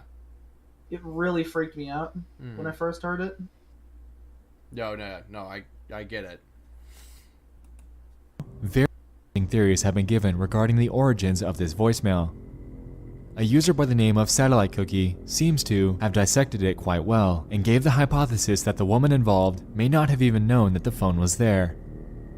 They claim that she seemed to have been screaming into her surroundings rather than into the phone, and a butt dial is genuinely possible here. The theories that they gave were that she was 1. Kidnapped and hurt. However, the weapon was not blunt enough to knock her out.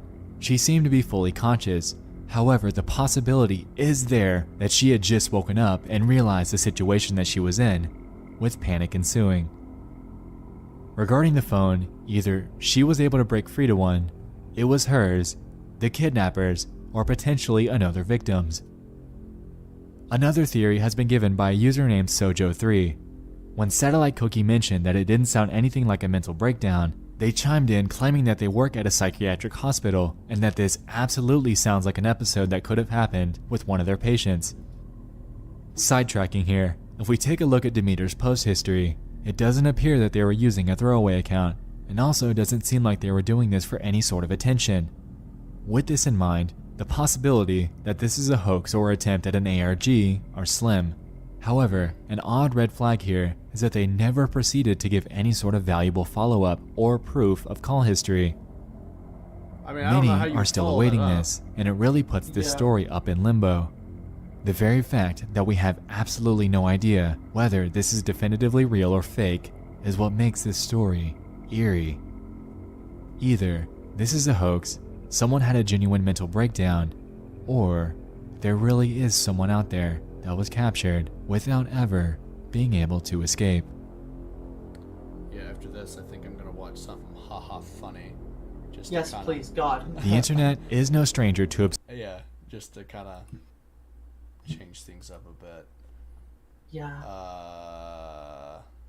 Hey, you want to watch that video? The cute. You want the cute foxes? Cute foxes, Earlier? maybe. The War of the Worlds meme. Yeah, sure. Alright,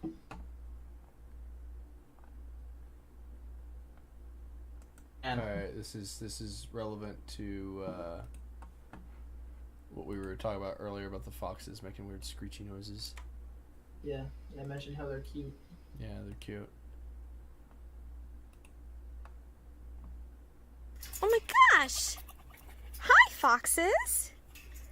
You want me to come say hi? Look at them in their little coats. You want me to come say hi? Yes? They're like cat dogs. Yes.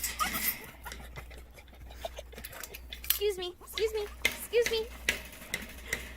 Hi, Finnegan. Aww. Hi, Dixie. Oh my gosh, hi, Finn. So weird. Yeah. They sound like they're giggling. Yeah. Dixie. I'm just casually owning foxes. I think a lot of people do that. Not a lot of people, but there are people out there who own foxes as pets.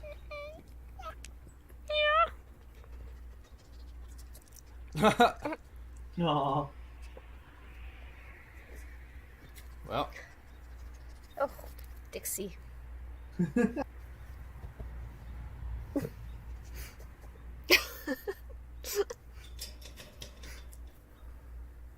Finnegan. He wants to go for a WALK. Well, That was adorable. That was wholesome. loved it. Then we got this one. Referencing War of the Worlds that we referenced all the way back at the beginning of the stream. Or maybe it was even during the last stream. That is now gone. It wasn't. It was like halfway through this stream. Dumbest things. He made this one You're bud not when he even asked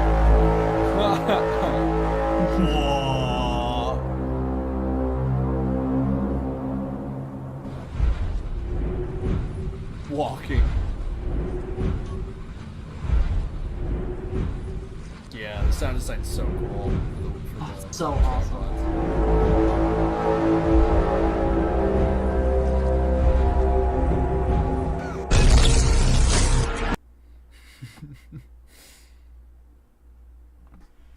I want to show off some of the videos from the War of the Worlds YouTube channel, like the game channel. I guess I could do that like later. Well, I mean, we'll watch something about War of the Worlds right now. There's no like, it's just the best time to show it off. Yeah, I guess I could. You can go ahead and stick it in there. I'll play a couple memes as you're doing that. Yeah. There you go. That's the latest dev update. I'm just emotionally drained after watching that. It's like, yeah. Even though I myself do not play video games anymore, this project does seem interesting just because I like War of the Worlds a lot. Not necessarily the movie. Yeah. The movie's cool. It's just more the book. But this seems cool. Yeah. This is a very small team. It's like 2 to 3 people. They've got a Patreon if you want to support them. See, I'm not actually a big fan of the designs in the movie. They're okay. They look similar to how they're portrayed in the book, but the book they're more like octopus kind of things. Yeah, I think the movie they just wanted them to resemble the tripods. In the game, obviously they're going by the movie, so they have to.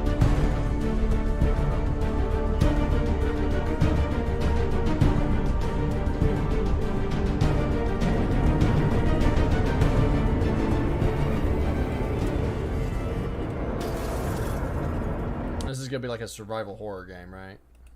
Yeah, it's gonna be a survival game. I think the premise seems to be, at first you have to completely avoid them. It's like desperate survival, like the movie. And I think you have to wait until like late game when they like lose the shields because of the bacteria, and then you can kill them. That's what it seems to be, at least so far. Is you have to survive until they start getting sick, and then you can get like tanks and shit.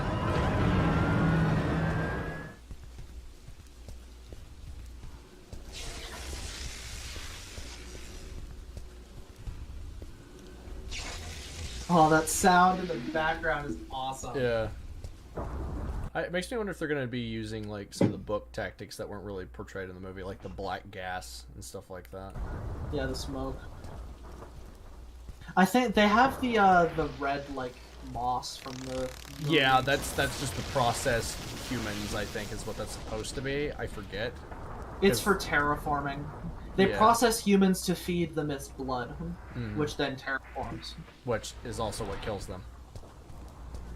Yeah. They were gonna terraform it, but then they died, so it like didn't end up happening. And apparently talking about this turns me to someone from Southern California.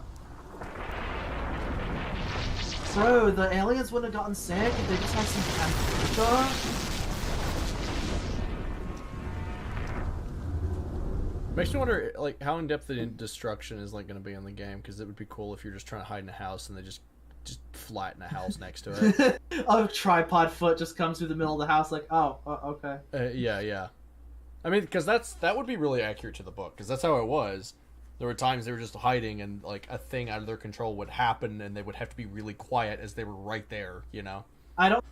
It's a very small dev team, so they probably won't be able to be like, yeah, you can destroy everything on the map. It won't be like Red Faction. Obviously, but it would be cool, and it would add a layer to that horror type feeling even if it was like scripted. Yeah, scripted. Yeah, they might have a scripted event for that. I don't know. Mm-hmm.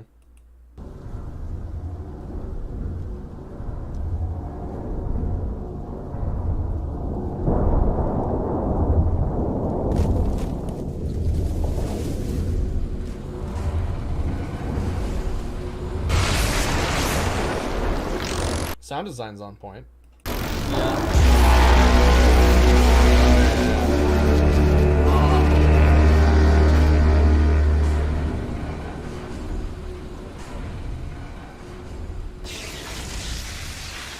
Now the horn is something they had in the book. It was just something they had like way at the end. Something they've expanded on in the movie, and I think it's a really good creative choice they made for the movie. Yeah, I love the horn. I mean, everyone loves the horn. Yeah, everyone loves the horn. The horn's cool.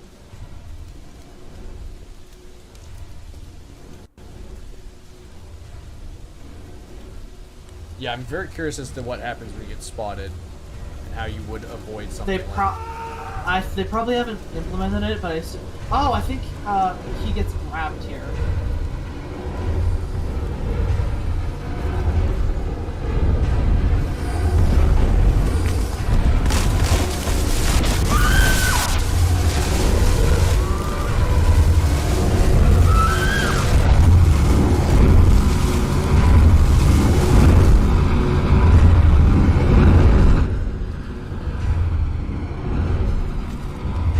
Oh yeah, you have to fend off.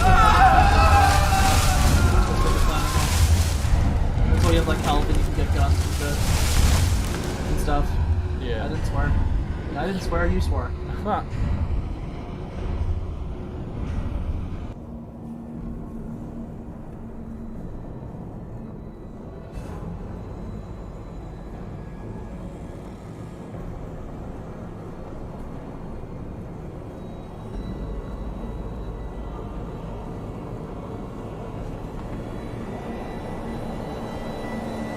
Yeah, they got loads of cool stuff. There's a video where they maybe they'll get the rights to the John Williams music too, because John Williams' score sounds pretty cool there. That, of course, because it's, you know. Yeah. John Williams. Yeah, I think they might have a multiplayer mode, or at least they have like a long-term plan to do so, to eventually add a multiplayer mode where one team can play as tripods. How long have they been working on this? The oldest video on the channel is a year old.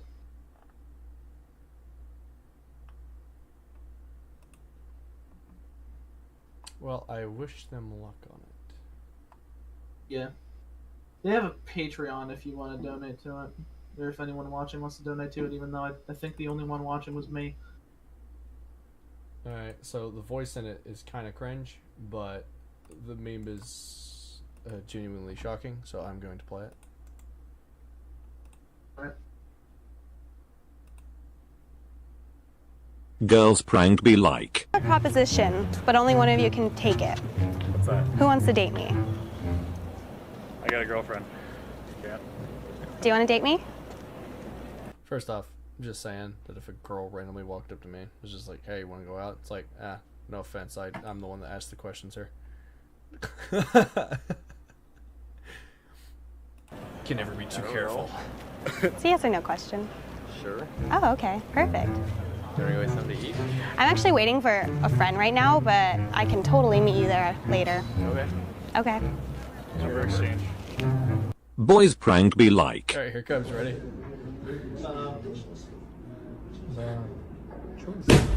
Oh my god.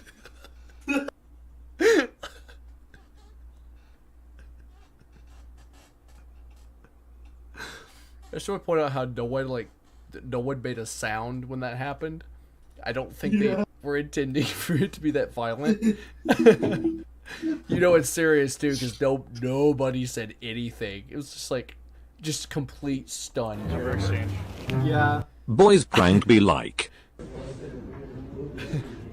I love that. That's the contrast. Let's just go with the girls' prank and then the boys' prank. It's just blowing people up.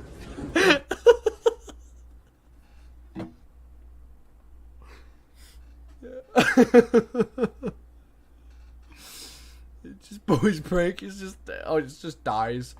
It's just a man being killed. All right, I'll do this one, and then I'll end it on this. Now, guys, this is gonna be uplifting and try to give good advice. Well, this is some good advice, okay, guys? Oh, please tell me it's the meme I think it is. Yeah, it's very good advice. Oh no, okay, I thought it was gonna be something else, but yeah, this meme's good too. Hey, come look at the site. Oh, cool. Can you download the Foo Fighters? Yeah. Hold on.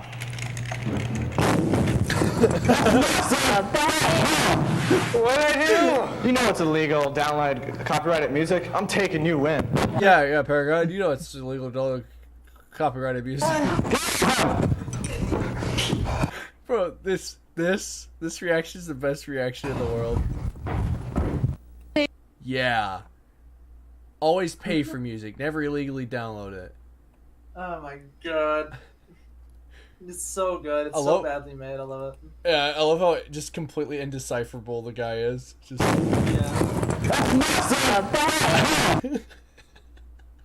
They just seem like they don't want to be here. And I love how the reaction, like the guy's so hardcore about it that the other two actors just can't keep a straight face in the process. It's so wonderful. It's a little wholesome thing. So I hope that adds some happiness to this dark, depressing stream. Next week will be a bit more uplifting. I'm not gonna do anything like this. Maybe closer to Halloween I'll do other stuff like this. Maybe sooner than that, but I don't know. This is what I felt like streaming today. So, I will see y'all later. It's been a good night. Thank you for coming out, and Yeah, it's been a good stream. yeah, it's been good talking to y'all. It's been good to get back to the stream, to the streaming of things. So, I'll see y'all later, and goodbye.